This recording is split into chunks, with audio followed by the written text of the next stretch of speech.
हरे हरे हरे कृष्णा कृष्ण कृष्ण कृष्ण हरे हरे हरे राम राम हरे राम राम राम राम हरे हरे। हरे कृष्ण। हरे कृष्ण कृष्ण प्रभु। हरे कृष्णा हरे कृष्ण कृष्ण कृष्ण हरे हरे हरे राम राम राम हरे हरे. ಭಕ್ತಿಶಾಸ್ತ್ರೀಯ ತರಗತಿಗೆ ಎಲ್ರಿಗೂ ಕೂಡ ಸ್ವಾಗತ. ಕ್ಷಮಿಸಿ, ಇವತ್ತು ಸ್ವಲ್ಪ ತಡ ಆಯ್ತು ಬರುವಾಗ. ಇವತ್ತು ನಾವು 2ನೇ ಅಧ್ಯಾಯದ ಅಧ್ಯಯನವನ್ನ ಮುಂದುವರಿಸ್ತಾ ಇದ್ದೇವೆ. ಶ್ಲೋಕ 11, ಮೊದಲ 11 ಶ್ಲೋಕಗಳನ್ನ ನಾವು ಮೊನ್ನೆ ದಿವಸ ನೋಡಿದ್ದೇವೆ. ಇವತ್ತು 12ನೇ ಶ್ಲೋಕದಿಂದ ಮುಂದುವರಿಸ್ತಾ ಇರುವಂತಹದ್ದು. ಅರ್ಜುನನು ಭಗವಂತನಿಗೆ 5 ಕಾರಣಗಳನ್ನು ಕೊಟ್ಟಿದ್ದಾನೆ, ನಾನು ಯಾಕೆ ಯುದ್ಧವನ್ನ ಮಾಡುವುದಿಲ್ಲ ಅಂತ. ಈ 5 ಕಾರಣಗಳಲ್ಲಿ ಕೊನೆಯದ್ದಾದ್ದನ್ನ ನಾವು ಮೊನ್ನೆ ದಿವಸ ನೋಡಿದ್ದೇವೆ. ಆ ಭಗವದ್ಗೀತೆ 2ನೇ ಅಧ್ಯಾಯದ ಮೊದಲ ವಿಭಾಗದಲ್ಲಿ ಏನು ಮಾಡಬೇಕು ಅಂತೇಳಿ ನನಗೆ ಗೊತ್ತಾಗ್ತಾ ಇಲ್ಲ, ನಾನು ಅವರ ಕೈಯಲ್ಲಿ ಸಾಯಬೇಕು ಅಥವಾ ಅವರನ್ನು ನಾನು ಸೋಲಿಸಬೇಕು ಅನ್ನುವಂತಹ ಪ್ರಶ್ನೆ ಅರ್ಜುನನಿಗೆ ಉಂಟಾಗಿದೆ. ಆ ಪ್ರಶ್ನೆಗೆ ಈಗ ಅರ್ಜುನನು ಭಗವಂತನಲ್ಲಿ ಉತ್ತರವನ್ನ ಕೇಳ್ತಾ ಇದ್ದಾನೆ. ಭಗವಂತ ಏನು ಅಂತ ಹೇಳಿ ಉತ್ತರವನ್ನ ಕೊಡ್ತಾನೆ ಅನ್ನೋದನ್ನ ಇವತ್ತು ನಾವು ಅಧ್ಯಯನದ ಮೂಲಕ ನೋಡ್ಲಿಕ್ಕಿದ್ದೇವೆ. ಮಂಗಳಾಚರಣೆಯ ಜೊತೆಗೆ ಇವತ್ತಿನ ತರಗತಿಯನ್ನ ಪ್ರಾರಂಭ ಮಾಡೋಣ.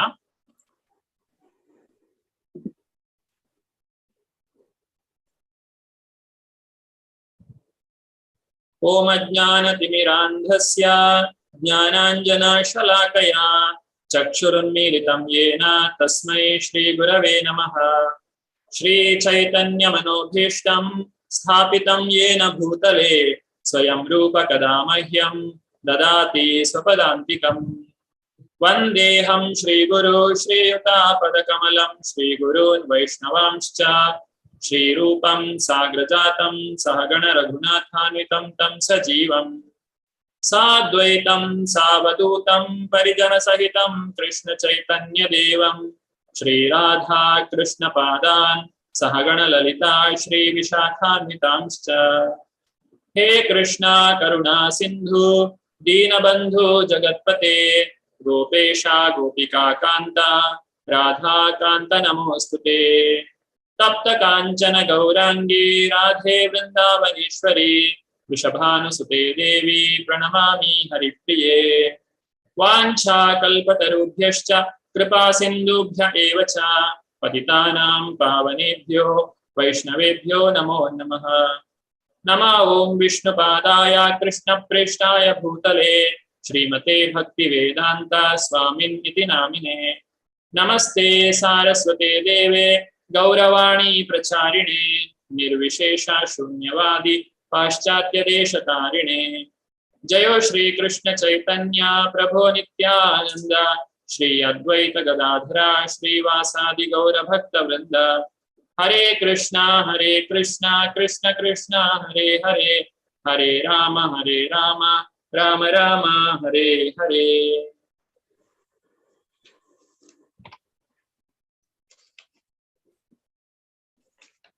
ಕನ್ನಡದಲ್ಲಿ ಅನುವಾದವನ್ನ ಮಾಡಿದಂತಹ ಕನ್ನಡ ಅನುವಾದ ಟೀಮ್ಗೆ ಬಹಳ ಧನ್ಯವಾದಗಳು.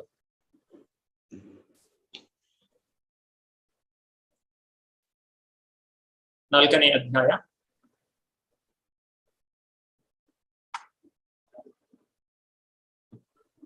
ಶ್ರೀಲ ಪ್ರಭುಪಾದರ ಅನುಗ್ರಹದೊಂದಿಗೆ ಶ್ರೀ ರಾಧಾಗೋವಿಂದ ಮತ್ತು ಗೌರಣಿತಾಯಿ ಅವರ ಅನುಗ್ರಹದೊಂದಿಗೆ ನಾವು ಇವತ್ತಿನ ಈ ಒಂದು ಅಧ್ಯಯನವನ್ನ ಪ್ರಾರಂಭ ಮಾಡ್ತಾ ಇದ್ದೇವೆ.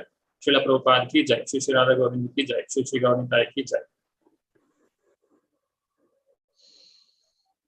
ಘಟಕ 1, ಇದರಲ್ಲಿ ಮೊದಲ 6 ಅಧ್ಯಾಯಗಳು ಬರ್ತವೆ. ಅದರಲ್ಲಿ ಇವತ್ತು 3ನೇ ದಿವಸ.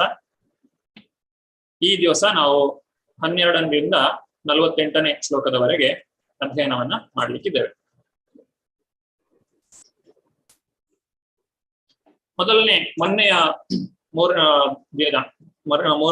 ಮೊನ್ನೆಯ ದಿವಸ ನಾವು ಏನೆಲ್ಲ ಪಾಠವನ್ನ ಮಾಡಿದ್ದೇವೆ ಅಂತ ಹೇಳಿದ್ರೆ, ವರ್ಣಾಶ್ರಮದ ಧರ್ಮದ ತತ್ವಗಳನ್ನ ನಾವು ವಿವರಿಸಿದ್ದೇವೆ. ಹೇಗೆ ವರ್ಣಾಶ್ರಮ ಒಬ್ಬ ವ್ಯಕ್ತಿಯ ಕರ್ಮ, ಅವನು ಮಾಡ್ತಾ ಇರುವಂತಹ ಕೆಲಸ ಮತ್ತೆ ಅವನು ಯಾವ ಗುಣವನ್ನ ಹೊಂದಿದ್ದಾನೆ, ಗುಣ ಮತ್ತು ಕರ್ಮದ ಮೇಲೆ ಅದನ್ನ ವಿವರಿಸಲಾಗ್ತದೆ ಅಥವಾ ನಿರ್ಧರಿಸಲಾಗ್ತದೆ. ಹಾಗೆ ಈ ವರ್ಣಾಶ್ರಮ ಧರ್ಮದ ತತ್ವಕ್ಕೆ ಅನುಗುಣವಾಗಿ ಅರ್ಜುನನ ಯುದ್ಧ ಮಾಡದೇ ಇರ್ಲಿಕ್ಕೋಸ್ಕರ 4 ಕಾರಣಗಳನ್ನ ಕೊಟ್ಟಿದ್ದಾನೆ. ಅದನ್ನ ಚರ್ಚೆ ಮಾಡಿದ್ದೇವೆ. ಕೊನೆಗೆ ಅರ್ಜುನನ ಸಂದಿಗ್ಧ ಪರಿಸ್ಥಿತಿ, ತಾನು ಹೇಗೆ ಇಷ್ಟೊಂದು ಕಷ್ಟದಲ್ಲಿದ್ದೇನೆ ಅನ್ನೋದನ್ನ ಭಗವಂತನಿಗೆ ಅವನು ಹೇಳಿದ್ದಾನೆ. ಮೊದಲನೇದು ಸಹಾನುಭೂತಿ, ಅಂದ್ರೆ ತನ್ನ ಜನರನ್ನ ನಾನು ಹೇಗೆ ಸಾಯಿಸಲಿ, ಅನುಕಂಪ. ಎರಡನೇದು ಈ ಯುದ್ಧವನ್ನ ಮಾಡೋದ್ರಿಂದ ಯಾರಿಗೂ ಕೂಡ ಸಂತೋಷ ಸಿಗ್ಲಿಕ್ಕೆ ಸಾಧ್ಯ ಇಲ್ಲ. ಯಾಕಂದ್ರೆ ಯುದ್ಧದಲ್ಲಿ ಗೆದ್ರೆ ನಾನು ಸಂಪತ್ತನ್ನ ಪಡೆಯುತ್ತೇನೆ, ಆದ್ರೆ ಆ ಸಂಪತ್ತನ್ನ ಯಾರ ಜೊತೆಗೆ ನಾನು ಹಂಚಿಕೊಳ್ಳಬೇಕು ಅನ್ನುವಂತಹ ಪ್ರಶ್ನೆ. ಮೂರನೇದಾಗಿ ಪಾಪದ ಚಟುವಟಿಕೆ, ಇಷ್ಟೊಂದು ಜನರನ್ನ ನಾನು ಸಾಯಿಸಿದ್ರೆ ಅವರನ್ನೆಲ್ಲ ಸಾಯಿಸಿದಂತಹ ಆ ಪಾಪ ನನಗೆ ಒದಗಿ ಬರ್ತದೆ. ಆಮೇಲೆ ಎಲ್ಲ ಜನರು ಇಲ್ಲಿ ಬಂದು ಸೇರಿದ್ದಾರೆ, ಯಾರೆಲ್ಲ ಪುರುಷರು ಅಂತ ಇದ್ದಾರೋ ಅವರೆಲ್ಲರೂ ಕೂಡ ಈ ರಣರಂಗದಲ್ಲಿ ಬಂದು ಸೇರಿದ್ದಾರೆ. ಸ್ತ್ರೀಯರು, ಮಕ್ಕಳು ಮತ್ತೆ ವಯಸ್ಸಾದವರು ಮಾತ್ರ ಮನೆಯಲ್ಲಿದ್ದಾರೆ. ಆದ್ರಿಂದ ಈ ವಂಶವನ್ನೇ ನಾಶ ಮಾಡುವಂತಹ ಘೋರ ಕೃತ್ಯವನ್ನ ನಾವು ಮಾಡ್ತಾ ಇದ್ದೇವೆ. ಮತ್ತೆ ಕೊನೆಯದಾಗಿ ನಿರ್ಧಾರವನ್ನ ತೆಗೆದುಕೊಳ್ಳಲಿಕ್ಕೆ ಆಗದೇ ಇರುವಂತಹ ಸ್ಥಿತಿ. ನಾನು ಅವರಲ್ಲಿ ಸಾಯ್ಲಿಕ್ಕೆ ಬೇಕಾದ್ರೆ ಸಿದ್ಧನಿದ್ದೇನೆ, ಅವರ ಕೈಯಲ್ಲಿ ಸಾಯ್ಲಿಕ್ಕೆ ಬೇಕಾದ್ರೂ ಸಿದ್ಧನಿದ್ದೇನೆ, ಮತ್ತೆ ಅವರನ್ನ ಸೋಲಿಸಿ ನನಗೆ ಪಡೆಯುವಂತಹದ್ದು ಏನೂ ಇಲ್ಲ ಅನ್ನುವಂತಹ ಒಂದು ವಿಚಾರ ಅರ್ಜುನನ ಮನಸ್ಸಿನಲ್ಲಿ ಬರ್ತಾ ಇದೆ. ಇದಕ್ಕೆಲ್ಲ ಭಗವಂತ ಯಾವ ರೀತಿಯಾಗಿ ಉತ್ತರವನ್ನ ಕೊಡ್ತಾನೆ? ಭಗವಂತ ಮಾಡುವಂತಹ ಮೊದಲನೇ ಕೆಲಸ ಏನು ಅಂತ ಹೇಳಿದ್ರೆ, ಅರ್ಜುನನನ್ನು ಉದ್ದೇಶಿಸಿ ಹೇಳುವಂತಹದ್ದು, ಇದು ಕೇವಲ ಅರ್ಜುನನಿಗಲ್ಲ, ಇದು ನಮಗೆಲ್ಲರಿಗೂ ಕೂಡ. ಆಧ್ಯಾತ್ಮಿಕ ಜೀವನದ ಆರಂಭ ಅಂತ ಹೇಳಿದ್ರೆ ವ್ಯಕ್ತಿಯು ತನ್ನ ಅಸ್ತಿತ್ವವನ್ನ ಅರ್ಥ ಮಾಡಿಕೊಳ್ಳುವಂಥದ್ದು. ನಾನು ಯಾರು ಅಂತ ಹೇಳಿ ನನಗೆ ಅರ್ಥ ಆಗದೇ ಇದ್ರೆ ನಾನು ಏನು ಕೆಲಸ ಮಾಡಬೇಕು, ನಾನು ಯಾಕೆ ಇಲ್ಲಿದ್ದೇನೆ, ನಾನು ಎಲ್ಲಿಂದ ಬಂದಿದ್ದೇನೆ, ಇದು ಯಾವ ಪ್ರಶ್ನೆಗೂ ಉತ್ತರ ಸಿಗ್ಲಿಕ್ಕೆ ಸಾಧ್ಯ ಇಲ್ಲ. ನಾವೀಗ ಯಾರಿಗಾದ್ರೂ ಫೋನ್ ಮಾಡ್ತೇವೆ, ಫೋನ್ ಮಾಡಿದಾಗ ಮೊದಲನೆಯದಾಗಿ ನಾವೇನ್ ಮಾಡ್ತೇವೆ, ಆ ಫೋನ್ ನಲ್ಲಿ ನಾವು ಏನು ಹೆಸರನ್ನ ಫೀಡ್ ಮಾಡಿರ್ತೇವೆ ಅವರ ಹೆಸರನ್ನ ನಾವು ನೋಡ್ತೇವೆ, ಯಾರು ಫೋನ್ ಮಾಡಿದ್ದು ಅಂತ ಹೇಳಿ. ಫೀಡ್ ಆ ಫೋನ್ ನಲ್ಲಿ ಅವರ ಹೆಸರಿಲ್ಲ, ಅನ್ನೋನ್ ನಂಬರ್ ಆಗಿದ್ರೆ, ಯಾವುದೋ ಗೊತ್ತಿಲ್ಲದಿರೋರ ಫೋನ್ ಆಗಿದ್ರೆ ಅದನ್ನ ರಿಸೀವ್ ಮಾಡಿದ ಕೂಡಲೇ ನಾವು ಮೊದಲನೇದಾಗಿ ಕೇಳುವ ಪ್ರಶ್ನೆ ಏನು? ಯಾರಾದ್ರೂ ಹೇಳ್ಬೋದಾ? ಏನು ಅಂತ ಪ್ರಶ್ನೆ ಕೇಳ್ತೇವೆ? ಕೈ ಮೇಲೆ ಅಂತ ಕೇಳ್ತೇವೆ ಪ್ರಭುಜಿ. ಗೀತಾ ಮಾತಾಜಿ, ಯಾರು ಮಾತಾಡ್ತಾ ಇರೋದು ಆ ಕಡೆ ಅಂತ ಕೇಳ್ತೀವಿ ಪ್ರಭುಜಿ. ಹೌದು ಮಾತಾಜಿ, ಧನ್ಯವಾದ. ಯಾರು ಮಾತನಾಡ್ತಾ ಇರೋದು ಅಂತ ಹೇಳಿ ಮೊದಲು ಗೊತ್ತಾಗ್ಬೇಕು. ಇಲ್ಲ ಅಂತ ಹೇಳಿದ್ರೆ ನನಗೆ ಮುಂದಕ್ಕೆ ಏನು ಮಾತಾಡ್ಲಿಕ್ಕೆ ಸಾಧ್ಯ ಇಲ್ಲ. ಈಗ ಯಾರೊಬ್ರು ನನಗೆ ಫೋನ್ ಮಾಡಿ ಕೇಳ್ತಾರೆ, ನಿಮ್ಮ ಹೆಸರೇನು, ನಿಮ್ಮ ಅಡ್ರೆಸ್ ಏನು, ನೀವೆಲ್ಲಿರೋದು, ಇದನ್ನೆಲ್ಲ ಕೇಳಿದ್ರೆ ಮೊದಲು ಅವ್ರ ಹತ್ರ ಕೇಳೋದು ನೀವು ಯಾರು ಮಾತನಾಡ್ತಾ ಇರೋದು. ಇದನ್ನ ನಾನು ಅರ್ಥ ಮಾಡಿಕೊಳ್ಳದೆ ಇದ್ರೆ ಅವರಲ್ಲಿ ಮುಂದಿನ ಯಾವುದೇ ಸಂಭಾಷಣೆಯನ್ನು ನನಗೆ ಮಾಡ್ಲಿಕ್ಕೆ ಸಾಧ್ಯನೇ ಇಲ್ಲ. ಹಾಗೆ ಆಧ್ಯಾತ್ಮಿಕ ಜೀವನದಲ್ಲಿಯೂ ಕೂಡ ನಾವು ಮೊದಲನೇದಾಗಿ ಅರ್ಥ ಮಾಡಿಕೊಳ್ಳಬೇಕಾದದ್ದು ನಾನು ಯಾರು, ನನ್ನ ಅಸ್ತಿತ್ವ ಏನು ಅನ್ನೋದನ್ನ ನಾನು ಅರ್ಥ ಮಾಡಿಕೊಳ್ಬೇಕು. ಅದು ಒಂದು ಗಟ್ಟಿಯಾಗಿ ಇದ್ರೆ ಉಳಿದದೆಲ್ಲವೂ ಕೂಡ ತಾನಾಗೆ ಬರ್ತದೆ. ನಾವು ಅದರ ಬಗ್ಗೆ ಜಿಜ್ಞಾಸೆಯನ್ನ ಮಾಡಿ ಅರ್ಥ ಮಾಡಿಕೊಳ್ಳಿಕ್ಕೆ ಸಾಧ್ಯ. ನಮ್ಮ ಎಲ್ಲ ಸಮಸ್ಯೆಗಳಿಗೆ ಕಾರಣವೇ ಇದು, ನಾನು ಯಾರು ಅನ್ನುವಂಥದ್ದೇ ನನಗೆ ಗೊತ್ತಿಲ್ಲ. ಅಂತಹ ಒಂದು ಜ್ಞಾನವನ್ನ ನೀಡುವ ಮೂಲಕ ಭಗವಂತ ಅರ್ಜುನನಿಗೆ ತನ್ನ ಉಪದೇಶವನ್ನ ಪ್ರಾರಂಭ ಮಾಡ್ತಾ ಇದ್ದಾನೆ. ಏನಂತ ಹೇಳ್ತಾನೆ ಭಗವಂತ? ನ ಜಾಯತೆ ಮ್ರಿಯತೆ ವಾ ಕದಾಚಿನ್. ಈ ಜೀವಾತ್ಮನು ಯಾವತ್ತೂ ಕೂಡ ಹುಟ್ಟುವುದು ಇಲ್ಲ, ಸಾಯುವುದು ಕೂಡ ಇಲ್ಲ. ಆತ್ಮಕ್ಕೆ ಯಾವಾಗಲೂ ಹುಟ್ಟು ಎನ್ನುವುದಿಲ್ಲ, ಸಾವು ಎನ್ನುವುದು ಕೂಡ ಇಲ್ಲ. ಅದು ನಿರಂತರವಾಗಿ ಇರುವಂತಹದ್ದು. ಈ ನಿರಂತರವಾಗಿ ಇರುವಂತಹ ಜೀವಾತ್ಮನಿಗೆ ಅರ್ಜುನ, ನೀನು ಯಾಕೆ ಶೋಕವನ್ನ ಪಡ್ತಾ ಇದ್ದೀಯಾ, ಯಾತಕ್ಕೋಸ್ಕರ ಅನುಕಂಪವನ್ನ ಪಡ್ತಾ ಇದ್ದೀಯಾ? ಇದನ್ನ ಭಗವಂತ ಅರ್ಜುನನಿಗೆ ಹೇಳ್ತಾ ಇದ್ದಾನೆ. ಯಾಕಂತ ಹೇಳಿದ್ರೆ ಆ ಅನುಕಂಪವನ್ನ, ನಿಜವಾದ ಅನುಕಂಪ ಯಾರ ಮೇಲೆ ಇರಬೇಕು? ಈಗ ಅರ್ಜುನನಿಗೆ ಕೌರವರ ಮೇಲೆ ಅನುಕಂಪ ಇದೆ, ಅಥವಾ ಅವರಿಗೆ ಒಳ್ಳೇದು ಮಾಡಬೇಕು ಅಂತ ಹೇಳಿ ಅರ್ಜುನನಿಗೆ ಒಂದು ಇಷ್ಟ ಇದೆ, ಅಥವಾ ಅದಕ್ಕೋಸ್ಕರ ಅರ್ಜುನನು ಪ್ರಯತ್ನಿಸ್ತಾ ಇದ್ದಾನೆ. ಹಾಗಾದ್ರೆ ಕೌರವರಿಗಾಗ್ಲಿ ಪಾಂಡವರಿಗಾಗ್ಲಿ ಅಥವಾ ಯಾರಿಗೇ ಆಗ್ಲಿ ನಿಜವಾದ ಒಳಿತು ಯಾವುದು ಅನ್ನೋದನ್ನ ನಾವು ಅರ್ಥ ಮಾಡಿಕೊಳ್ಳದೇ ಇದ್ರೆ ಅವರಿಗೆ ಒಳಿತನ್ನ ಮಾಡ್ಲಿಕ್ಕೆ ಹೇಗೆ ಸಾಧ್ಯ? ಇಲ್ಲಿ ಈ ಚಿತ್ರದಲ್ಲಿ ನಾವು ಕಾಣಬಹುದು, ಒಬ್ಬ ವ್ಯಕ್ತಿ ನೀರಿನಲ್ಲಿ ಮುಳುಗಿ ಹೋಗ್ತಾ ಇದ್ದಾನೆ. ಆ ಮುಳುಗಿ ಹೋಗ್ತಾ ಇರುವಂತಹ ವ್ಯಕ್ತಿಯನ್ನ ಕಾಪಾಡುವ ಬದಲು ಇಲ್ಲಿರುವಂತಹ ವ್ಯಕ್ತಿ ಕೇವಲ ಅವನ ಈ ಬಟ್ಟೆಯನ್ನ ಮಾತ್ರ ಕಾಪಾಡ್ತಾ ಇದ್ದಾನೆ. ಅರ್ಜುನನ ಅನುಕಂಪ ಅನ್ನುವಂಥದ್ದು ಆ ರೀತಿಯಾಗಿದೆ. ಕೌರವರ ಶರೀರಕ್ಕೆ ಆತನು ಅನುಕಂಪವನ್ನ ಹೊಂದಿದ್ದಾನೆ. ಈಗ ಅರ್ಜುನ ಕೌರವರನ್ನ ಸಾಯಿಸದೇ ಇದ್ರೆ ಯುದ್ಧದಲ್ಲಿ ಅವರೇನು ಶಾಶ್ವತವಾಗಿ ಬದುಕಿ ಉಳಿಯುವವರಲ್ಲ. ಎಲ್ಲರೂ ಕೂಡ ಒಂದು ದಿನ ಸಾಯಲೇಬೇಕು. ಹಾಗಾದ್ರೆ ಈಗ ಪ್ರಶ್ನೆ ಸಾವು ಬೇಕೋ ಬೇಡವೋ ಅನ್ನುವಂಥದ್ದಲ್ಲ, ನನಗೆ ಯಾವ ರೀತಿಯಾದಂತಹ ಸಾವು ಬೇಕು ಅನ್ನುವುದೇ ಪ್ರಶ್ನೆ. ಈಗ ಯಾರಲ್ಲಾದ್ರೂ ನಾವು ಹೋಗಿ ನೀವು ಸಾಯ್ಬೇಕೋ ಬೇಡವೋ ಅಂತ ಹೇಳಿ ಅವ್ರ ಹತ್ರ ಕೇಳುವಂತಹ ಶಕ್ತಿ ಯಾರಿಗೂ ಇಲ್ಲ, ಅಥವಾ ಅದಕ್ಕೆ ಅರ್ಥನೂ ಕೂಡ ಇಲ್ಲ. ಆದ್ರೆ ಒಬ್ಬ ವ್ಯಕ್ತಿ ತನಗೆ ಯಾವ ರೀತಿಯಾದಂತಹ ಸಾವು ಬರಬೇಕು ಅನ್ನೋದನ್ನ ನಿರ್ಧಾರ ಮಾಡಿಕೊಳ್ಳಬಹುದು. ಅದಕ್ಕೆ ಸರಿಯಾಗಿ ತನ್ನ ಜೀವನವನ್ನ ರೂಪಿಸಿಕೊಳ್ಳಬಹುದು. ನಾವು ಪ್ರಾಣಿ ಪಕ್ಷಿಗಳ ರೀತಿಯಲ್ಲಿ ಶರೀರವನ್ನ ತ್ಯಾಗ ಮಾಡಬೇಕೋ ಅಥವಾ ಮಾನವ ಜನ್ಮವನ್ನ ಸಾರ್ಥಕ ಮಾಡಿಕೊಂಡು ಶರೀರವನ್ನ ತ್ಯಾಗ ಮಾಡಬೇಕೋ, ಇದು ಪ್ರಶ್ನೆ. ಇದು ಸರಿಯಾದಂತಹ ಪ್ರಶ್ನೆ, ಯಾಕಂದ್ರೆ ಅದು ನಮ್ಮ ಕೈಯಲ್ಲಿದೆ. ಹಾಗಾಗಿ ಇಲ್ಲಿ ಪ್ರಶ್ನೆ ಏನೋ, ಕೌರವರಿಗೆ ಯಾವ ರೀತಿಯಾದಂತಹ ಸಾವು ಉತ್ತಮ?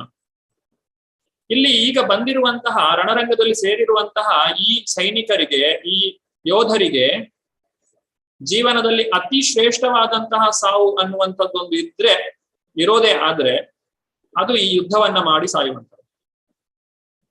ಯಾಕಂದ್ರೆ ಅದಕ್ಕಿಂತ ಶ್ರೇಷ್ಠವಾದಂತಹ ಒಂದು ಗತಿ ಅವರಿಗೆ ಸಿಗ್ಲಿಕ್ಕೆ ಸಾಧ್ಯ ಇಲ್ಲ. ಯಾಕಂದ್ರೆ ಸಾಕ್ಷಾತ್ ಶ್ರೀಕೃಷ್ಣ, ಭಗವಾನ್ ಶ್ರೀಕೃಷ್ಣನ ಉಪಸ್ಥಿತಿಯಲ್ಲಿ ಭಗವಂತನ ಮಹಾಭಕ್ತನಾದಂತಹ ಅರ್ಜುನನ ಕೈಯಲ್ಲಿ ಅವರು ಸಾಯುವುದಕ್ಕಿಂತ ಉತ್ತಮವಾದಂತಹ ಒಂದು ಗತಿ ಅವರಿಗೆ ಬೇರೆ ಸಿಗ್ಲಿಕ್ಕೆ ಸಾಧ್ಯ ಇಲ್ಲ. ಹಾಗಾದ್ರೆ ಈ ಆತ್ಮತತ್ವವನ್ನ ನಾವು ಅರ್ಥ ಮಾಡಿಕೊಳ್ಳಬೇಕು. ಆತ್ಮತತ್ವವನ್ನ ಅರ್ಥ ಮಾಡಿಕೊಳ್ಳಲಿಕ್ಕೆ ಬಹಳ ಸುಲಭವಾದಂತಹ ವಿಧಾನ ಅಂತ ಹೇಳಿದ್ರೆ ನಾವು ಹರೇ ಕೃಷ್ಣ ಮಹಾಮಂತ್ರವನ್ನ ಜಪ ಮಾಡುವಂಥದ್ದು. ಯಾರೇ ಆಗ್ಲಿ ಅವರಿಗೆ ಹರೇ ಕೃಷ್ಣ ಮಹಾಮಂತ್ರವನ್ನ ಯಾವಾಗ ಅವರು ಜಪ ಮಾಡ್ಲಿಕ್ಕೆ ಪ್ರಾರಂಭಿಸ್ತಾರೋ ಅವರಿಗೆ ಈ ಒಂದು ಸಾಕ್ಷಾತ್ಕಾರ ಅಥವಾ ಈ ಒಂದು ಅರಿವು ಒಳಗೆ ಉಂಟಾಗ್ತದೆ. ಇಲ್ಲ ಅಂತ ಹೇಳಿದ್ರೆ ನಾವು ಎಷ್ಟೇ ಹೇಳಿದ್ರು ಕೇಳುವುದಿಲ್ಲ, ಅರ್ಥ ಆಗುದಿಲ್ಲ. ನೀನು ಈ ಶರೀರ ಅಲ್ಲ, ನೀನು ಜೀವಾತ್ಮ ಅಂತ ಹೇಳಿ ನಾವು ಎಷ್ಟೇ ಹೇಳಿದ್ರು ಕೂಡ ಜನರಿಗೆ ಅದನ್ನ ಅರ್ಥ ಮಾಡಿಕೊಳ್ಳಿಕ್ಕೆ ಸಾಧ್ಯ ಆಗುವುದಿಲ್ಲ.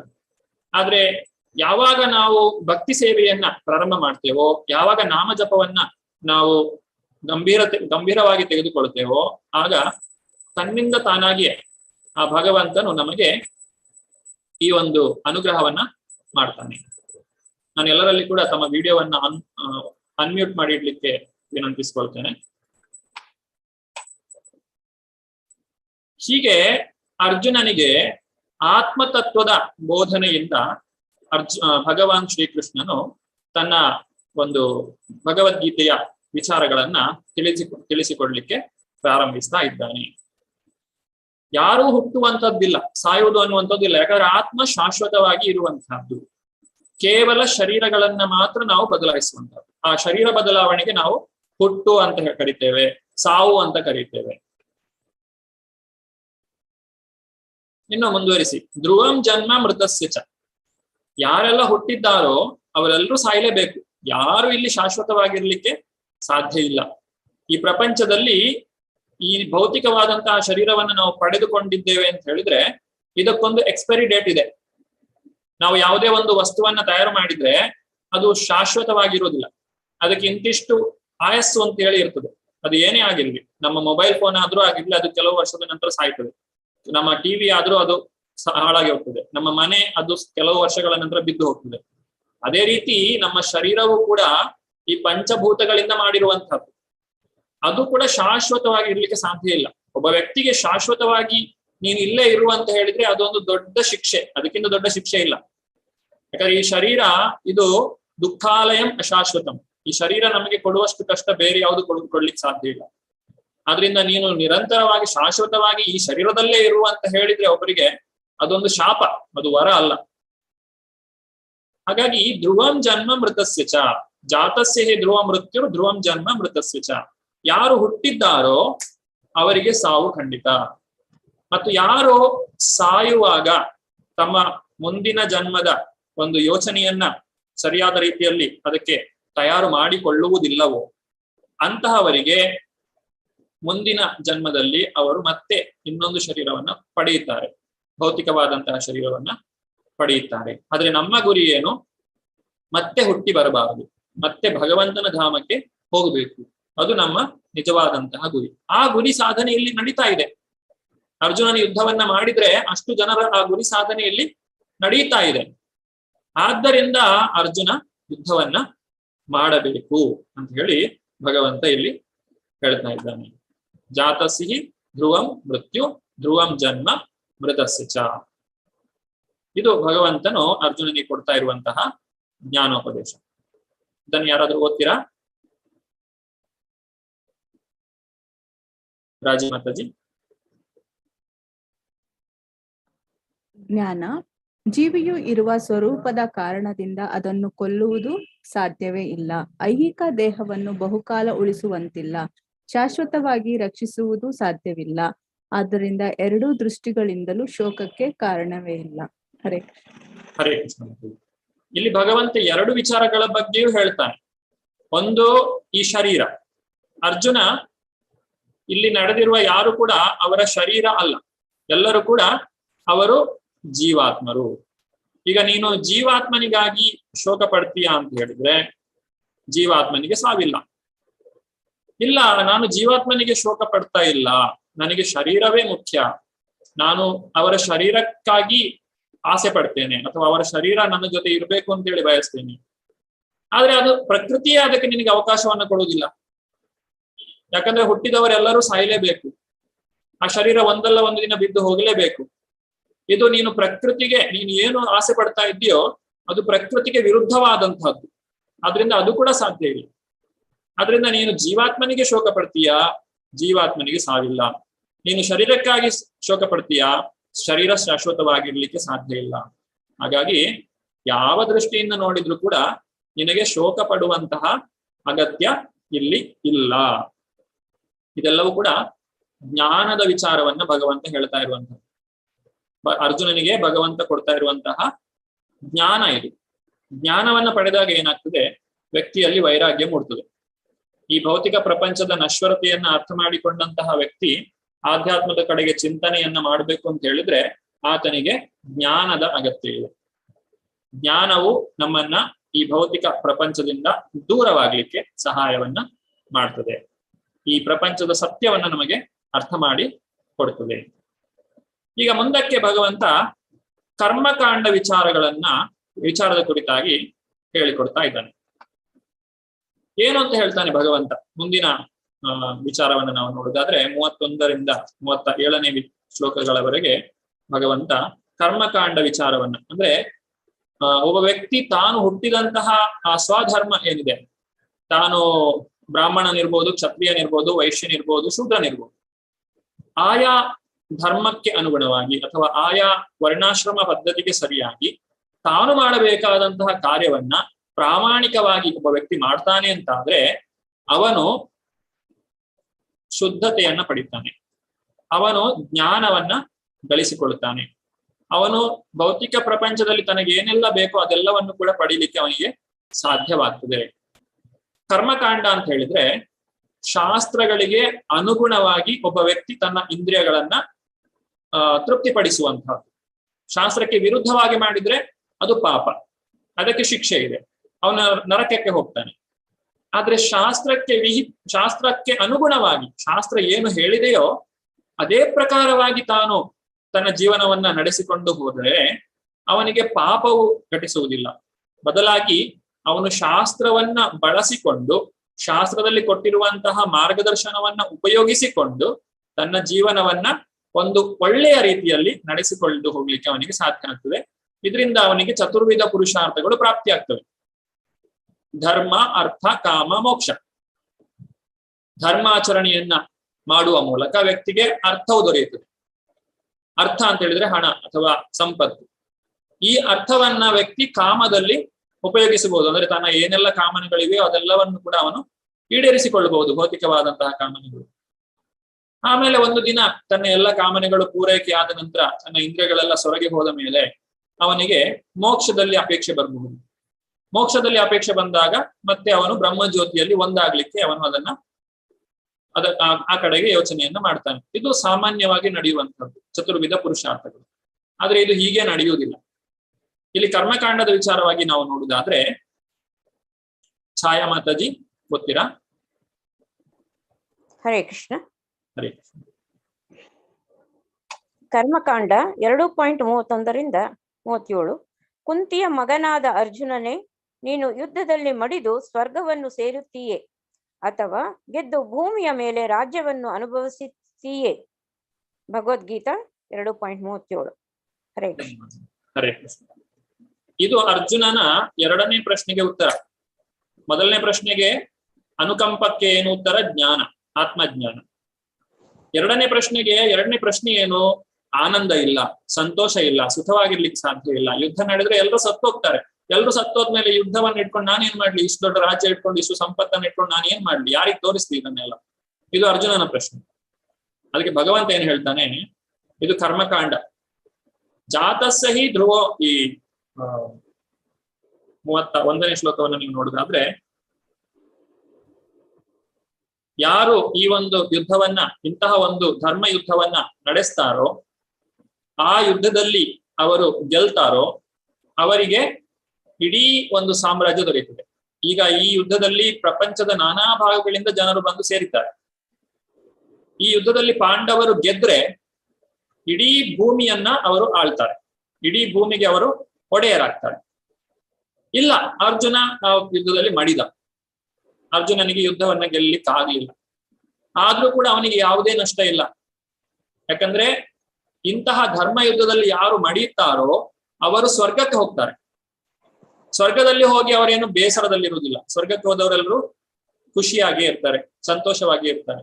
ಯಾವ ಬ್ರಾಹ್ಮಣನು ಯಜ್ಞವನ್ನ ಆಚರಿಸುವ ಮೂಲಕ ಸ್ವರ್ಗವನ್ನ ಪಡೆಯುತ್ತಾನೋ ಅದೇ ಸ್ವರ್ಗವನ್ನ ಕ್ಷತ್ರಿಯರು ತಮ್ಮ ಯುದ್ಧದ ಮೂಲಕ ಪಡೀತಾರೆ. ಅದನ್ನ ವೀರ ಸ್ವರ್ಗ ಅಂತ ಹೇಳಿ ಕರೀತಾರೆ. ಆದ್ರಿಂದ ಅರ್ಜುನ ಯುದ್ಧ ಮಾಡದೇ ಇದ್ರೆ ಅವನಿಗೆ ದುಃಖ, ಯುದ್ಧವನ್ನ ಮಾಡಿದ್ರೆ ಎರಡೂ ಫಲಿತಾಂಶಗಳಲ್ಲೂ ಅವನಿಗೆ ಸುಖವೇ. ಅವನು ಗೆದ್ರೂ ಸುಖ ಅವನಿಗೆ, ಅವನು ಸೋತರೆ ಕೂಡ ಸುಖವೇ. ಇದನ್ನ ಕರ್ಮಕಾಂಡ ಅಂತ ಹೇಳಿ ಕರೀತಾರೆ. ಯಾಕಂದ್ರೆ ಅರ್ಜುನನು ಭಗವಂತನ ಪರಮ ಭಕ್ತ, ಪರಿಶುದ್ಧ ಭಕ್ತ, ಶುದ್ಧ ಭಕ್ತ. ಆದ್ರಿಂದ ಅರ್ಜುನನ ಗುರಿ ಸ್ವರ್ಗಕ್ಕೆ ಹೋಗುವುದಲ್ಲ. ಆದ್ರೆ ಇಲ್ಲಿ ಮಾತಿಗೆ ಹೇಳುವಂಥದ್ದು, ಒಂದು ವೇಳೆ ಅರ್ಜುನ ನೀನು ಹೇಳುವುದೇ ಸರಿ ಆದ್ರೆ, ನೀನು ಗೆದ್ರೆ ರಾಜ್ಯವನ್ನ ಪಡಿತೀಯ, ಸೋತ್ರೆ ನೀನು ಸ್ವರ್ಗಕ್ಕೆ ಹೋಗ್ತೀಯ. ಈಗ ಇಂತಹ ಯುದ್ಧ ಎಲ್ಲರಿಗೂ ಕೂಡ ಸಿಗುವಂತಹದ್ದಲ್ಲ ಅರ್ಜುನ. ಈಗ ನಮ್ಮ ಭಾರತದ ಸೈನ್ಯದಲ್ಲಿ ಕೂಡ ಅನೇಕ ಯೋಧರಿದ್ದಾರೆ, ಅವರು ಕೂಡ ಬಹಳಷ್ಟು ಬಲಿದಾನವನ್ನ ಮಾಡ್ತಾರೆ. ಆದ್ರೆ ಯುದ್ಧವನ್ನ ಮಾಡುವಂತಹ ಅವಕಾಶ ಎಲ್ಲರಿಗೂ ಸಿಗುವುದಿಲ್ಲ. ಬಹಳಷ್ಟು ಜನರು ಈ ಸೈನ್ಯವನ್ನ ಸೇರ್ತಾರೆ, ಆದ್ರೆ ಅವರು ಯಾವುದೇ ಯುದ್ಧವನ್ನ ಮಾಡದೆ ನಿವೃತ್ತಿಯನ್ನು ಹೊಂದುತ್ತಾರೆ. ಯಾಕಂದ್ರೆ ಯುದ್ಧ ಅಂದ್ರೆ ಹೇಳಿದ್ರೆ ಅದು ಯಾವಾಗ್ಲೂ ನಡೆಯುವುದಿಲ್ಲ, ಅದು ಎಷ್ಟೋ ವರ್ಷಗಳಿಗೊಮ್ಮೆ ನಡೆಯುವಂತದ್ದು. ಭಾರತ ಬೇರೆ ದೇಶಗಳೊಂದಿಗೆ ಯುದ್ಧ ಮಾಡಿದ್ದು ಬಹಳ ವರ್ಷಗಳ ಹಿಂದೆ. ಈಗ ಸದ್ಯಕ್ಕೆ ಯಾವ ಯುದ್ಧವೂ ಕೂಡ ನಡೆದಿಲ್ಲ. ಅದರಿಂದ ಯುದ್ಧ ಅನ್ನುವಂಥದ್ದು ಎಲ್ಲರಿಗೂ ಸಿಗುವಂತಹ ಅವಕಾಶ ಅಲ್ಲ ಅರ್ಜುನ. ಈ ಯುದ್ಧ ನಿನಗೆ ಸಿಕ್ಕಿರುವಂತದ್ದೇ ನಿನ್ನ ಒಂದು ಪುಣ್ಯ, ಅಥವಾ ಇದೊಂದು ನಿನ್ನ ಭಾಗ್ಯ. ಇಂತಹ ಒಂದು ಧರ್ಮ ಯುದ್ಧವನ್ನ ಮಾಡುವಂತಹ ಅವಕಾಶ ನಿನಗೆ ದೊರಕಿದೆಯಲ್ವಾ, ಅದೇ ನಿನಗೆ ಒಂದು ದೊಡ್ಡ ಲಾಭ, ಅದೇ ಒಂದು ದೊಡ್ಡ ಪುಣ್ಯ. ಆ ಒಂದು ಅವಕಾಶವನ್ನು ನೀನು ಈಗ ಬಳಸಿಕೊಳ್ಬೇಕು. ಅರ್ಜುನ, ಈ ಧರ್ಮ ಯುದ್ಧವನ್ನ ಮಾಡುವಂತಹ ಈ ಅವಕಾಶ ಏನು ಸಿಕ್ಕಿದೆ ನಿನಗೆ, ಇದನ್ನ ನೀನು ಬಳಸಿಕೊಳ್ಳಬೇಕು. ಬಳಸಿಕೊಳ್ಳದೇ ಇದ್ರೆ ಏನಾಗ್ತದೆ? ಬಳಸಿಕೊಳ್ಳದೇ ಇದ್ರೆ ದುರ್ಯೋಧನ ಸುಮ್ಮನೆ ಕುಳಿತುಕೊಳ್ಳುವುದಿಲ್ಲ. ದುರ್ಯೋಧನ ಏನ್ ಹೇಳ್ತಾನೆ? ಅವಾಚ್ಯವಾದಾಷ್ಟ ಬಹೂನ್ ವದಿಷ್ಯಂತಿ ತವಾಹಿತ ನಿಂದಂತಸ್ತವ ಸಾಮರ್ಥ್ಯಂ ತಥೋ ದುಃಖತರಂ ನುಕಿಂ. 36ನೇ ಶ್ಲೋಕದಲ್ಲಿ ಹೇಳ್ತಾರೆ, ನಿನ್ನ ವಿಷಯವಾಗಿ ಜನರು ಅವಾಚ್ಯ ಶಬ್ದಗಳನ್ನ ಆಡ್ತಾರೆ. ಅರ್ಜುನ ಅಂದ್ರೆ ಒಬ್ಬನೊಬ್ಬ ಹೇಳಿ, ಅವನು ಯುದ್ಧದಿಂದ ವಿಮುಖನಾಗಿ ಓಡಿ ಹೋಗಿದ್ದಾನೆ. ಅರ್ಜುನ ಮಹಾಪರಾಕ್ರಮಿ ಅಂತ ಹೇಳಿದಂತಹ ಜನರು ಅರ್ಜುನನ ಬಗ್ಗೆ ಕೆಟ್ಟದಾಗಿ ಮಾತನಾಡ್ತಾರೆ. ಈಗ ನೀನು ಹೇಳಿದ ಪ್ರಕಾರವೇ ಯುದ್ಧವನ್ನ ಮಾಡದೇ ಇದ್ರೆ ಆನಂದವಾಗಿರ್ಬೋದು ಅಂತ ಹೇಳ್ತೀಯಲ್ವಾ? ಅದು ಸಾಧ್ಯ ಇಲ್ಲ. ಯಾಕಂದ್ರೆ ಯುದ್ಧವನ್ನ ಮಾಡದೇ ಇದ್ರೆ ನೀನು ಎಲ್ಲಿ ಹೋಗ್ತೀಯ? ನೀನು ಇಲ್ಲೇ ಜನರ ಮಧ್ಯೆನೇ ಬದುಕಬೇಕು. ಆ ಜನರು ನಿನ್ನನ್ನ ಹೀಯಾಳಿಸ್ತಾರೆ, ಜನರು ನಿನ್ನ ಬಗ್ಗೆ ಕೆಟ್ಟದಾಗಿ ಮಾತನಾಡ್ತಾರೆ. ಅಂತ ಪರಿಸ್ಥಿತಿಯಲ್ಲಿ ಬದುಕಿದ್ರು ಸತ್ತ ಹಾಗೆ. ಅಷ್ಟೊಂದು ಹೀನಾಯವಾದಂತಹ ಜೀವನವನ್ನು ನಡೆಸುವುದಕ್ಕಿಂತ ನಿನಗೆ ಮರಣವೇ ಲೇಸು.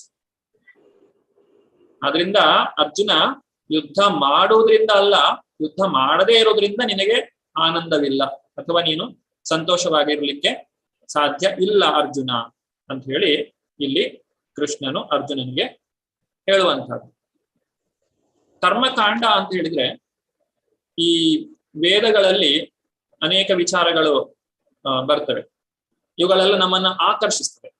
ಅಂದ್ರೆ ಒಬ್ಬ ವ್ಯಕ್ತಿಗೆ ಆಧ್ಯಾತ್ಮಕ್ಕೆ ಕಾಲಿಡಬೇಕು ಅಂತ ಹೇಳಿದ್ರೆ ಈ ಕರ್ಮಕಾಂಡ ವಿಚಾರಗಳು, ವೇದಗಳಲ್ಲಿ ಶಾಸ್ತ್ರಗಳಿರುವಂತಹ ಕರ್ಮಕಾಂಡ ವಿಚಾರಗಳು ಬಹಳ ಆಕರ್ಷಿತವಾಗಿ ಕಾಣ್ತದೆ. ಹಾಗಾಗಿ ಅವರಿಗೆ ಆ ಒಂದು ವೇದಗಳನ್ನ ಅಥವಾ ಈ ಶಾಸ್ತ್ರಗಳನ್ನ ಪಾಲಿಸಬೇಕು ಅನ್ನುವಂತಹ ಒಂದು ಮನಸ್ಸು ಉಂಟಾಗ್ತದೆ. ಇದು ಮೊದಲನೇ ಹೆಜ್ಜೆ. ಈ ಯೋಗದಲ್ಲಿ ಕರ್ಮಕಾಂಡ ಅನ್ನುವಂಥದ್ದು ಮೊದಲನೇ ಹೆಜ್ಜೆ. ಇದರ ಬಗ್ಗೆ ಮುಂದೆ ನಾವು ಇನ್ನು ವಿವರವಾಗಿ ನೋಡ್ತೇವೆ. ಕರ್ಮಕಾಂಡದ ಏನೆಲ್ಲ ಲಾಭಗಳಿವೆ ಕರ್ಮಕಾಂಡವನ್ನ ಮಾಡೋದ್ರಿಂದ ಜನರಿಗೆ ಅಂತ ಹೇಳಿ. ಗೀತಾ ಮಾತಾಜಿ ಇದನ್ನು ಓದ್ತೀರಾ? ಹರೇ ಕೃಷ್ಣ ಪ್ರಭುಜಿ. ಕರ್ಮಕಾಂಡ 2.31-37. ಜನರು ನಿನ್ನ ವಿಷಯವಾಗಿ ಕೆಟ್ಟ ಮಾತನಾಡಬಹುದು ಮತ್ತು ನಿನ್ನಂತೆ ಗೌರವಾನ್ವಿತನಾದ ಮನುಷ್ಯನಿಗೆ ಅಪಕೀರ್ತಿಯು ಸಾವಿಗಿಂತ ಕೇಡು. ನಿನಗೆ ಇದಕ್ಕಿಂತ ಹೆಚ್ಚು ದುಃಖಕರವಾದದ್ದು ಏನುಂಟು? ಭಗವದ್ಗೀತಾ 2.34-36. ಹರೇ ಕೃಷ್ಣ ಪ್ರಭುಜಿ. ಹರೇ ಕೃಷ್ಣ. ಈ ರೀತಿ ಅರ್ಜುನ, ನಿನಗೆ ಯುದ್ಧವನ್ನ ಮಾಡದೇ ಇರುವುದಕ್ಕಿಂತ ಮಾಡುವುದೇ ಲೇಸು. ಯುದ್ಧವನ್ನ ಮಾಡದೇ ಇದ್ರೆ ಅದು ನಿನಗೆ ಮರಣಕ್ಕೆ ಸಮಾನ. ಯುದ್ಧವನ್ನ ಮಾಡಿ ನೀನು ಮಡಿದರೂ ನಿನಗೆ ಅದು ಲಾಭವೇ. ಅದರಿಂದ ನಿನಗೆ ಒಳ್ಳೆಯದೇ ಉಂಟಾಗ್ತದೆ ಅರ್ಜುನ. ಆದ್ರಿಂದ ಯೋಚನೆ ಮಾಡು, ನೀನು ಯುದ್ಧವನ್ನ ಮಾಡುವಂತದ್ದೇ ಸರಿ ಅಂತ ಹೇಳಿ ಭಗವಂತ ಅರ್ಜುನನಿಗೆ ಇಲ್ಲಿ ಹೇಳ್ತಾ ಇದ್ದಾನೆ. ಇಲ್ಲಿ ಒಂದು ಉದಾಹರಣೆ ಇದೆ.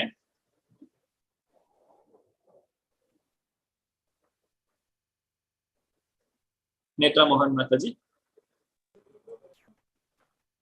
ಹರೇ ಕೃಷ್ಣ ಪ್ರಭುಜಿ. ಹರೇ ಕೃಷ್ಣ. ಕರ್ಮಕಾಂಡ ಅಧ್ಯಾಯ 2:31-37. ಸ್ವರ್ಗದ್ವಾರ ಮಪಾವೃತಂ. ಹೇ ಪಾರ್ಥ, ಇಂತಹ ಯುದ್ಧ ಮಾಡುವ ಅವಕಾಶಗಳು ತಾವಾಗಿ ಬಂದು ಸ್ವರ್ಗಲೋಕದ ಬಾಗಿಲುಗಳನ್ನು ಯಾವ ಕ್ಷತ್ರಿಯರಿಗಾಗಿ ತೆರೆಯುತ್ತವೆಯೋ ಅಂತಹ ಕ್ಷತ್ರಿಯರು ಸುಖಿಗಳು. ಹರೇ ಕೃಷ್ಣ ಪ್ರಭುಜಿ, ಧನ್ಯವಾದಗಳು. ಹೀಗೆ ಇಂತಹ ಒಂದು ಅವಕಾಶ, ಇಂತಹ ಒಂದು ಭಾಗ್ಯ ಯಾರಿಗೆ ಸಿಗ್ತದೆ ಅಂತ ಕ್ಷತ್ರಿಯರು ನಿಜವಾಗ್ಲೂ ಸುಖಿಗಳು. ಆಗ್ಲೇ ಹೇಳಿದ ಹಾಗೆ ಯುದ್ಧ ಅನ್ನುವಂಥದ್ದು ಎಲ್ಲರಿಗೂ ಸಿಗುವುದಿಲ್ಲ. ಯುದ್ಧವನ್ನ ಮಾಡುವಂತಹ ಅವಕಾಶ ಎಲ್ಲರಿಗೂ ಕೂಡ ಸಿಗುವುದಿಲ್ಲ. ಅಂತಹ ಒಂದು ಅವಕಾಶ ಈಗ ಅರ್ಜುನನಿಗೆ ದೊರಕಿದೆ. ಆದ್ರಿಂದ ಅರ್ಜುನನು ಈ ಒಂದು ಅವಕಾಶವನ್ನ ಸಮರ್ಪಕವಾಗಿ ಬಳಸಿಕೊಳ್ಳಬೇಕು. ಮಲ್ಲಿಕಾ ಮಾತಾಜಿ. ಹರೇ ಕೃಷ್ಣ ಪ್ರಭುಜಿ. ಹರೇ ಕೃಷ್ಣ. ಕರ್ಮಕಾಂಡ 2.31-37. ನೀನೇನನ್ನಾದರೂ ಯುದ್ಧದಲ್ಲಿ ಮಾಡಬೇಕಾದ ನಿನ್ನ ಸ್ವಧರ್ಮವನ್ನು ಪಾಲಿಸದೇ ಇದ್ದರೆ ನಿನ್ನ ಕರ್ತವ್ಯವನ್ನು ಅಲಕ್ಷ್ಯ ಮಾಡಿದ ಪಾಪಕ್ಕೆ ಒಳಗಾಗುತ್ತೀಯೇ. ಯೋಧನಾಗಿ ನಿನ್ನ ಕೀರ್ತಿಯನ್ನು ಕಳೆದುಕೊಳ್ಳುತ್ತೀಯೇ. ಭಗವದ್ಗೀತಾ 2.33. ಧನ್ಯವಾದಗಳು ಪ್ರಭುಜಿ. ಹರೇ ಕೃಷ್ಣ. ಹೀಗೆ ಅರ್ಜುನ, ಇದು ನಿನ್ನ ಸ್ವಧರ್ಮ. ನೀನು ಒಬ್ಬ ಕ್ಷತ್ರಿಯ. ನೀನು ಯುದ್ಧವನ್ನ ಮಾಡದೇ ಇದ್ರೆ ಏನಾಗ್ತದೆ? ಜನರು ನಿನ್ನನ್ನೇ ಪಾಲನೆ ಮಾಡ್ತಾರೆ. ಇಷ್ಟು ದಿವಸ ಅರ್ಜುನ ಅಂತ ಹೇಳಿದ್ರೆ ಮಹಾಯೋಧ, ಅರ್ಜುನನ ರೀತಿಯಲ್ಲಿ ನಾನು ಆಗ್ಬೇಕು ಅಂತ ಹೇಳಿ ಜನರು ಬಯಸ್ತಾ ಇದ್ರು. ಆದ್ರೆ ಇನ್ನು ಮೇಲೆ ಅರ್ಜುನ ಅಂತ ಹೇಳಿದ್ರೆ ಹೇಳಿ, ಅವನು ಯುದ್ಧವನ್ನ ಬಿಟ್ಟು ಓಡಿ ಹೋದ ಅಂತ ಹೇಳಿ ಜನ ಮಾತಾಡ್ತಾರೆ. ಅಷ್ಟೇ ಅಲ್ಲ, ಮುಂದಿನ ವಿಚಾರ, ಮೂರನೇ ವಿಷಯವನ್ನ ಹೇಳ್ತಾನೆ ಅರ್ಜುನ. ಪಾಪ ಬರ್ತದೆ. ಇಷ್ಟು ಜನರನ್ನು ನಾಶ ಮಾಡಿದಂತಹ ಪಾಪ ನನಗೆ ಬರ್ತದೆ. ಇಲ್ಲ ಅರ್ಜುನ, ನೀನು ಯುದ್ಧವನ್ನ ಮಾಡದೆ ನಿನ್ನ ಕ್ಷತ್ರಿಯ ಧರ್ಮವನ್ನ ನಿರ್ಲಕ್ಷ್ಯ ಮಾಡಿದಂತಹ ಪಾಪ ನಿನಗೆ ಬರ್ತದೆ. ನಮ್ಮ ದೇಶದ ಗಡಿಯನ್ನ ಕಾಯುವಂತಹ ಯೋಧರು ಅವರು ದೇಶವನ್ನ ಕಾಯುವುದನ್ನ ಬಿಟ್ಟು ಹಿಂದಕ್ಕೆ ಬಂದು ಬಿಟ್ರೆ ಏನಾಗಬಹುದು ದೇಶದ ಗತಿ? ಅದು ಖಂಡಿತವಾಗಿ ಪುಣ್ಯ ಕಾರ್ಯ ಅಲ್ಲ ಮಾಡ್ತಾ ಇರುವಂತಹದ್ದು. ಅವರು ಶತ್ರುಗಳಿಗೆ ತೋರಿಸುವಂತಹ ಅನುಕಂಪ ಅದು ಪಾಪ. ಯಾಕಂದ್ರೆ ದೇಶವನ್ನ ಕಾಯುವಂತಹ ಒಂದು ಶ್ರೇಷ್ಠ ಕಾರ್ಯವನ್ನ ಅವರು ಮಾಡ್ತಾ ಇದ್ದಾರೆ. ಅಂತಹ ಒಂದು ಜವಾಬ್ದಾರಿಯನ್ನ ಅವರು ಹೊತ್ತುಕೊಂಡಿದ್ದಾರೆ. ಅಂತಹ ಒಂದು ಕರ್ತವ್ಯವನ್ನ ಅವರು ನಿಭಾಯಿಸ್ತಾ ಇದ್ದಾರೆ. ಅಂತಹ ಕರ್ತವ್ಯದಲ್ಲಿ ಲೋಪವನ್ನ ಅವರು ಉಂಟು ಮಾಡಿದ್ರೆ ಅದರಿಂದ ವ್ಯಕ್ತಿಗೆ ಪಾಪವು ಬರ್ತದೆ. ಅಷ್ಟೊಂದು ಜನರು ಆ ಒಂದು ದುಷ್ಕರ್ಮಿಗಳ ಕೈಯಿಂದ ಅನ್ಯಾಯಕ್ಕೆ ಒಳಗಾಗುವುದರಿಂದ ಯಾರು ಅದಕ್ಕೆ ಮೂಲ ಕಾರಣರಾಗಿದ್ದಾರೋ ಅವರು ಪಾಪವನ್ನ ಹೊಂದುತ್ತಾರೆ. ಹಾಗಾಗಿ ಯುದ್ಧವನ್ನ ಮಾಡದೇ ಇದ್ರೆ ನಿನಗೆ ಪಾಪವು ಬರ್ತದೆ. ನಿನ್ನ ಕರ್ತವ್ಯವನ್ನು ಅಲಕ್ಷ್ಯ ಮಾಡಿದಂತಹ ಪಾಪ ನಿನಗೆ ಬರ್ತದೆ. ನೀನು ನಿನ್ನ ಕೀರ್ತಿಯನ್ನ ಕಳೆದುಕೊಳ್ತೀಯ ಅರ್ಜುನ ಅಂತ ಹೇಳಿ ಭಗವಂತ ಇಲ್ಲಿ ಹೇಳ್ತಾ ಇದ್ದಾನೆ. ನಮಿತಾ ಮಾತಾಜಿ. ಹರೇ ಕೃಷ್ಣ ಪ್ರಭು. ಹರೇ ಕೃಷ್ಣ. ನೀನೇನಾದರೂ ಯುದ್ಧ ಮಾಡಬೇಕಾದ ನಿನ್ನ ಪ್ರಭುಜಿ ಅದೇ ಇದೆ, ಮಾತಾಜಿಯವರು ಹೇಳಿದ್ರು, ಮಲ್ಲಿಕಾ ಮಾತಾಜಿಯವರು. ಚೇಂಜ್ ಆಗಿದೆ, ಈಗ ಯುದ್ಧ ಭೂಮಿಯಿಂದ ಹಿಮ್ಮೆಟ್ಟಿದ್ದಾರೆ. ಓಕೆ ಪ್ರಭುಜಿ. ಈಗ ಯುದ್ಧ ಭೂಮಿಯಿಂದ ಹಿಮ್ಮೆಟ್ಟಿದರೆ ಅವನು ಕ್ಷತ್ರಿಯನಾಗಿ ಸ್ವಧರ್ಮವನ್ನು ಅಲಕ್ಷ್ಯ ಮಾಡುವುದು ಮಾತ್ರವಲ್ಲ, ತನ್ನ ಕೀರ್ತಿಯನ್ನೆಲ್ಲ ಕಳೆದುಕೊಳ್ಳುವನು ಮತ್ತು ನರಕಕ್ಕೆ ರಾಜಮಾರ್ಗವು ಅವನ ಮುಂದೆ ತೆರೆದುಕೊಳ್ಳುತ್ತದೆ. ಇದನ್ನೇ ಬೇರೆ ಮಾತುಗಳಲ್ಲಿ ಹೇಳುವುದಾದರೆ ಅವನು ಯುದ್ಧ ಮಾಡಿದರೆ ನರಕಕ್ಕೆ ಹೋಗುವುದಿಲ್ಲ, ಯುದ್ಧ ಮಾಡದಿದ್ದರೆ ನರಕಕ್ಕೆ ಹೋಗುತ್ತಾನೆ. ಹರೇ ಕೃಷ್ಣ. ಭಗವಂತನ ಈ ಒಂದು ಮಾತು ಎಷ್ಟೊಂದು ಕಣ್ಣು ತೆರೆಸುವಂತಹ ವಿಚಾರ ಅಂತ ಹೇಳಿದ್ರೆ, ಈ ಮೊದಲನೇ ಅಧ್ಯಾಯವನ್ನ ನೋಡುವಾಗ ನಮಗೆ ಅರ್ಜುನ ಹೇಳಿದ್ದೆಲ್ಲ ಸರಿ ಅನಿಸ್ತದೆ. ಎರಡನೇ ಅಧ್ಯಾಯವನ್ನ ನೋಡಿದಾಗ ನಮ್ಮ ಅಜ್ಞಾನ ಎಷ್ಟೊಂದಿದೆ, ನಾನು ಈ ರೀತಿಯಾಗಿ ಯೋಚನೆ ಮಾಡ್ಲಿಲ್ವಲ್ಲ ಅಂತ ಅನಿಸ್ತದೆ. ಅದಕ್ಕೆ ನಾವು ಭಗವದ್ಗೀತೆಯನ್ನ ಓದ್ಬೇಕು. ಇಲ್ಲಿ ಅರ್ಜುನ ಹೇಳಿದ ಯುದ್ಧವನ್ನ ಮಾಡಿದ್ರೆ ನನಗೆ ಪಾಪ ಬರ್ತದೆ, ಇಷ್ಟೊಂದು ಜನರನ್ನ ಸಾಯಿಸಿದ್ರೆ ಅಂತ ಹೇಳಿ. ಆದ್ರೆ ಇಲ್ಲಿ ಭಗವಂತ ಏನು ಹೇಳ್ತಾ ಇದ್ದಾನೆ, ಅದಕ್ಕೆ ಸರಿ ವಿರುದ್ಧವಾಗಿ ಹೇಳ್ತಾ ಇದ್ದಾನೆ. ಅರ್ಜುನ, ನೀನು ಯುದ್ಧವನ್ನ ಮಾಡದೇ ಇದ್ರೆ ನಿನಗೆ ಪಾಪ ಬರ್ತದೆ, ಯುದ್ಧವನ್ನ ಮಾಡಿದ್ರೆ ನಿನಗೇನು ಆಗುದಿಲ್ಲ. ಯಾವ್ದಾದ್ರು ಯೋಧ ಈಗ ವಿರೋಧ ದೇಶದ ಜೊತೆಗೆ ಯುದ್ಧವನ್ನ ಮಾಡಿ ಪರಾಕ್ರಮದಿಂದ ಅನೇಕ ಶತ್ರುಗಳನ್ನ ಸಾಯಿಸಿದ್ರೆ ಅವರು ಹಿಂದಕ್ಕೆ ಬಂದಾಗ ಅವರಿಗೆ ನಾವು ವೀರಚಕ್ರವನ್ನ ಕೊಡ್ತೇವೆ. ಅವರನ್ನು ಯಾರು ಶಿಕ್ಷಿಸುವುದಿಲ್ಲ, ಅವರಿಗೆ ಯಾರು ಕೂಡ ಏನು ಕೆಟ್ಟದ್ದು ಹೇಳುವುದಿಲ್ಲ. ಅವರು ಒಳ್ಳೆ ಕೆಲಸವನ್ನ ಮಾಡಿದ್ದಾರೆ, ದೇಶದ ರಕ್ಷಣೆಗಾಗಿ ಅವರು ಕೆಲಸವನ್ನ ಮಾಡಿದ್ದಾರೆ. ಯಾತಕ್ಕೋಸ್ಕರ? ಯಾಕಂತ ಹೇಳಿದ್ರೆ ಅವರು ತಮ್ಮ ಸ್ವಾರ್ಥಕ್ಕಾಗಿ ಏನನ್ನೂ ಮಾಡಿಲ್ಲ, ಅದರಲ್ಲಿ ಸ್ವಾರ್ಥ ಅನ್ನುವಂಥದ್ದು ಏನೂ ಇಲ್ಲ. ಅವರು ದೇಶದ ಪ್ರತಿನಿಧಿಯಾಗಿ ದೇಶವನ್ನ ಕಾಯ್ತಾ ಇದ್ದಾರೆ ಅಷ್ಟೇ. ಹಾಗಾಗಿ ಅಲ್ಲಿ ಏನೇ ಆದ್ರೂ ಕೂಡ ಆ ದೇಶ ಅಥವಾ ಅವರಿಗೆ ಯಾರು ಆದೇಶವನ್ನ ಕೊಟ್ಟಿದ್ದಾರೋ ಅವರು ಕಾರಣರಾಗ್ತಾರೆ, ಅವರು ಜವಾಬ್ದಾರಿಯನ್ನು ತೆಗೆದುಕೊಳ್ತಾರೆ. ಅದೇ ಆ ವ್ಯಕ್ತಿ ತಾನು ಮನೆಗೆ ಬಂದ ಮೇಲೆ ತನಗಾಗದವರನ್ನ ಒಬ್ಬರನ್ನ ತಾನು ಸಾಯಿಸಿದ್ರೆ ಆಗ ಅದು ಅವನ ಸ್ವಂತ ಸ್ವಾರ್ಥ ಆಗ್ತದೆ. ಅಂತಹ ವ್ಯಕ್ತಿಗೆ ಶಿಕ್ಷೆ ಇದೆ. ಹಾಗಾಗಿ ಇಲ್ಲಿ ಅರ್ಜುನ ಮಾಡ್ತಾ ಇರುವಂತದ್ದು ಧರ್ಮಯುದ್ಧ. ಈ ಧರ್ಮಯುದ್ಧವನ್ನು ಮಾಡ್ಲಿಕ್ಕೆ ಹೇಳಿದ್ದು ಭಗವಂತ. ಹಾಗಾಗಿ ಭಗವಂತನ ಆದೇಶಕ್ಕನುಗುಣವಾಗಿ ಅರ್ಜುನನು ಮಾಡ್ತಾ ಇರುವಂತಹ ಈ ಕಾರ್ಯದಲ್ಲಿ ಯಾವುದೇ ಪಾಪವು ಕೂಡ ಘಟಿಸುವುದಿಲ್ಲ.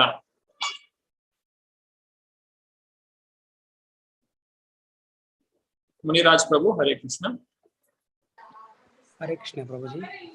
ಯಶೋಮಂತ ಸೇನನು ಯುದ್ಧವನ್ನು ಜಯಿಸುತ್ತಾನೆ ಅಥವಾ ಅವನು ಯುದ್ಧದಲ್ಲಿ ತನ್ನ ದೇಹ ತ್ಯಾಗ ಮಾಡುತ್ತಾನೆ.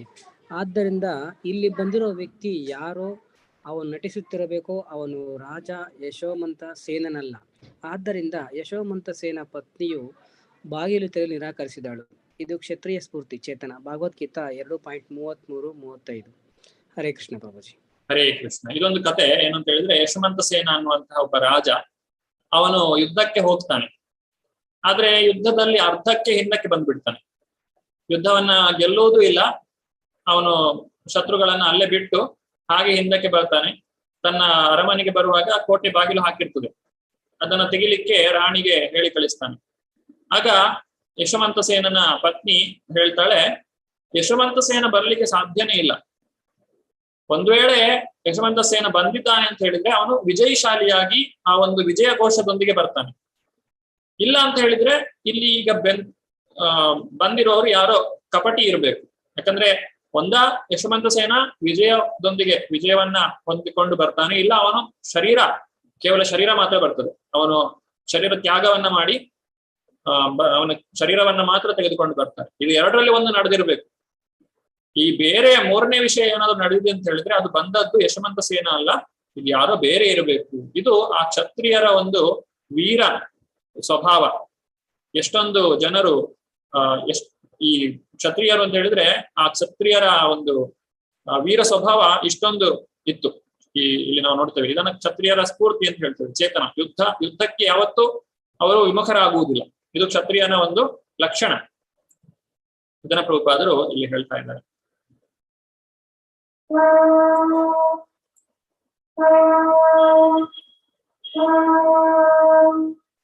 ರೀತಿ ಅರ್ಜುನನ ಅನುಕಂಪವನ್ನ ಭಗವಂತ ಆತ್ಮಜ್ಞಾನದ ಮೂಲಕ ಪರಿಹರಿಸ್ತಾನೆ. ಆಮೇಲೆ ಆನಂದ ಇಲ್ಲ, ನನಗೆ ಇದನ್ನ ಯುದ್ಧವನ್ನ ಮಾಡುವುದರಿಂದ ಸಂತೋಷ ಇಲ್ಲ ಅಂತ ಹೇಳುವಂತಹ ಪ್ರಶ್ನೆಗೆ ಭಗವಂತ ಕರ್ಮಕಾಂಡದ ಮೂಲಕ ಉತ್ತರವನ್ನು ಕೊಡ್ತಾನೆ. ಕರ್ಮಕಾಂಡದಲ್ಲಿ ವ್ಯಕ್ತಿಗೆ ಬೇಕಾದ್ದೆಲ್ಲವನ್ನು ಕೂಡ ತನ್ನ ಭೌತಿಕವಾದಂತಹ ತೃಪ್ತಿಯನ್ನ ಪಡೀಲಿಕ್ಕೆ ಸಾಧ್ಯ ಇದೆ. ಗೆದ್ದರೆ ರಾಜ್ಯ, ಸತ್ತರೆ ಸ್ವರ್ಗ. ಮತ್ತೆ ಪಾಪ ಪ್ರತಿಕ್ರಿಯೆಗಳು, ಯಾವುದೇ ಪಾಪ ಪ್ರತಿಕ್ರಿಯೆಗಳು ಬರುವುದಿಲ್ಲ ಭಗವಂತನ ಆದೇಶವನ್ನು ನಾವು ಪಾಲನೆ ಮಾಡುವುದರಿಂದ. ಉಷಾ ಮಾತಾಜಿ, ಹರೇ ಕೃಷ್ಣ. ಹರೇ ಕೃಷ್ಣ ಪ್ರಭುಜಿ. ಹರೇ. ಎರಡು ರೀತಿಯಲ್ಲೂ ನೀನು ಯುದ್ಧ ಮಾಡಬೇಕು, ನೀನು ಎರಡು ರೀತಿಯಲ್ಲಿ ಹೋರಾಡಬೇಕು. ಕೃಷ್ಣನು ಅರ್ಜುನನನ್ನು ಸಂದಿಗ್ಧತೆಗೆ ಸಿಲುಕಿಸಲು ಪ್ರಯತ್ನಿಸುತ್ತಿದ್ದಾನೆ. ಈ ರೀತಿಯಲ್ಲಿ ಅಥವಾ ಆ ರೀತಿಯಲ್ಲಿ ನೀನು ಹೋರಾಡಬೇಕಾಗುತ್ತದೆ. ನೀನು ಜೀವನದ ದೈಹಿಕ ಪರಿಕಲ್ಪನೆಯಲ್ಲಿಲ್ಲ ಎಂದು ನೀನು ಭಾವಿಸಿದರೆ ಅದು ನನ್ನ ಆದೇಶ. ನೀನು ಹೋರಾಡಬೇಕು. ನೀನು ಜೀವನದ ದೈಹಿಕ ಪರಿಕಲ್ಪನೆಯಲ್ಲಿದ್ದೀನಿ ಎಂದು ನೀನು ಭಾವಿಸಿದರೆ ನೀನು ಕ್ಷತ್ರಿಯ. ನೀನು ಹೋರಾಡಬೇಕು. ಎರಡೂ ರೀತಿಯಲ್ಲಿ ನೀನು ಹೋರಾಡಬೇಕು. ಇದು ಕೃಷ್ಣನ ತೀರ್ಮಾನ. ಭಗವದ್ಗೀತಾ 2.31. ಧನ್ಯವಾದಗಳು ಪ್ರಭುಜಿ. ಹರೇ ಕೃಷ್ಣ. ಅರ್ಜುನನಿಗೆ ತಪ್ಪಿಸಿಕೊಳ್ಳಿಕ್ಕೆ ಯಾವುದೇ ಅವಕಾಶ ಇಲ್ಲ. ಯಾವ ರೀತಿಯಾಗಿ ನೋಡಿದ್ರು ಅರ್ಜುನ ಯುದ್ಧ ಮಾಡುವುದೇ ಸರಿ, ಯುದ್ಧವನ್ನ ಮಾಡದೇ ಇದ್ರೆ ಅದು ತಪ್ಪು ಅಂತ ಹೇಳಿ ಭಗವಂತ ಸ್ಪಷ್ಟವಾದಂತಹ ಮಾತಿನಲ್ಲಿ ಅರ್ಜುನನಿಗೆ ತಿಳಿಸಿಕೊಡ್ತಾ ಇದ್ದಾನೆ. ಈಗ ಕರ್ಮಕಾಂಡದ ಬಗ್ಗೆ ಹೇಳಿದಂತಹ ಭಗವಂತ ಈಗ ಅರ್ಜುನನಿಗೆ ಕರ್ಮಕಾಂಡವನ್ನು ಕೂಡ ಕಡಿಮೆ ಮಾಡಿ ಹೇಳ್ತಾನೆ. ಅರ್ಜುನ, ಈ ಕರ್ಮಕಾಂಡ ಅಂದ್ರೆ ಅದೇ ಶಾಶ್ವತ ಅಂತ ತಿಳ್ಕೊಳ್ಬೇಡ, ಅದಕ್ಕಿಂತಲೂ ಸ್ವಲ್ಪ ಒಳ್ಳೇದಿದೆ. ಕರ್ಮಕಾಂಡ ಅಂತ ಹೇಳಿದ್ರೆ ಮೊದಲ ಹೆಜ್ಜೆ ಅಧ್ಯಾತ್ಮ ಜೀವನ ಅಂತಾನು ಹೇಳಲಿಕ್ಕೆ ಬರುವುದಿಲ್ಲ. ಅದು ಒಬ್ಬ ವ್ಯಕ್ತಿ ಅವನು ಪಾಪ ಕಾರ್ಯಗಳನ್ನ ಮಾಡ್ತಾ ಇದ್ದಾನೆ, ಪಾಪವನ್ನ ತಗ್ಗಿಸುವಂತಹ ಒಂದು ಕಾರ್ಯ ಅಷ್ಟೆ. ಅದು ಭಕ್ತಿ ಅಲ್ಲ, ಅದು ಆಧ್ಯಾತ್ಮಿಕ ಜೀವನ ಅಂತ ಹೇಳಲಿಕ್ಕೆ ಆಗುದಿಲ್ಲ. ಅದೇ ಆಧ್ಯಾತ್ಮಿಕ ಜೀವನಕ್ಕೆ ಪ್ರಾರಂಭಿಸುವಂತಹ ಒಂದು ಹೆಜ್ಜೆ ಅಂತ ಹೇಳಬಹುದು. ಯಾಕೆ ಈ ಕರ್ಮಕಾಂಡವನ್ನ ಭಗವಂತ ಕುಗ್ಗಿಸ್ತಾನೆ ಅಥವಾ ಅದರ ಬಗ್ಗೆ ಲಘುವಾಗಿ ಮಾತನಾಡ್ತಾನೆ? ಶೈಲಾ ಮಾತಾಜಿ. ಹರೇ ಕೃಷ್ಣ ಪ್ರಭುಜಿ. ಯಾಮಿಮಾಂ ಪುಷ್ಟಿತಾಂ ವಾಚಂ ಪ್ರವದಂತ್ಯ ವಿಪಶ್ವಿತಃ ವೇದವಾದಾರತಾಃ ಪಾರ್ಥ. ಅಲ್ಪಜ್ಞಾನಿಗಳಾದವರು ವೇದಗಳಲ್ಲಿನ ಹೂವಿನಂತಹ ಮಾತುಗಳಿಗೆ ಮೋಹಗೊಳ್ಳುತ್ತಾರೆ. ಈ ಮಾತುಗಳು ಸ್ವರ್ಗ ಲೋಕಗಳ ಪ್ರಾಪ್ತಿ, ಒಳ್ಳೆಯ ಜನ್ಮ, ಅಧಿಕಾರ ಮೊದಲಾದವುಗಳಿಗಾಗಿ ಹಲವಾರು ಕಾಮ್ಯ ಕರ್ಮಗಳನ್ನು ಶಿಫಾರಸು ಮಾಡುತ್ತವೆ. ಹರೇ ಕೃಷ್ಣ. ಹರೇ ಕೃಷ್ಣ. ಯಾಮ್ ಇಮಾಂ ಪುಷ್ಪಿತಾಂ ವಾಚಂ. ಪುಷ್ಪಿತಾಂ ಅಂದ್ರೆ ಹೂವಿನಂತ ಮಾತು ಅಂತ ಹೇಳ್ತಾರೆ. ಜನರು ಇನ್ನೊಬ್ಬರನ್ನ ಮೋಹಗೊಳಿಸ್ಲಿಕ್ಕೆ ಅಥವಾ ಮೋಸಗೊಳಿಸ್ಲಿಕ್ಕೆ ಜನರು ಹೂವಿನಂತ ರೀತಿಯಲ್ಲಿ ಮಾತನಾಡ್ತಾರೆ. ಅವರ ಮಾತಿಗೆ ಬೇರೆಯವರನ್ನ ಸೆಳೆಯಲಿಕ್ಕೋಸ್ಕರ ಅಥವಾ ಅವರು ಹೇಳಿದ ಹಾಗೆ ಇನ್ನೊಬ್ಬರು ಕೇಳಬೇಕು ಅನ್ನುವಂತಹ ಉದ್ದೇಶಕ್ಕೋಸ್ಕರ ಆ ಒಂದು ಹೂವಿನ ಮಾತಿನಲ್ಲಿ ಹೇಳುವಂತಹದ್ದು, ಅದನ್ನೇ ಇಲ್ಲಿ ಹೇಳುವಂಥದ್ದು. ವೇದಗಳು ಪುಷ್ಪಿತಾಂ ವಾಚಂ, ಅದು ಹೂವಿನ ರೀತಿಯಲ್ಲಿ ನಿಮಗೆ ವಿಚಾರಗಳನ್ನು ಹೇಳ್ತದೆ. ಏನು ಆ ಹೂವಿನ ರೀತಿ? ವೇದಗಳಲ್ಲಿ ಹೇಳ್ತಾರೆ, ನಿನಗೆ ತುಂಬಾ ಹಣ ಬೇಕಾ, ನೀನು ಈ ಯಜ್ಞವನ್ನ ಮಾಡು, ಈ ದೇವತೆಯ ಯಜ್ಞವನ್ನ ಮಾಡು, ನಿನಗೆ ತುಂಬಾ ಹಣ ಸಿಗ್ತದೆ. ನಿನಗೆ ಸುಂದರವಾದಂತಹ ಶರೀರ ಬೇಕಾ, ನೀನು ಈ ದೇವತೆಯನ್ನ ಪೂಜೆ ಮಾಡು. ನಿನಗೆ ತುಂಬಾ ಪ್ರಸಿದ್ಧಿಯನ್ನ ಗಳಿಸಬೇಕೋ, ನಿನಗೆ ಈ ರೀತಿಯಾದಂತಹ ದೇವತೆಯನ್ನ ಪೂಜೆ ಮಾಡು. ನಿನಗೆ ಉತ್ತಮವಾದಂತಹ ಆರೋಗ್ಯ ಬೇಕೋ, ನೀನು ಈ ರೀತಿಯಾದಂತಹ ದೇವತೆಯನ್ನ ಪೂಜೆ ಮಾಡು. ನೀನು ಈ ಯಜ್ಞವನ್ನ ಮಾಡು, ನೀನು ಈ ರೀತಿಯಾಗಿ ಮಾಡು. ನಿನಗೆ ಜೀವನದಲ್ಲಿ ಏನೆಲ್ಲ ಬೇಕು ಎಲ್ಲವನ್ನೂ ನೀನು ಪಡೆಯಬಹುದು. ನಿನಗೆ ಎಲ್ಲವನ್ನೂ ಪಡೆಯುವಂತಹ ಒಂದು ಅವಕಾಶ ಈ ವೇದಗಳಲ್ಲಿ ಇದೆ. ಇದು ಪುಷ್ಪಿತಾಂ ವಾಚಂ. ಒಂದು ಮರದಲ್ಲಿ ಹೂವು ಆಗ್ತದೆ. ಆ ಹೂವು ಬಾಳಿದ ನಂತರ ಅದರಲ್ಲಿ ಕಾಯಿ ಆಗ್ತದೆ, ಆಮೇಲೆ ಅದರಲ್ಲಿ ಹಣ್ಣು ಬರ್ತದೆ. ಆದ್ರೆ ಆ ಹೂ ಬಂದ ಕೂಡಲೇ ನಾವು ಕಿತ್ತು ತೆಗೆದು ಬಿಟ್ರೆ ಮತ್ತೆ ಅದರಲ್ಲಿ ಕಾಯಿ ಆಗೋದಿಲ್ಲ, ಅದರಲ್ಲಿ ಹಣ್ಣು ಕೂಡ ಲಭಿಸುವುದಿಲ್ಲ. ವೇದೈಶ್ಚ ಸರ್ವೈ ಅಹಮೇವ ವೇದ್ಯ. ವೇದಗಳಿಂದ ತಿಳಿಯಬೇಕಾದವನು ನಾನು ಅಂತ ಹೇಳಿ ಭಗವಂತ ಹೇಳಿದ್ದ. ಅದು ನಿಜವಾದ ಫಲ, ವೇದಗಳ ಫಲ, ಭಗವಂತನನ್ನ ಅರಿಯುವಂತ. ಆದ್ರೆ ನಾವೇನ್ ಮಾಡ್ತೇವೆ, ಈ ಪುಷ್ಪಿತಾಂ ವಾಚಂ, ಈ ಹೂವಿಗೆ ಆಕರ್ಷಿತರಾಗ್ತೇವೆ, ಈ ಹೂವನ್ನೇ ಆನಂದಿಸ್ತೇವೆ. ಹಾಗಾಗಿ ನಮಗೆ ಫಲ ದೊರೆಯುವುದಿಲ್ಲ, ಕೇವಲ ಹೂ ಮಾತ್ರ ದೊರೆಯುತ್ತದೆ. ಪ್ರವದಂತಿ ಅವಿಪಶ್ಚಿತ, ಅವರು ಬುದ್ಧಿವಂತರಲ್ಲ. ವೇದವಾದ ರಥಾಪಾರ್ಥ ನಾಣ್ಯದ ಸ್ಥಿತಿವಾದಿನಃ ಕಾಮಾತ್ಮಾನ ಸ್ವರ್ಗಪರ ಜನ್ಮ ಕರ್ಮ ಫಲಪ್ರದ ಕ್ರಿಯಾ ವಿಶೇಷ ಬಹುಲಾಂ ಭೋಗೇಶ್ವರ್ಯ ಗತಿಂ ಪ್ರತಿ.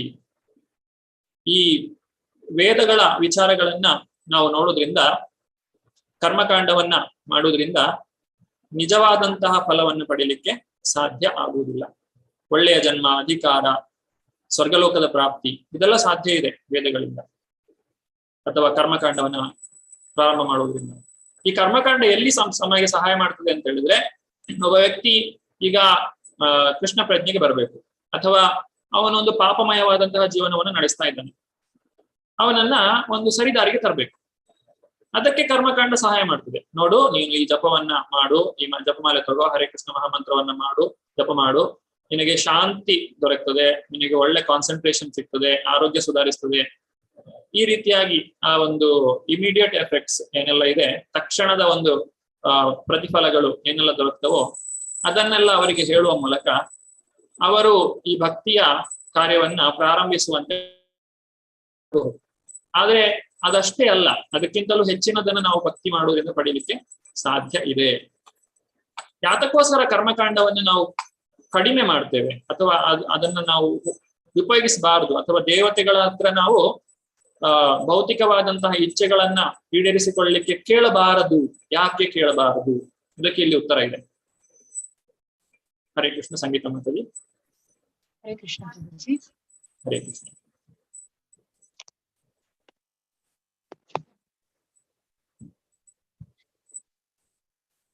ಯಾಮಿಮಾಂ ಪುಷ್ಟಿತಾಂ ವಾಚಂ ಪ್ರವದಂತ್ಯ ವಿಪಶ್ಚಿತಃ ವೇದವಾದ ರಥಾಪಾರ್ಥ. ಅಲ್ಪಜ್ಞಾನಿಗಳಾದವರು ವೇದಗಳಲ್ಲಿನ ಹೂವಿನಂತಹ ಮಾತುಗಳಿಗೆ ಮೋಹಗೊಳ್ಳುತ್ತಾರೆ. ಈ ಮಾತುಗಳು ಸ್ವರ್ಗಲೋಕಗಳ ಪ್ರಾಪ್ತಿ, ಒಳ್ಳೆಯ ಜನ್ಮ, ಅಧಿಕಾರ ಮೊದಲಾದವುಗಳಿಗಾಗಿ ಹಲವಾರು ಕಾಮ್ಯ ಕರ್ಮಗಳನ್ನು ಶಿಫಾರಸು ಮಾಡುತ್ತದೆ. ಅಲ್ಲ, ನೀವು ಸ್ಕ್ರೀನ್, ನನ್ನ ಸ್ಕ್ರೀನ್ ನೋಡಿ ಓದಿದ್ದ. ನೆಕ್ಸ್ಟ್ ಸ್ಲೈಡ್ ಮಾತಾಡಿ. ಪ್ರಭುಜಿ.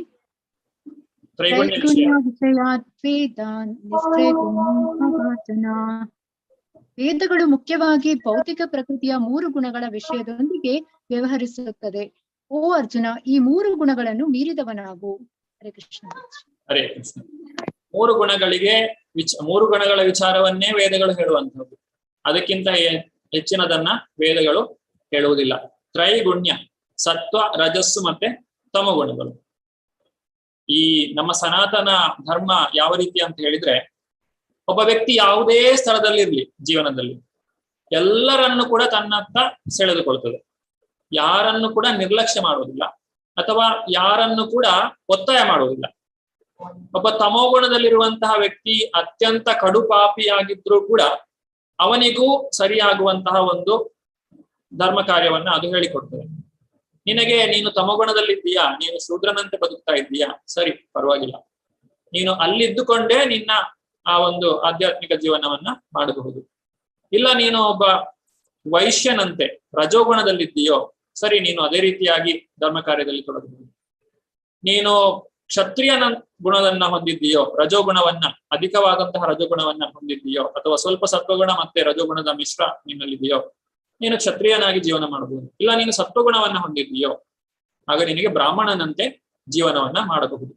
ಯಾವ ಗುಣಕ್ಕೆ ನೀನು ಒಳಪಟ್ಟಿದ್ದೀಯೋ, ಅಥವಾ ನೀನು ಯಾವ ಗುಣದಲ್ಲಿ ಬದುಕ್ತಾ ಇದ್ದೀಯೋ, ಆ ಸ್ಥಳದಿಂದಲೇ ನಿಧಾನಕ್ಕೆ ಹೇಗೆ ನಾವು ಒಂದು ಶುದ್ಧ ಸತ್ವಕ್ಕೆ ಬರಬಹುದು ಅನ್ನುವಂತಹ ವಿಚಾರವನ್ನ ಇಲ್ಲಿ ವೇದಗಳು ನಮಗೆ ಹೇಳ್ತವೆ. ಆದ್ರೆ ವೇದಗಳು ನಮಗೆ ಭಗವಂತನನ್ನ ಅರ್ಥ ಮಾಡಿಕೊಳ್ಳಿಕ್ಕೆ ಬೇಕಾದಂತಹ ಒಂದು ಅವಕಾಶವನ್ನ ಕೊಡ್ಲಿಕ್ಕೆ ಸಾಧ್ಯ ಇಲ್ಲ. ಈ ವೇದಗಳು ಭಗವಂತನನ್ನ ತೋರಿಸ್ಲಿಕ್ಕೆ ಸಾಧ್ಯ ಆಗುವುದಿಲ್ಲ. ಯಾಕಂದ್ರೆ ಅದು 3 ಗುಣಗಳ ಒಳಗೆ ಇದೆ. 3 ಗುಣ ಅಂತ ಹೇಳಿದ್ರೆ, ಗುಣದ ಇನ್ನೊಂದು ಅರ್ಥ ಹಗ್ಗ ಅಂತ ಹೇಳಿ. ಹಗ್ಗದಿಂದ ನಾವು ಕಟ್ಟುವಂತಹದ್ದು, ಬಂಧಿಸುವಂತಹದ್ದು. ಈ 3 ಗುಣಗಳು ನಮ್ಮನ್ನ ಬಂಧಿಸಿವೆ. ಈಗ ನಾನು ನಿಮ್ಮ ಹತ್ರ ಕೇಳಿದ್ರೆ ನಿಮ್ಮನ್ನ ಚಿನ್ನದ ಒಂದು ಸರಪಣಿಯಿಂದ ಕಟ್ಟಿ ಹಾಕ್ಬೇಕಾ, ಅಥವಾ ಬೆಳ್ಳಿಯ ಸರಪಣಿಯಿಂದ ಕಟ್ಟಿ ಹಾಕ್ಬೇಕು, ಅಥವಾ ನಿಮ್ಮನ್ನ ಕಬ್ಬಿಣದ ಸರಪಣಿಯಿಂದ ಕಟ್ಟಿ ಹಾಕ್ಬೇಕು ಅಂತ ಕೇಳಿದ್ರೆ ಏನಂತ ಉತ್ತರ ಕೊಡ್ಬೇಕು? ನನ್ನನ್ನು ಯಾವ ಸರಪಣಿಯಿಂದ ಕಟ್ಟಿ ಹಾಕಬೇಡಿ ಅಂತ ಹೇಳಿದ್ರೆ ಒಳ್ಳೇದು. ನೀವು ಚಿನ್ನದಿಂದ ಆದ್ರೂ ಕಟ್ಟಿ ಹಾಕಿ, ಬೆಳ್ಳಿಯಿಂದ ಆದ್ರೂ ಕಟ್ಟಿ ಹಾಕಿ, ಕಬ್ಬಿಣದಿಂದ ಆದ್ರೂ ಕಟ್ಟಿ ಹಾಕೋದು. ಅದರಿಂದ ನಮ್ಮ ಉದ್ದೇಶ ಯಾವ ಒಂದು ಸರಪಣಿಯಿಂದ ಕಟ್ಟಿ ಹಾಕಿಸ್ಕೊಳ್ಬೇಕು ಅಂತ ಅಲ್ಲ, ಹೇಗೆ ಈ ಸರಪಣಿಯಿಂದ ಬಿಡುಗಡೆಯನ್ನು ಹೊಂದಬೇಕು. ಹಾಗಾಗಿ ಒಬ್ಬ ವ್ಯಕ್ತಿ ಸತ್ವಗುಣದಲ್ಲಿರ್ಲಿ, ರಜೋಗುಣದಲ್ಲಿರ್ಲಿ, ತಮಗುಣದಲ್ಲಿರ್ಲಿ, 3 ವ್ಯಕ್ತಿಗಳು ಕೂಡ ಬಂಧನದಲ್ಲೇ ಇದ್ದಾರೆ. ತಮಗುಣದಲ್ಲಿರುವಂತಹ ವ್ಯಕ್ತಿ ಪ್ರಮಾದ ಆಲಸ್ಯಗಳಿಂದ ಬಂಧಿತನಾಗಿದ್ರೆ, ಸತ್ವಗುಣದಲ್ಲಿರುವಂತಹ ವ್ಯಕ್ತಿ ಅತಿ ಆನಂದವನ್ನ ಹೊಂದಿರ್ತಾನೆ, ಅದರಿಂದ ಅವನಿಗೆ ಆಲಸ್ಯ ಬರ್ತದೆ, ಮತ್ತೆ ಅವನು ತಮಗುಣಕ್ಕೆ ಇಳಿದು ಬಿಡ್ತಾನೆ. ಅಥವಾ ಅವನಲ್ಲಿ ಬಹಳಷ್ಟು ಜ್ಞಾನ ಇರ್ತದೆ, ಅದರಿಂದ ಅವನಿಗೆ ಅಹಂಕಾರ ಬರ್ತದೆ, ಮತ್ತೆ ಅವನು ರಜೋಗುಣಕ್ಕೆ ಇಳಿದು ಬಿಡ್ತಾನೆ. ಹಾಗಾಗಿ ಸತ್ವಗುಣದಲ್ಲಿ ವ್ಯಕ್ತಿ ರಜೋಗುಣ ತಮಗುಣಗಳಿಗೆ ಇಳಿದು ಬಿಡುವಂತಹ ಅನೇಕ ಸಾಧ್ಯತೆಗಳು ಇರ್ತವೆ. ಹಾಗಾಗಿ ಸತ್ವಗುಣವೂ ಬೇಡ, ರಜೋಗುಣವೂ ಬೇಡ, ತಮೋಗುಣವೂ ಬೇಡ. ನಮಗೆ ಬೇಕಾಗಿರುವಂಥದ್ದು ಶುದ್ಧ ಸತ್ವ, ಆ ಭಗವಂತನ ಸೇವೆಯನ್ನು ಮಾಡುವಂತಹದ್ದು. ಆದ್ರಿಂದ ಈ ತ್ರೈಗುಣ್ಯಗಳಿಂದ ನೀನು ಮೇಲಕ್ಕೆ ಬಾ. ತ್ರೈಗುಣ್ಯ ವಿಷಯ ವೇದ ನಿಸ್ತ್ರೈಗುಣ್ಯೋ ಭವಾರ್ಜುನ, ನಿಸ್ತ್ರೈಗುಣ್ಯವನ್ನ ನೀನು ಹೊಂದು. ನಿರ್ದ್ವಂದ್ವೋ ನಿತ್ಯ ಸತ್ವಸ್ಥೋ ನಿರ್ಯೋಗ ಕ್ಷೇಮ ಆತ್ಮವಾನ್. ಅರ್ಜುನ, ನೀನು 3 ಗುಣಗಳನ್ನ ಮೀರಿ ನಿಲ್ಲುವಂತಹನಾಗು ಅಂತ ಹೇಳಿ ಭಗವಂತ ಅರ್ಜುನನಿಗೆ ಹೇಳುವಂಥದ್ದು. ಅದಕ್ಕೆ ನಾವು ಭಕ್ತಿ ಯೋಗವನ್ನ ಮಾಡಬೇಕು. ಈ ರೀತಿ ಭಗವಂತನು ಈ ಕರ್ಮಕಾಂಡದ ವಿಚಾರಗಳನ್ನ ಕುಗ್ಗಿಸಿ ಹೇಳ್ತಾನೆ. ಮೊದಲನೇದಾಗಿ ಹೇಳಿದ್ದು ಕರ್ಮಕಾಂಡದ ವಿಚಾರಗಳನ್ನೇ. ಗೆದ್ದರೆ ರಾಜ್ಯ, ಸತ್ತರೆ ಸ್ವರ್ಗ, ಇದು ಕರ್ಮಕಾಂಡ. ಆಮೇಲೆ ಹೇಳುವಂಥದ್ದು ಕರ್ಮಕಾಂಡ ಒಳ್ಳೆಯದಲ್ಲ, ಯಾಕಂದ್ರೆ ಅದಕ್ಕಿಂತ ಹೆಚ್ಚಿನದನ್ನು ನೀನು ಪಡೆಯಬಹುದು. ಸ್ವರ್ಗಕ್ಕೆ ಹೋಗುವುದು ನಿನ್ನ ಗುರಿ ಅಲ್ಲ. ಸ್ವರ್ಗಕ್ಕೆ ಹೋದ್ರೆ ಮತ್ತೆ ಬರಬೇಕು, ಆದ್ರೆ ಭಗವಂತನ ಧಾಮಕ್ಕೆ ಹೋದ್ರೆ ನಾವು ಹಿಂದಕ್ಕೆ ಬರಬೇಕಾದ ಅಗತ್ಯ ಇರುವುದಿಲ್ಲ. ಇಲ್ಲಿ ನಮಗೊಂದು ಎಕ್ಸರ್ಸೈಸ್ ಚಟುವಟಿಕೆ ಇದೆ. ಭಗವದ್ಗೀತೆಯ 45-46ನೇ ಶ್ಲೋಕ ಮತ್ತು ಭಾವಾರ್ಥವನ್ನ ಓದಬೇಕು. 45ನೇ ಶ್ಲೋಕ ಅಂತ ಹೇಳಿದ್ರೆ ತ್ರೈಗುಣ್ಯ ವಿಷಯ ವೇದ, ಈಗೇನು ನಾವು ನೋಡಿದ್ದೇವೆ. ಆಮೇಲೆ 46ನೇದು ಯಾವಾನಾರ್ಥ ಉದಪಾನಿ, ಅಂದ್ರೆ ನೀರಿನ ಒಂದು ಬಾವಿ ಮತ್ತು ಒಂದು ದೊಡ್ಡ ನದಿ, ಅದರ ಒಂದು ಸಾದೃಶ್ಯ. ಹಾಗೆ ಕೃಷ್ಣ ಪ್ರಜ್ಞೆಯ ಅಭ್ಯಾಸದಲ್ಲಿ ವೇದಗಳ ಕರ್ಮಕಾಂಡ ವಿಭಾಗದ ಪ್ರಸ್ತುತತೆಯನ್ನು ಚರ್ಚಿಸಿ. ಅಂದ್ರೆ ನಾವು ಈಗ ಮಾಡ್ತಾ ಇರುವಂತಹ ಕೃಷ್ಣ ಪ್ರಜ್ಞೆ ಏನಿದೆ, ಅದರಲ್ಲೂ ಕೂಡ ನಾವು ಕರ್ಮಕಾಂಡದ ಕೆಲವೊಂದು ವಿಭಾಗಗಳನ್ನ ಆಚರಣೆ ಮಾಡ್ತಾ ಇದ್ದೇವೋ ಅನ್ನುವಂಥ ಪ್ರಶ್ನೆ ಇದ್ರೆ ಏನು ಅದು ಬೇಕೋ ಅನ್ನುವಂಥದ್ದು ಪ್ರಶ್ನೆ. ಇನ್ನು ವೈದಿಕ ದೃಷ್ಟಿಕೋನದಿಂದ ಇಸ್ಕಾನ್ನ ಆಚರಣೆಗಳು ಹೇಗೆ ಅಧಿಕೃತವಾಗಿವೆ, ನಾವು ಅದನ್ನ ಮಾಡ್ತಾ ಇದ್ದೇವೆ ಅಂತ ಹೇಳಿದ್ರೆ ಅದು ಸರಿಯೋ ತಪ್ಪೋ, ಇದು ಇವತ್ತಿನ ಪ್ರಶ್ನೆ. 2 ಪ್ರಶ್ನೆಗಳು 45-46ನೇ ಶ್ಲೋಕಗಳನ್ನ ಓದಿ ಕರ್ಮಕಾಂಡದ ವಿಚಾರಗಳಲ್ಲಿ ನಾವು ಕೃಷ್ಣ ಪ್ರಜ್ಞೆಯ ಅಭ್ಯಾಸವನ್ನ ಹೇಗೆ ಮಾಡುತ್ತಾ ಇದ್ದೇವೆ, ಅಥವಾ ಅದರ ಒಂದು ಕೊಡುಗೆ ಏನು, ಕರ್ಮಕಾಂಡದ ಕೊಡುಗೆ ಏನು ಈ ಕೃಷ್ಣ ಪ್ರಜ್ಞೆಯ ಅಭ್ಯಾಸಕ್ಕೆ. ಆಮೇಲೆ ನಾವು ಮಾಡ್ತಾ ಇರುವಂತಹ ವಿಚಾರ ಅದು ವೈದಿಕ ದೃಷ್ಟಿಕೋನದಿಂದ ಹೇಗೆ ಅಧಿಕೃತ, ಅಂದ್ರೆ ಅದು ಸರಿಯೋ ತಪ್ಪೋ, ಅಥರೈಸ್ಡ್ ಹೌದೋ ಅಲ್ವೋ ಅನ್ನೋದು ಇವತ್ತಿನ ಈ ಒಂದು ಪ್ರಶ್ನೆ. ಇದನ್ನ ನಾವು ಗ್ರೂಪ್ ನಲ್ಲಿ ಡಿಸ್ಕಸ್ ಮಾಡಬೇಕು. ಒಟ್ಟು ಇಲ್ಲಿ 31 ಜನ ಇದ್ದೀರಾ. ನಾನೊಂದು 8 ಗ್ರೂಪ್ ಅನ್ನು ಮಾಡ್ತೇನೆ. ಈ ನೀವು ಗ್ರೂಪ್ ಮಾಡಿದ ಮೇಲೆ ಅದರಲ್ಲಿ ಒಬ್ಬ ಲೀಡರ್ ಅನ್ನ ಮಾಡಬೇಕು. ಮೊದಲು ನೀವೆಲ್ಲ ಚರ್ಚೆಯನ್ನ ಮಾಡಿ ಎಲ್ಲ ಪಾಯಿಂಟ್ಸ್ ಅನ್ನ ನೋಟ್ ಮಾಡ್ಕೊಳ್ಳಿ. ಆಮೇಲೆ ಯಾರಾದ್ರೂ ಒಬ್ರು ಅದನ್ನ ಪ್ರೆಸೆಂಟ್ ಮಾಡಬೇಕು. ನಿಮಗೆ 5 ನಿಮಿಷಗಳ ಕಾಲ ಚರ್ಚೆ ಮಾಡ್ಲಿಕ್ಕೆ ಸಮಯಾವಕಾಶವನ್ನ ಕೊಡ್ತೇನೆ. ಆಮೇಲೆ ಪ್ರೆಸೆಂಟೇಶನ್ ಮಾಡ್ಲಿಕ್ಕೆ 2 ನಿಮಿಷಗಳ ಕಾಲ ಅವಕಾಶ ಇರ್ತದೆ. ಒಟ್ಟು ಈಗ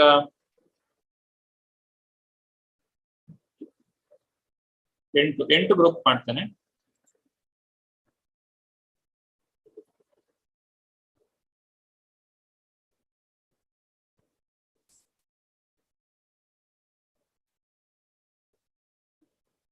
ಯಾರಿಗಾದ್ರು ಪ್ರಶ್ನೆ ಇದೆಯಾ ಇದರ ಬಗ್ಗೆ? ನಾನು ಈ ವಿಚಾರದಲ್ಲಿ ಈಗ ನಾನು ಹೇಳಿರುವಂತಹ ಮಾತಿನಲ್ಲಿ ಏನಾದ್ರು ಪ್ರಶ್ನೆ ಇದೆಯಾ?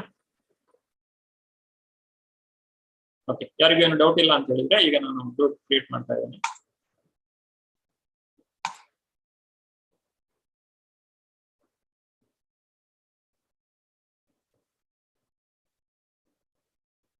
ಎಲ್ಲರೂ ಕೂಡ ನಿಮ್ಮ ನಿಮ್ಮ ಗ್ರೂಪಿಗೆ ಜಾಯ್ನ್ ಆಗಿ. ಒಂದು ಗ್ರೂಪ್ ನಲ್ಲಿ 4 ಜನ ಇರ್ತೀರ.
ಹರೇ ಕೃಷ್ಣ, ಎಲ್ರಿಗೂ ಮತ್ತೆ ಸ್ವಾಗತ.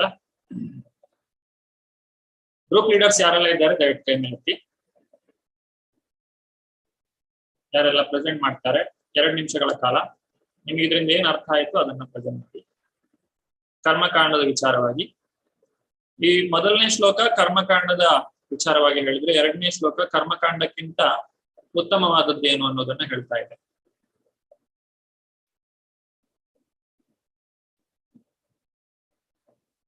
ಅದಕ್ಕಿಂತ ಮೊದಲು ನಾನು 1 ನಿಮಿಷ ಟೈಮ್ ಕೊಡ್ತೇನೆ. ಎಲ್ಲರೂ ಕೂಡ ನಿಮ್ಮ ಅಟೆಂಡೆನ್ಸ್ ಹಾಕಿಬಿಡಿ.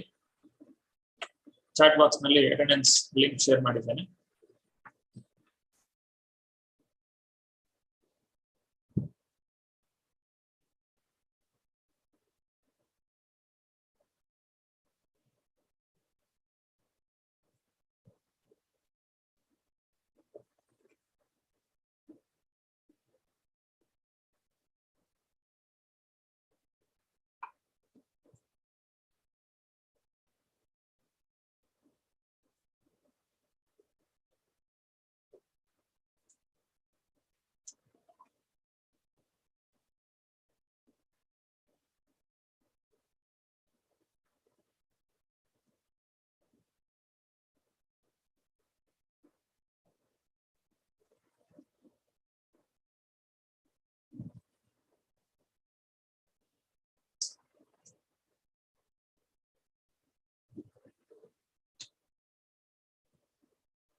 ಹಾಗೆ ನಿಮ್ಮ ರೋಲ್ ನಂಬರ್ ಅನ್ನು ನೋಟ್ ಮಾಡ್ಕೊಳ್ಳಿ.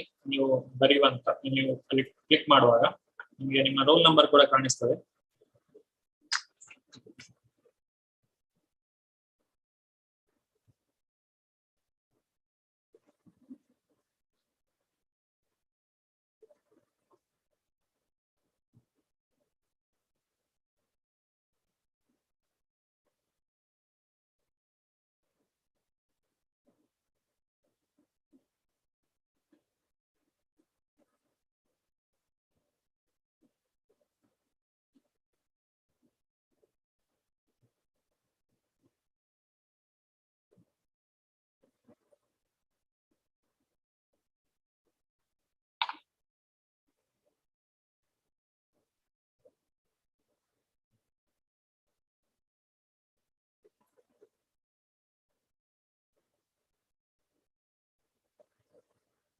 ಓಕೆ, ಛಾಯಾ ಮಾತಾಜಿ ಹರೇ ಕೃಷ್ಣ. ಅನ್ಮ್ಯೂಟ್ ಮಾಡ್ಕೊಳ್ಳಿ. ಪ್ರಭುಜಿ ಎಲ್ಲ ಅರ್ಜೆಂಟ್ ಆಗಿ ಮಾಡಿದಾಯ್ತು, ನಮ್ಗೆ ವೇಳೆ ಬಹಳ ಕಡಿಮೆ ಆಯ್ತು. ಸ್ವಲ್ಪ ನಾವು ಪರವಾಗಿಲ್ಲ ಮತ್ತೆ ಇಲ್ಲಿ ಒಂದೊಂದೇ ಪಾಯಿಂಟ್ಸ್ ಹೇಳ್ತಾ ಹೋಗಿ. 2 ನಿಮಿಷ ಟೈಮ್ ಇದೆ ನಿಮಗೆ. ಐಹಿಕ ಬಂಧನದಿಂದ ಬಿಡಿಸಿಕೊಳ್ಳುವ ಬಗ್ಗೆ ವೈದಿಕ ಜ್ಞಾನ ಏನು ಮಾರ್ಗದರ್ಶನ ನೀಡುತ್ತೆ. ಆದ್ರೆ ಕರ್ಮಕಾಂಡ ಅಧ್ಯಾಯ ಅಂದ್ರೆ ಇಂದ್ರಿಯ ತೃಪ್ತಿಯ ಚಟುವಟಿಕೆಗಳನ್ನ ಮುಗಿದಾಗ ಉಪನಿಷತ್ತುಗಳ ರೂಪದಲ್ಲಿ ಆತ್ಮ ಸಾಕ್ಷಾತ್ಕಾರಕ್ಕೆ ಅವಕಾಶವನ್ನ ಕಲ್ಪಿಸುತ್ತೆ. ಸೊ ಐಹಿಕ ದೇವು ಇರುವಷ್ಟು ಕಾಲವು ಐಹಿಕ ಗುಣಗಳಲ್ಲಿ ಕ್ರಿಯೆಗಳು ಪ್ರತಿಕ್ರಿಯೆಗಳು ಇದ್ದೇ ಇರುತ್ತದೆ. ಸುಖ ದುಃಖ ತಂಪು ಉಷ್ಣ ಇಂಥ ದ್ವಂದ್ವಗಳು ಎದುರಾದಾಗ ಮನುಷ್ಯನು ಸಹನೆಯನ್ನು ಕಲಿತುಕೊಳ್ಳಬೇಕು ಮತ್ತು ಅವನು ಕೃಷ್ಣನ ಕೃಪೆಯೊಂದನ್ನೇ ಅವಲಂಬಿಸಿದರೆ, ಸಂಪೂರ್ಣ ಕೃಷ್ಣ ಪ್ರಜ್ಞೆಯಲ್ಲೇ ಇದ್ದರೆ ಅವನ ಸ್ಥಿತಿ ಉತ್ತಮವಾಗುತ್ತದೆ ಅಂತ ಒಂದು ಪ್ರಭುಜಿ. ಮತ್ತೆ ಎರಡನೇ ಇದಕ್ಕೆ ನಾವು ಎರಡನೇ ಶ್ಲೋಕದಲ್ಲೇ ನಾನು ಹುಡುಕ್ತಾ ಇದ್ದೆ. ಹುಡುಕಿದಾಗ ನಂಗೆ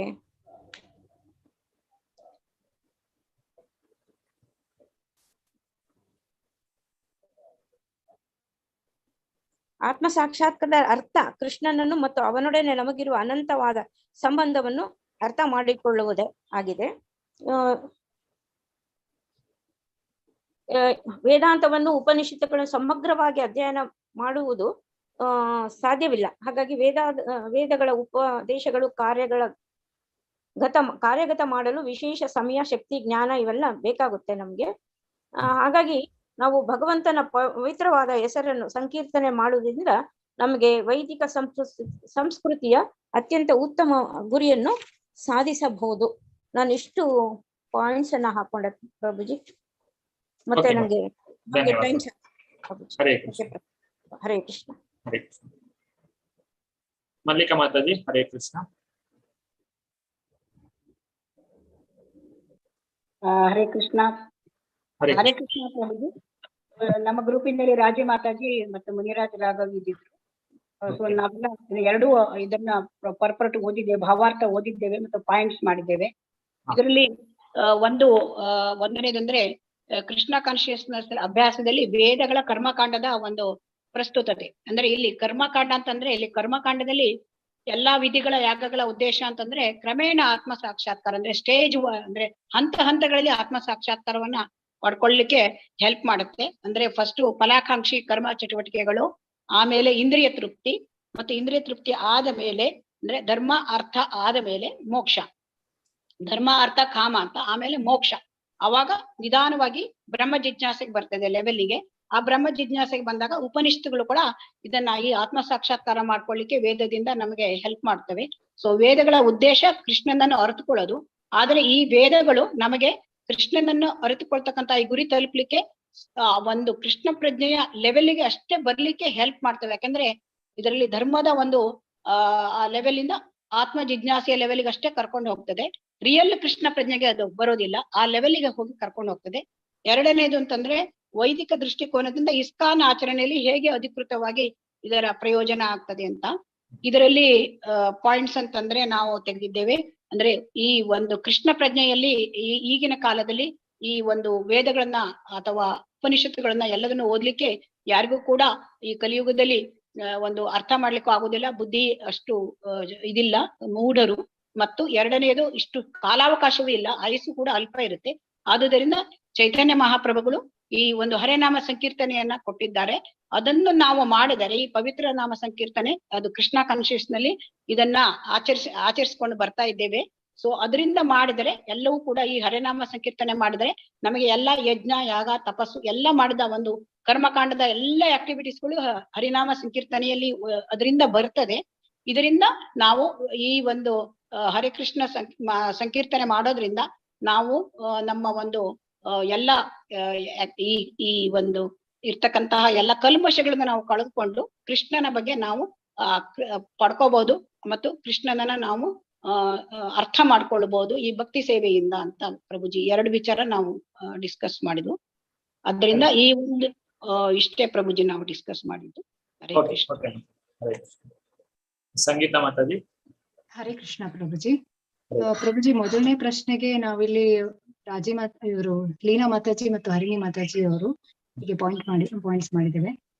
ಏನಂತ ಹೇಳಿದ್ರೆ ಈಗ ಕರ್ಮಕಾಂಡದಲ್ಲಿರುವವರು ಅವರು ಅಂದ್ರೆ ಯಾತ್ರೆಗೆ ಹೋಗ್ತಾರೆ, ಆದ್ರೆ ಒಂದು ಭಗವಂತನ ದರ್ಶನ ಮಾಡಿ ಬರ್ತಾರೆ ಅಷ್ಟೇ. ಆದ್ರೆ ಇಲ್ಲಿ ಕೃಷ್ಣ ಪ್ರಜ್ಞೆಯಲ್ಲಿ ಇರೋರು ಈಗ ಯಾತ್ರೆಗೆ ಹೋಗುದು ಅಂತ ಹೇಳಿದ್ರೆ ಒಂದು ಭಕ್ತರ ಸಂಘದಲ್ಲಿ ಇದ್ದು ನಿಜವಾದ ಸಂತೋಷ ಪಡ್ತೇವೆ, ಮತ್ತೆ ಆ ಒಂದು ಭಗವಂತನ ಬಗ್ಗೆ ತಿಳಿಯುವುದಕ್ಕೋಸ್ಕರ ಹೋಗುವಂತದ್ದು. ಹಾಗೆ ಈಗ ಭಗವಂತನ ಸೇವೆಗೆ ಉಪಯೋಗಿಸುವಂತ ವಾಹನಗಳು ಮತ್ತೆ ಇತರ ವಸ್ತುಗಳು ಕೂಡ ಇದೆಲ್ಲವೂ ಕೂಡ ಭಗವಂತನ ಸೇವೆಗಾಗಿ ಉಪಯೋಗಿಸುವಂತದ್ದು. ಮತ್ತೆ ನಾವು ಇಲ್ಲಿ ನೋಡುವಂತದ್ದು ಏನಂದ್ರೆ ನಾವು ಕರ್ಮಕಾಂಡಕ್ಕೆ ಅಂಟಿಕೊಂಡಿರಬಾರ್ದು, ಅಂದ್ರೆ ಕೃಷ್ಣನಿಗೋಸ್ಕರ ನಾವು ಕರ್ಮವನ್ನು ಮಾಡುದು ಅಂತ ಹೇಳಿ ನಾವು ಕೃಷ್ಣ ಪ್ರಜ್ಞೆಯಲ್ಲಿ ತಿಳಿತೇವೆ. ಈ ವೇದಗಳ ಗುರಿ ಈಗ ಕೃಷ್ಣನನ್ನು ಕಾಣುವುದು ಅಂತೇಳಿ, ಯಾಕಂದ್ರೆ ಸರ್ವಸ್ಯ ಚಾಹಂ ಹೃದಯ ಸನ್ನಿವಿಷ್ಟು ಅಂತೇಳಿ 15ನೇ ಅಧ್ಯಾಯದ 15ನೇ ಶ್ಲೋಕದಲ್ಲಿ ಹೇಳಿದ್ದಾರೆ. ಸೊ ಕೃಷ್ಣ ಪ್ರಜ್ಞೆಯಲ್ಲಿ ಇದ್ರೆ ಅವರು ಎಷ್ಟೇ ಒಂದು ದೊಡ್ಡ ವೈದಿಕ ವಿದ್ವಾಂಸರನ್ನು ಕೂಡ ಡಿಫೀಟ್ ಮಾಡಲು ಸಾಧ್ಯವಾಗ್ತದೆ. ಸೊ ಹಾಗಾಗಿ ಕೃಷ್ಣ ಪ್ರಜ್ಞೆಯಲ್ಲಿ ಭಗವಂತನ ಭಕ್ತಿ ಸೇವೆ ಮಾಡ್ತಾ ಇದ್ರೆ ಎಲ್ಲಾ ಮಾರ್ಗಗಳು ಸುಗಮವಾಗ್ತದೆ ಅಂತೇಳಿ ನಾವು ಇಲ್ಲಿ ಪಾಯಿಂಟ್ಸ್ ಹೇಳಿಕ್ಕೆ ಇಷ್ಟಪಡ್ತೀವಿ. ಹರೇ ಕೃಷ್ಣ ಪ್ರಭು. ಹರೇ ಕೃಷ್ಣ ಪ್ರಭು, ಧನ್ಯವಾದಗಳು. ಶೈಲಾ ಮಾತಾಜಿ, ಹರೇ ಕೃಷ್ಣ. ಹರೇ ಕೃಷ್ಣ ಪ್ರಭುಜಿ. ಪ್ರಭುಜಿ, ಈಗಾಗ್ಲೇ 3 ಜನ ನಮ್ಮ ಸ್ನೇಹಿತರು ಹೇಳಿದ್ದಾರೆ. ಅದರೊಟ್ಟಿಗೆ ಒಂದೆರಡು ಪಾಯಿಂಟ್ಗಳನ್ನ ಸೇರಿಸ್ಲಿಕ್ಕೆ ಇಷ್ಟಪಡ್ತೀವಿ. ನಮ್ಮ ಗ್ರೂಪ್ ನಲ್ಲಿ 4 ಜನ ಇದ್ದಾರೆ. ನಾವೆಲ್ಲ ಡಿಸ್ಕಸ್ ಮಾಡಿ ಮಾತಾಡಿ ಇದನ್ನ ನಾವು ಹೇಳ್ತಾ ಇದ್ದೀವಿ. ಈಗ ಮೊದಲನೇ ಪ್ರಶ್ನೆಗೆ ಬಂದಾಗ ಕರ್ಮಕಾಂಡದ ವಿಷಯದಲ್ಲಿ 45ನೇ ಶ್ಲೋಕದಲ್ಲಿ ಕೃಷ್ಣ ಹೇಳಿರುವ ಪ್ರಕಾರ 3 ಗುಣಗಳನ್ನ ಮೀರ್ ನಿಲ್ಲು ಅಂತ ಹೇಳ್ತಾನೆ. ಇದ್ರಲ್ಲಿ ವೇದಗಳಲ್ಲಿ ಬಹುಮಟ್ಟಿಗೆ ಫಲಾಕಾಂಕ್ಷೆ ಕರ್ಮವನ್ನೇ ಅಂದ್ರೆ ಪ್ರತಿಫಲ ಆಕಾಂಕ್ಷೆ ಉಟ್ಕೊಂಡು ಮಾಡುವಂತ ಕರ್ಮಗಳ ಬಗ್ಗೆ ಹೆಚ್ಚು ಹೇಳ್ತಾ ಬರ್ತವೆ. ಕರ್ಮಕಾಂಡಗಳಲ್ಲಿ ಅದೇ ಆಗಿರುತ್ತದೆ, ಫಲಾಪೇಕ್ಷೆಯನ್ನು ಬಯಸುವುದೇ ಆಗಿರುತ್ತದೆ ಮಾಡುವುದು. ಆದ್ರೆ ಇಲ್ಲಿ ಕೃಷ್ಣ ಅರ್ಜುನನಿಗೆ ಹೇಳುದು 3ಗಳನ್ನು ಮೀರಿ ನಿಲ್ಲು, ನೀನು ಯಾವುದೇ ಫಲಾಪೇಕ್ಷೆಯನ್ನು ಬಯಸಬೇಡ, ದ್ವಂದ್ವಗಳಿಂದ ಮುಕ್ತನಾಗಿ ಆತ್ಮದಲ್ಲಿ ನೆಲೆಸು ಅಂತ ಮುಖ್ಯವಾಗಿ ಹೇಳ್ತಾನೆ. ಇದು ಭಕ್ತಿ ಮಾಡುವುದರಿಂದ ಈ 3 ಗುಣಗಳನ್ನು ಮೀರೋದು ಸುಲಭ ಮಾರ್ಗವಾಗುತ್ತೆ, ಭಕ್ತಿನೇ. ಹಾಗೆ 46ನೇ ಶ್ಲೋಕದಲ್ಲಿ ಬಂದು ಇನ್ನು ಮುಂದಕ್ಕೆ ಹೋದಾಗ 2ನೇ ಪ್ರಶ್ನೆಯಲ್ಲಿ ಮುಖ್ಯವಾಗಿ ನನಗೆ ಕಂಡು ಬಂದಿದ್ದು ಏನು ಅಂತ ಅಂದ್ರೆ ವೇದ್ಯಗಳ ಎಲ್ಲ ಅಧ್ಯಯನದ ಮುಖ್ಯ ಗುರಿ ಏನಾಗಿರುತ್ತೆ ಅಂದ್ರೆ ಕೃಷ್ಣನ ಅರ್ಥಕೊಳ್ಳೋದೆ. ಅದು ಹೇಗೆ ಅಂದ್ರೆ ಸುಲಭವಾಗಿ ಹೇಳ್ಬೇಕು ಅಂದ್ರೆ ನೀವು ಗಿಡದ ಬುಡಕ್ಕೆ ನೀರ್ ಹಾಕಿದ್ರೆ ಸಾಕು, ಬೇರೆ ಸೇವೆ ಏನೋ ಮಾಡೋದು ಬೇಡ ಅನ್ನೋದು ಇದ್ರಲ್ಲಿ ಕಂಡು ಬರುತ್ತೆ. ಯಸ್ಮಿನ್ ತುಷ್ಟೆ ಜಗತ್ ತುಷ್ಟೆ ಅಂತ. ಹಾಗಾಗಿ ಇದ್ರಿಂದ ಈ ಸ್ಟೆಪ್ ಬೈ ಸ್ಟೆಪ್ ಕರ್ಮಕಾಂಡದಲ್ಲಿ ಮಾಡಿ ಒಂದೊಂದೇ ಸ್ಟೆಪ್ ಏರಿ ನಮ್ಮ ಆಸೆಗಳನ್ನ ಈಡೇರಿಸ್ಕೊಂಡು ನಂತರ ಆಧ್ಯಾತ್ಮಿಕತೆಗೆ ಹೋಗೋದಕ್ಕಿಂತ ಇಮಿಡಿಯೇಟ್ ಆಗೇನೆ ಇದ್ರಲ್ಲಿ ಹೋಗ್ಬಿಡ್ಬಹುದು. ತುಂಬಾ ಸುಲಭ ಮಾರ್ಗಗಳನ್ನ ಚೈತನ್ಯ ಮಹಾಪ್ರಭುಗಳು ಹೇಳ್ಕೊಟ್ಟಿದ್ದಾರೆ. ಹರಿನಾಮ ಸಂಕೀರ್ತನೆಯನ್ನು ಅದು ಈ ಯುಗದಲ್ಲಿ ಇದೇ ಯುಗ ಧರ್ಮದ ಪ್ರಕಾರ ನಮ್ಮ ಕಲಿಯುಗಕ್ಕೆ ಇದೇ ತುಂಬಾ ಸರ್ವಶ್ರೇಷ್ಠವಾದದ್ದು. ಇದು ಬಿಟ್ರೆ ಬೇರೆ ಯಾವುದು ಇಲ್ಲ ಅಂತ ಕಲೋನಾಸ್ತಿ ಅಂತ ಮುಂದೆ ಬರ್ತದೆ. ಹಾಗೇನೆ ಇದ್ರಲ್ಲಿ ಈ ಹರಿನಾಮ ಸಂಕೀರ್ತನೆಯಿಂದ ಎಂತ ಚಾಂಡಾಳ ಕುಲದಲ್ಲೇ ಹುಟ್ಟಿ ಸಂಸಾರದಂತ ಹೀನ ಸಂಸಾರದಲ್ಲೇ ಹುಟ್ಟಿದ್ರು ಆತ್ಮ ಸಾಕ್ಷಾತ್ಕಾರದ ಅತ್ಯುನ್ನತ ಸ್ಥಿತಿಗೆ ಏರುವಂತಹ ಇದನ್ನ ಒಬ್ಬ ಚಾಂಡಾಳನಿಗೂ ಸಿಗುವಂತೆ ಮಾಡ್ಕೊಟ್ಟಿದ್ದಾರೆ. ಇದು ವೆರಿ ವೆರಿ ಇಂಪಾರ್ಟೆಂಟ್ ಪಾಯಿಂಟ್ ಆಗಿ ನನಗೆ ಕಂಡು ಬಂತು. ಇಷ್ಟೇ ಹೇಳಕ್ಕೆ ಇಷ್ಟಪಡ್ತೀನಿ ಪ್ರಭು. ಹರೇ ಕೃಷ್ಣ. ಹರೇ ಕೃಷ್ಣ ಮಾತಾಜಿ, ಧನ್ಯವಾದಗಳು. ಸುಮಾ ಮಾತಾಜಿ, ಹರೇ ಕೃಷ್ಣ. ಹರೇ ಕೃಷ್ಣ ಪ್ರಭುಜಿ. ಹರೇ ಕೃಷ್ಣ. ನಮ್ಮ ಗ್ರೂಪ್ ಅಲ್ಲಿ ಉಷಾ ಮಾತಾಜಿ ಅವರಿದ್ರು. ಅದ್ರಿಂದ ನಾವು ಇಬ್ರು ಡಿಸೈಡ್ ಮಾಡಿದಂದ್ರೆ 2 ಅಂಶ ಮಾತ್ರ. ಅದು ವೇದಗಳಿಂದ ನಮ್ಗೆ ಅಂದ್ರೆ ಕೃಷ್ಣ ಹೇಳಿದಾಗೆ ಕೃಷ್ಣ ಪ್ರಜ್ಞೆಯಲ್ಲಿ ಅಂದ್ರೆ ವೇದಾಧ್ಯಯನದ ಗುರಿ ಎಲ್ಲದರ ಮೂಲ ಕಾರಣ ಶ್ರೀಕೃಷ್ಣ. ಶ್ರೀಕೃಷ್ಣನನ್ನ ಅರ್ಥಕೊಳ್ಳುವುದು. ಆಮೇಲೆ ಅದು ವೈದಿಕ ಅಂಶಗಳಿಂದ ಅಂದ್ರೆ ದೃಷ್ಟಿಕೋನದಿಂದ ಅದರಲ್ಲಿ 3 ಸತ್ವ ಗುಣಗಳ ಇದು ಶುದ್ಧ ಗುಣಗಳು ಅಂದ್ರೆ ನಾವು ಶುದ್ಧ ಸತ್ವಕ್ಕೆ ರೀಚ್ ಆದಾಗ ಅಂದ್ರೆ ನಾವು ಕೃಷ್ಣ ಪ್ರಜ್ಞೆಯಲ್ಲಿ ಇರ್ಬೇಕು ಅಂತ ಹೇಳಿ ಪ್ರಭುಜಿ. ಅಂದ್ರೆ ನಂಗೆ ಸರಿಯಾಗಿ ಅಷ್ಟು ಎಕ್ಸ್ಪ್ಲೈನ್ ಮಾಡ್ಲಿಕ್ಕೆ ಇದಾಗ್ತದೆ. ಅಂದ್ರೆ ಒಂದು ಉದಾಹರಣೆ ಕೊಟ್ಟಿದ್ದಾರೆ. ಅಂದ್ರೆ ಒಂದು ಸಣ್ಣ ಬಾವಿಯಲ್ಲಿ ಮಾಡುವ ಕೆಲಸ ಮತ್ತು ದೊಡ್ಡ ಜಲಾಶಯದಲ್ಲಿ ಮಾಡುವ ಕೆಲಸ. ಅದರಲ್ಲಿ ಸಣ್ಣ ಬಾವಿಯಲ್ಲಿ ಮಾಡುವ ಕೆಲಸ ಎಲ್ಲ ದೊಡ್ಡ ಜಲಾಶಯದಲ್ಲೂ ಮಾಡಬಹುದು ಅಂತೇಳಿ. ಹಾಗೆ ಅದು ವೇದಗಳ ಹಿಂದಿರುವ ಉದ್ದೇಶ ಕೂಡ ಅಷ್ಟೇ. ಅಂದ್ರೆ ವೇದಗಳನ್ನು ಚೆನ್ನಾಗಿ ತಿಳಿದವನು ಅವನು ಎಲ್ಲಾ ಪ್ರಯೋಜನ ಪಡೆಯುತ್ತಾನೆ. ಹಾಗೆ ಕೃಷ್ಣ ಪ್ರಜ್ಞೆಯಲ್ಲಿ ಬರ್ತಾನೆ ಅವನು. ಕೃಷ್ಣ ಎಷ್ಟು ಪ್ರಭುಜಿ. ವೇದವನ್ನು ತಿಳಿದವನು ಎಲ್ಲವನ್ನು ಭಕ್ತಿಗೆ ಬಂದವನು ವೇದವನ್ನು ತಿಳಿದ ಹಾಗೆ ಅಂತ ಹೇಳ್ಬೋದು ಅಲ್ವಾ? ಹೌದು ಪ್ರಭುಜಿ. ಭಕ್ತಿ ಅಂತ ಬರ್ದಿದ್ದಾರೆ. ಓಕೆ ಮಾತಾಡಿ, ಧನ್ಯವಾದ. ಧನ್ಯವಾದ ಪ್ರಭುಜಿ. ಗೀತಾ ಮೋಹನ್ ಮಾತಾಜಿ. ಹರೇ ಕೃಷ್ಣ ಪ್ರಭುಜಿ. ಕೃಷ್ಣ ಪ್ರಜ್ಞೆ ಅಭ್ಯಾಸದಲ್ಲಿ ವೇದಗಳ ಕರ್ಮಕಾಂಡ ವಿಭಾಗದ ಪ್ರಸ್ತುತೆಯನ್ನು ಚರ್ಚಿಸಿ. ಅಂದ್ರೆ ಇಲ್ಲಿ ವೇದಗಳ ಕರ್ಮಕಾಂಡದ ರೀತಿ ಯಾವುದು ನಮ್ಗೆ ಕೃಷ್ಣ ಪ್ರಜ್ಞೆಯಲ್ಲಿ ಕಾಣಿಸುತ್ತೆ ಅನ್ನೋ ತರ ಕೇಳ್ತಾ ಇದಾರೆ ಅನ್ಕೊಂಡೆ. ಎಲ್ಲರೂ ಕೃಷ್ಣ ಪ್ರಜ್ಞೆಗೆ ಬರುವುದಕ್ಕೆ ಮುಂಚೆ ತ್ರಿಗುಣಗಳಲ್ಲಿ ಸಿಕ್ಕಾಕೊಂಡಿರ್ತಾರೆ. ಅಲ್ಲಿ ನಾವು ಕ್ರಮೇಣ ಟ್ರೈನ್ ಮಾಡ್ತಾರೆ. ಹೇಗೆ ಅಂತಂದ್ರೆ ಬ್ರಹ್ಮ ಮುಹೂರ್ತದಲ್ಲಿ ಎದೋಳೋದು, ಆರತಿ ಅರ್ಚನೆ ಮಾಡೋದು, ಸಾತ್ವಿಕ ಆಹಾರ ಸೇವಿಸೋದು, 4 ನಿಯಮಕ ತತ್ವಗಳನ್ನ ಪಾಲಿಸೋದು, ಮತ್ತೆ ಅಪರಾಧ ರಹಿತ ಜಪ ಮಾಡುವುದಕ್ಕೆ ಮುಂಚೆ ಎಲ್ಲರೂ ಅಪರಾಧ ಇರುವಂತ ಜಪನೆ ಮಾಡ್ತಾ ಇರ್ತಾರೆ. ಇವೆಲ್ಲ ನಮ್ಗೆ ನೋಡೋದಕ್ಕೆ ಇದು ವೈದಿಕ ಕರ್ಮಕಾಂಡದ ಹಾಗೆ ಅನಿಸಿದ್ರು ಕೂಡ ಅದು ಕ್ರಮೇಣ ನಮ್ಮನ್ನ ಶುದ್ಧ ಸತ್ವಕ್ಕೆ ತಗೊಂಡು ಹೋಗುತ್ತೆ. ಮತ್ತೆ ಇದು ವೇದಗಳನ್ನ ಅಂತಿಮ ಗುರಿ ಕೃಷ್ಣನನ್ನ ಅರಿಯುವುದು. ಯಾವಾಗ ಒಬ್ಬ ಸಂಕೀರ್ತನೆ ಮಾಡೋದಕ್ಕೆ ಅದು ಅಪರಾಧರಹಿತ ಸಂಕೀರ್ತನೆ ಮಾಡಕ್ಕೆ ಪ್ರಾರಂಭಿಸ್ತಾನೋ ಅವಾಗ ಅವನು ಕೃಷ್ಣನ ಜೊತೆ ತನ್ನ ಕನೆಕ್ಷನ್ ಪಡ್ಕೊಳ್ತಾನೆ. ಅಂದ್ರೆ ಅವನ ಜೊತೆ ಅವನ ಸಂಬಂಧ ಪುನರ್ಸ್ಥಾಪನೆ ಮಾಡ್ಕೊಳ್ತಾನೆ. ಮತ್ತೆ ಭಗವದ್ಗೀತೆ ಅಧ್ಯಯನ ಮಾಡುವುದು, ಮತ್ತೆ ಯಾತ್ರೆಗಳಿಗೆ ಹೋಗುವುದು, ಇವೆಲ್ಲ ಪಂಚರಾತ್ರ ವಿಧಿ ಮತ್ತೆ ಭಾಗವತ ವಿಧಿಗಳು, ಇವೆಲ್ಲ ವೈದಿಕ ಕರ್ಮಕಾಂಡದ ಹಾಗೆ ಕಾಣಿಸ್ಬೋದು. ಆದ್ರೆ ಅವು ಕ್ರಮೇಣ ನಮ್ಮನ್ನ ಶುದ್ಧ ಸತ್ವಕ್ಕೆ ತಗೊಂಡು ಹೋಗುತ್ತೆ. ವೈದಿಕ ದೃಷ್ಟಿಕೋನದಿಂದ ಇಸ್ಕಾನ್ ಆಚರಣೆಗಳು ಹೇಗೆ ಅಧಿಕೃತವಾಗಿವೆ ಅಂದ್ರೆ ನನ್ಗನ್ಸ್ತು ಪ್ರಭುಜಿ ಇದು ಪಂಚರಾತ್ರ ವಿಧಿ ಮತ್ತೆ ಭಾಗವತ ವಿಧಿಗಳ ಬಗ್ಗೆ ಏನಾದ್ರು ಕೇಳ್ತಾ ಇದಾರೆ ಅಂತ. ಮತ್ತೆ ಹೀಗೆ ನಾವು ಸ್ಟೆಪ್ ಬೈ ಸ್ಟೆಪ್ ಮಾಡೋದ್ರಿಂದ ಎಲ್ಲಾ ತ್ರಿಗುಣಗಳಲ್ಲಿ ಸಿಕ್ಕಾಕೊಂಡಿರುವಂತ ಸಾಧಾರಣ ಮನುಷ್ಯರು ಕೂಡ ಕ್ರಮೇಣ ಶುದ್ಧ ಸತ್ವಕ್ಕೆ ಹೋಗಿ ವೇದಗಳ ಅಂತಿಮ ಗುರಿಯಾದ ಕೃಷ್ಣನ ಜೊತೆ ಅವರ ಸಂಬಂಧವನ್ನ ಮತ್ತೆ ಮರುಸ್ಥಾಪಿಸ್ಕೊಳ್ತಾರೆ ಅಂತ ನಾನು ಅನ್ಕೊಂಡಿದ್ದೀನಿ ಪ್ರಭುಜಿ. ಹರೇ ಕೃಷ್ಣ. ಧನ್ಯವಾದಗಳು. ಹರೇ ಕೃಷ್ಣ. ನಮಿತಾ ಮಾತಾಜಿ. ಹರೇ ಕೃಷ್ಣ ಪ್ರಭುಜಿ. ನಮ್ ಟೀಮ್ ಅಲ್ಲಿ ರೀನಾ ಮಾತಾಜಿ ಮತ್ತೆ ಗಣೇಶ್ ಪ್ರಭುಜಿ, ಇನ್ನೊಬ್ರು ಮಾತಾಜಿ ಇದ್ರು, ನನಗೆ ಅವ್ರ ಹೆಸರು ಗೊತ್ತಿಲ್ಲ. ಸೊ ಇಲ್ಲಿ ಯಾರು ಲೀಡರ್ ಗೊತ್ತಿಲ್ಲ. ಗಣೇಶ್ ಪ್ರಭುಜಿ, ರೀನಾ ಮಾತಾಜಿ ನೀವೇನಾದ್ರೂ ಹೇಳ್ತೀರಾ ಅಥವಾ ನಾನು ಕಂಟಿನ್ಯೂ ಮಾಡ್ಲಾ? ಹರೇ ಕೃಷ್ಣ. ರೀನಾ ಮಾತಾಜಿ, ಗಣೇಶ್ ಪ್ರಭುಜಿ. ನಮಿತಾ ಮಾತಾಜಿ ನೀವು ಹೇಳಿ, ನೀವು ಕಲೆಕ್ಟ್ ಮಾಡ್ಕೊಂಡ ಪಾಯಿಂಟ್ಸ್. ಹಾ ಓಕೆ ಪ್ರಭುಜಿ. ಸೊ ನಾವು ಓದೋಷ್ಟ್ರಲ್ಲೇ ಟೈಮ್ ಮುಗಿದು ಹೋಗಿತ್ತು ಪ್ರಭುಜಿ. ಸ್ವಲ್ಪ ಡಿಸ್ಕಸ್ ಮಾಡಿದ್ವಿ, ಅದನ್ನ ನಾನು ನಿಮ್ ಮುಂದೆ ಹೇಳ್ತೇನೆ. ಈಗ ಮೊದಲನೇ ಪ್ರಶ್ನೆ, ಕೃಷ್ಣ ಪ್ರಜ್ಞೆಯ ಅಭ್ಯಾಸದಲ್ಲಿ ವೇದಗಳ ಕರ್ಮಕಾಂಡದ ವಿಭಾಗದ ಪ್ರಸ್ತುತಿಯನ್ನ ನಾವು ಇಲ್ಲಿ ಹೇಳೋದಾದ್ರೆ, ಕರ್ಮಕಾಂಡ ಇಲ್ಲಿ ಚಟುವಟಿಕೆಗಳು ಕೃಷ್ಣನಿಂದಲೇ ಪ್ರೇರಿತವಾಗಿವೆ, ಭಗವಂತನಿಂದಲೇ ಪ್ರೇರಿತವಾಗಿವೆ. ಸೊ ನಾವು ಇಲ್ಲಿ ನಮ್ಮ ಕರ್ಮಕಾಂಡ ಅಂದ್ರೆ ಹಿಂದಿನ ಜನ್ಮದ ವಿಷಯಗಳನ್ನ ನಾವು ಸಂಪೂರ್ಣವಾಗಿ ಮರೆತು ಬಿಡ್ತೀವಿ. ಸೊ ಇಲ್ಲಿ ಅವನು ಪರಮ ಪ್ರಭುವಿನ ಒಂದು ಸಾಕ್ಷಿಯಾಗಿ ನಾವು ಹಿಂದಿನ ಕರ್ಮಗಳಲ್ಲಿ ಅನುಗುಣವಾಗಿ ಏನು ನಾವು ಕಾರ್ಯವನ್ನ ಮಾಡಿರ್ತೀವೋ ಅದನ್ನೇ ನಾವು ಈ ಜನ್ಮದಲ್ಲಿ ಪುನರಾರಂಭಿಸ್ತೀವಿ. ಸೊ ಅದು ಅವನ ಕರುಣೆಯಿಂದ. ಸೊ ಅಗತ್ಯವಾದಂತಹ ಜ್ಞಾನವನ್ನು ಕೂಡ ಮತ್ತೆ ಸ್ಮರಣೆಯನ್ನು ಕೂಡ ನಾವು ಭಗವಂತನಿಂದಾನೇ ಪಡಿತೀವಿ. ಸೊ ಇದು ವೇದಗಳ ಒಂದು ಕರ್ಮಕಾಂಡದ ಈ ವಿಭಾಗದ ಪ್ರಸ್ತುತತೆ ಅಂತ ನನಗೆ ಅನಿಸಿತು ಪ್ರಭುಜಿ. ಮತ್ತೆ ಇನ್ನೊಂದು, ಈಗ ವೇದಗಳ ಅವತಾರದ ರೂಪವಾಗಿ ಏನಿದು ಬದುಕನ್ನು ಯೋಗ್ಯ ರೀತಿಯಲ್ಲಿ ರೂಪಿಸಿಕೊಂಡು ನಾವು ಭಗವದ್ಧಾಮಕ್ಕೆ ಮರಳೋದು ಮತ್ತೆ ಹಿಂದಿರುಗುವಂತೆ ವೇದಗಳು ನಮ್ಗೇನ್ ಮಾಡ್ತವೆ, ಸರಿಯಾದ ಆದೇಶವನ್ನ ನೀಡುತ್ತೆ.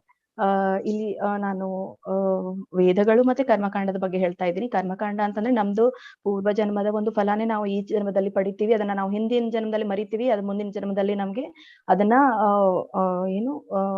ನಡ್ಸ್ಕೊಂಡು ಹೋಗೋ ಹಾಗೆ ನಮ್ಗೆ ಭಗವಂತ ಆ ಜ್ಞಾನವನ್ನ ಕೊಡ್ತಾನೆ.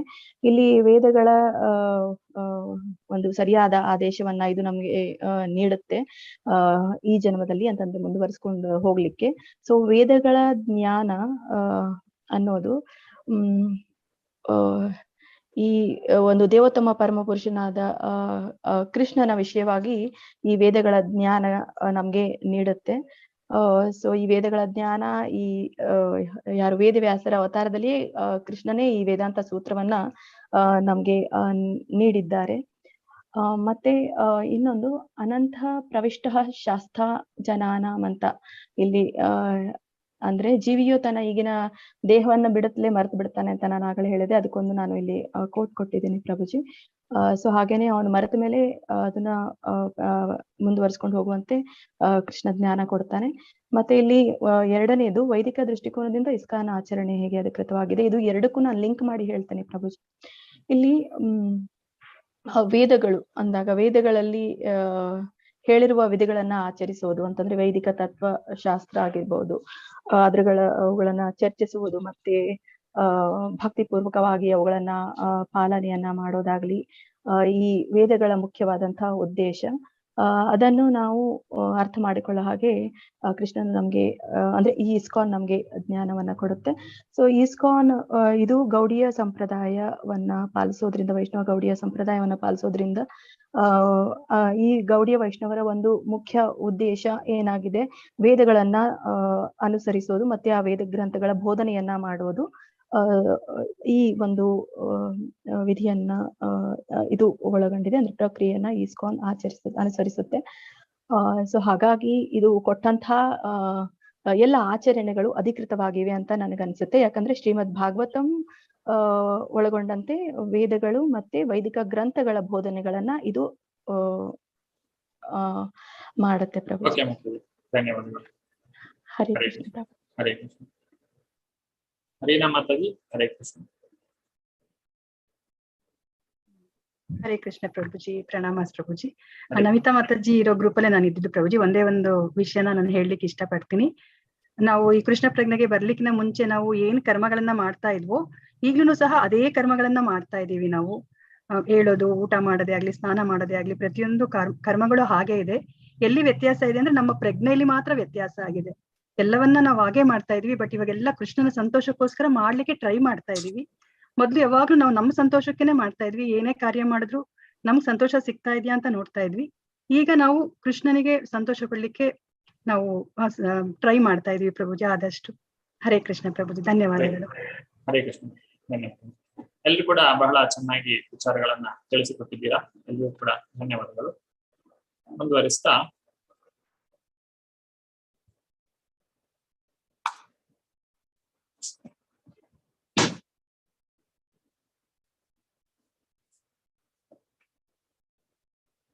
ಅತ್ಯುನ್ನತ ವೇದಾಂತಿ ಯಾರು ಓದ್ತೀರಾ? ದಯವಿಟ್ಟು ಕೈ ಮೇಲೆ ರಾಜಿ ಮಾತಾಡಿ. ಅಪರಾಧವೆಸಗದೆ ಭಗವಂತನ ಪವಿತ್ರ ನಾಮ ಸಂಕೀರ್ತನೆ ಮಾಡುವುದರಿಂದ ವೇದಾಂತದ ಅತಿ ಶ್ರೇಷ್ಠ ಗುರಿಯನ್ನು ಸಾಧಿಸಿದಂತಾಗುತ್ತದೆ. ಭಗವಂತನ ಪವಿತ್ರ ನಾಮ ಸಂಕೀರ್ತನೆಯಲ್ಲಿ ಆನಂದವನ್ನು ಅನುಭವಿಸುವ ಮಹಾತ್ಮನು ಅತ್ಯುತ್ತಮ ವೇದಾಂತಿ. ಧನ್ಯವಾದ. ಹರೇ. ಭಗವಂತನ ಈ ಒಂದು ಪವಿತ್ರ ನಾಮವನ್ನ ಯಾರು ಜಪ ಮಾಡ್ತಾರೋ ಅಥವಾ ಯಾವುದೇ ಅಪರಾಧ ಎಸಗದೆ ಯಾರು ಈ ಒಂದು ಜಪವನ್ನ ಮಾಡ್ತಾರೋ ಅವರು ಎಲ್ಲವನ್ನು ಕೂಡ ಪಡೆದಿದ್ದಾರೆ. ನೀವಿಲ್ಲಿ ಕಾಣಬಹುದು 46ನೇ ಶ್ಲೋಕದ ಒಂದು ಭಾವಾರ್ಥದಲ್ಲಿ ಶ್ರೀ ಪ್ರಭುಪಾದರು ಹೇಳ್ತಾರೆ, ಭಗವಂತನೇ ನಿನ್ನ ಪವಿತ್ರ ನಾಮದ ಪವಿತ್ರವಾದ ಹೆಸರನ್ನು ಸಂಕೀರ್ತನೆ ಮಾಡುವವನು ಅವನು ಚಂಡಾಲ ಸಂಸಾರದಂತಹ ಹೀನ ಸಂಸಾರದಲ್ಲಿ ಹುಟ್ಟಿದ್ರು ಕೂಡ ಆತ್ಮ ಸಾಕ್ಷಾತ್ಕಾರದ ಅತ್ಯುನ್ನತ ಸ್ಥಿತಿಯಲ್ಲಿದ್ದಾನೆ. ಅವನು ವೇದಗಳನ್ನು ಓದಿಲ್ಲದೆ ಇದ್ರು ಕೂಡ ಅವನು ಚಂಡಾಲನೇ ಆಗಿದ್ರು, ಅವನು ಹುಟ್ಟಿದ ಚಂಡಾಲ ವಂಶದಲ್ಲೇ ಆಗಿದ್ರು ಕೂಡ ಅವನು ಅತ್ಯುನ್ನತ ಹಂತದಲ್ಲಿದ್ದಾನೆ. ಮತ್ತು ಅವರು ಎಲ್ಲ ಬಗೆಯ ತಪಸ್ಸುಗಳನ್ನು ಮಾಡಿದ್ದಾರೆ, ಎಲ್ಲ ಯಾತ್ರಾಕ್ಷೇತ್ರಗಳನ್ನ ಭೇಟಿ ಮಾಡಿದ್ದಾರೆ, ಅಲ್ಲಿ ಸ್ನಾನವನ್ನು ಮಾಡಿದ್ದಾರೆ, ಎಲ್ಲ ವೈದಿಕ ಸಾಹಿತ್ಯವನ್ನ ಬಹಳಷ್ಟು ಸಲ ಅಧ್ಯಯನ ಮಾಡಿದ್ದಾರೆ ಮತ್ತು ಅವರು ಆರ್ಯರಾಗಿದ್ದಾರೆ, ಅತಿ ಶ್ರೇಷ್ಠರಾಗಿದ್ದಾರೆ ಅಂತ ಹೇಳಿ ಇಲ್ಲಿ ಹೇಳ್ತಾರೆ. ಅಂದ್ರೆ ನೀವು ಇದನ್ನೆಲ್ಲ ಮಾಡಿರ್ಲೇಬೇಕು ಅಂತಿಲ್ಲ. ಆದ್ರೆ ನೀವು ಯಾವಾಗ ಭಗವಂತನ ನಾಮವನ್ನ ತೆಗೆದುಕೊಳ್ತೀರೋ, ಅಹೋಬತ ಶಪಚತೋ ಗರಿಯಾನ್ ಯಜ್ಜಿಹ್ವಾಗ್ರೇ ವರ್ತತೆ ನಾಮ ತುಭ್ಯಂ ತೇ ಪುಸ್ತಪಸ್ತೆ ಜಹೂ ಸಸ್ನುರಾರ್ಯ ಬ್ರಹ್ಮಾನೋಚುರ್ನಾಮ ಗೃಣಂತಿ ಏತೆ. ಇದು ಶ್ರೀಮದ್ ಭಾಗವತದಲ್ಲಿ ಹೇಳುವಂತಹ ಮಾತು. ನೀವು ಸಂಕೀರ್ತನೆಯನ್ನ ಮಾಡ್ತಾ ಇದ್ದೀರಾ, ನೀವು ಜಪವನ್ನ ಮಾಡ್ತಾ ಇದ್ದೀರಾ ಅಂತ ಹೇಳಿದ್ರೆ ಉಳಿದ ಎಲ್ಲವೂ ಕೂಡ ಅದರಲ್ಲೇ ಬಂತು. ಹೇಗೆ ಒಂದು ನದಿ ಇದ್ರೆ ಆ ನದಿಯಲ್ಲಿ ನಾವು ಎಲ್ಲ ಕೆಲಸವನ್ನ ಮಾಡಬಹುದು. ಆ ನದಿಯಿಂದ ಯಾರೋ ನೀರನ್ನ ಸಂಗ್ರಹಿಸಿ ಕುಡಿಲಿಕ್ಕೆ ತಗೊಂಡೋಗ್ತಾರೆ. ಅದೇ ನದಿಯಲ್ಲಿ ಇನ್ನೊಂದು ಕಡೆ ಯಾರೋ ಬಟ್ಟೆ ಒಗಿತಾ ಇರ್ತಾರೆ, ಇನ್ನೊಬ್ರು ಸ್ನಾನ ಮಾಡ್ತಾ ಇರ್ತಾರೆ, ಮತ್ತೊಬ್ರು ಪ್ರಾಣಿಗಳನ್ನ ತೊಳಿತಾ ಇರ್ತಾರೆ. ಒಂದೇ ನದಿ, ಎಲ್ಲ ಕೆಲಸ ಅದರಲ್ಲೇ ಆಗ್ತದೆ. ಆದ್ರೆ ಬಾವಿಯಲ್ಲಿ ಹಾಗೆ ಅಲ್ಲ. ಕುಡಿಯುವ ನೀರಿಗೆ ಬೇರೆ ಒಂದು ಬಾವಿ ಇರ್ತದೆ, ಬಟ್ಟೆ ಒಗಿಲಿಕ್ಕೆ ಇನ್ನೊಂದು ಬಾವಿ ಇರ್ತದೆ, ಅಥವಾ ಸ್ನಾನ ಮಾಡ್ಲಿಕ್ಕೆ ಮತ್ತೊಂದು ಬಾವಿ ಇರ್ತದೆ. ಹಾಗೆ ಬಾವಿಗಳಿಗೆ ಬೇರೆ ಬೇರೆ ಬಾವಿಗಳು, ಯಾಕಂದ್ರೆ ಬಾವಿ ತುಂಬಾ ಚಿಕ್ಕದು, ನಾವು ಅದನ್ನ ಅಶುದ್ಧಗೊಳಿಸಿದ್ರೆ ಮತ್ತೆ ಅದನ್ನು ಬೇರೆದಕ್ಕೆ ಉಪಯೋಗಿಸ್ಲಿಕ್ಕೆ ಆಗೋದಿಲ್ಲ. ಆದ್ರೆ ನದಿ ಆದ್ರೆ ಆ ರೀತಿಯಾದಂತಹ ಯಾವುದೇ ಒಂದು ಲಿಮಿಟೇಷನ್ ಇರುವುದಿಲ್ಲ. ಅದು ಎಷ್ಟು ಒಂದು ದೊಡ್ಡ ಜಲಾಶಯ ಆದ್ರೆ ಅದು ತನ್ನಿಂದ ತಾನಾಗಿ ಶುದ್ಧೀಕರಣ ಆಗ್ತಾ ಹೋಗ್ತದೆ. ಆದ್ರಿಂದ ದೊಡ್ಡ ಜಲಾಶಯ ಇದ್ದಾಗ ಸಣ್ಣ ಸಣ್ಣ ಕಾರ್ಯಗಳನ್ನ, ಸಣ್ಣ ಬಾವಿ ಮಾಡುವ ಎಲ್ಲ ಕಾರ್ಯವನ್ನ ಮಾಡ್ತದೆ. ಆದ್ರೆ ಸಣ್ಣ ಬಾವಿಗೆ ಆ ಶಕ್ತಿ ಇರುವುದಿಲ್ಲ. ಹಾಗೆ ವೇದಗಳ ಸಾರವನ್ನ ಯಾರು ಅರ್ಥ ಮಾಡಿಕೊಂಡಿದ್ದಾರೋ ಅವರು ಬೇರೆ ಯಾವ ಏನೆಲ್ಲ ಕೆಲಸಗಳನ್ನ ಅದನ್ನ ಮಾಡಬಹುದು, ಅದಕ್ಕಿಂತ ಈ ಏನು ವೇದಗಳ ಸಾರವನ್ನ ಅರ್ಥ ಮಾಡಿಕೊಳ್ಳುವಂತದ್ದು ಬಹಳ ಉತ್ತಮ. ವೇದಗಳ ಸಾರವನ್ನ ಅರ್ಥ ಮಾಡಿಕೊಂಡವರು ಈಗಾಗಲೇ ಈ ಎಲ್ಲ ತಪಸ್ಸುಗಳನ್ನ, ಈ ಎಲ್ಲ ಯಾತ್ರೆಗಳನ್ನ, ಅಥವಾ ಏನೆಲ್ಲ ವೇದಗಳಲ್ಲಿ ಹೇಳಿದ್ದಾರೋ ಅದೆಲ್ಲವನ್ನು ಕೂಡ ಮಾಡಿದ್ದಾರೆ. ಅದರೆಲ್ಲದರ ಒಂದು ಫಲವನ್ನು ಕೂಡ ಅವರು ಈಗಾಗಲೇ ಪಡೆದಿದ್ದಾರೆ.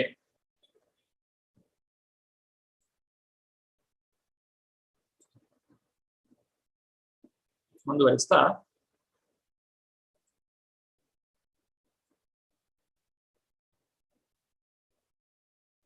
ಈಗ ಕರ್ಮ ಕಾಂಡದಿಂದ ಕರ್ಮಯೋಗ ಅಥವಾ ಸಾಂಖ್ಯಯೋಗ, ಬುದ್ಧಿಯೋಗವನ್ನು ನಾವು ಅರ್ಥ ಮಾಡಿಕೊಳ್ಳಲಿಕ್ಕೆ ಪ್ರಯತ್ನಿಸ್ತಾ ಇದ್ದೇವೆ.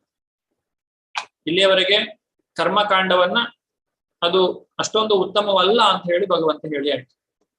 ಹಾಗಾದ್ರೆ ಅದಕ್ಕಿಂತ ಉತ್ತಮವಾದದ್ದು ಯಾವುದು?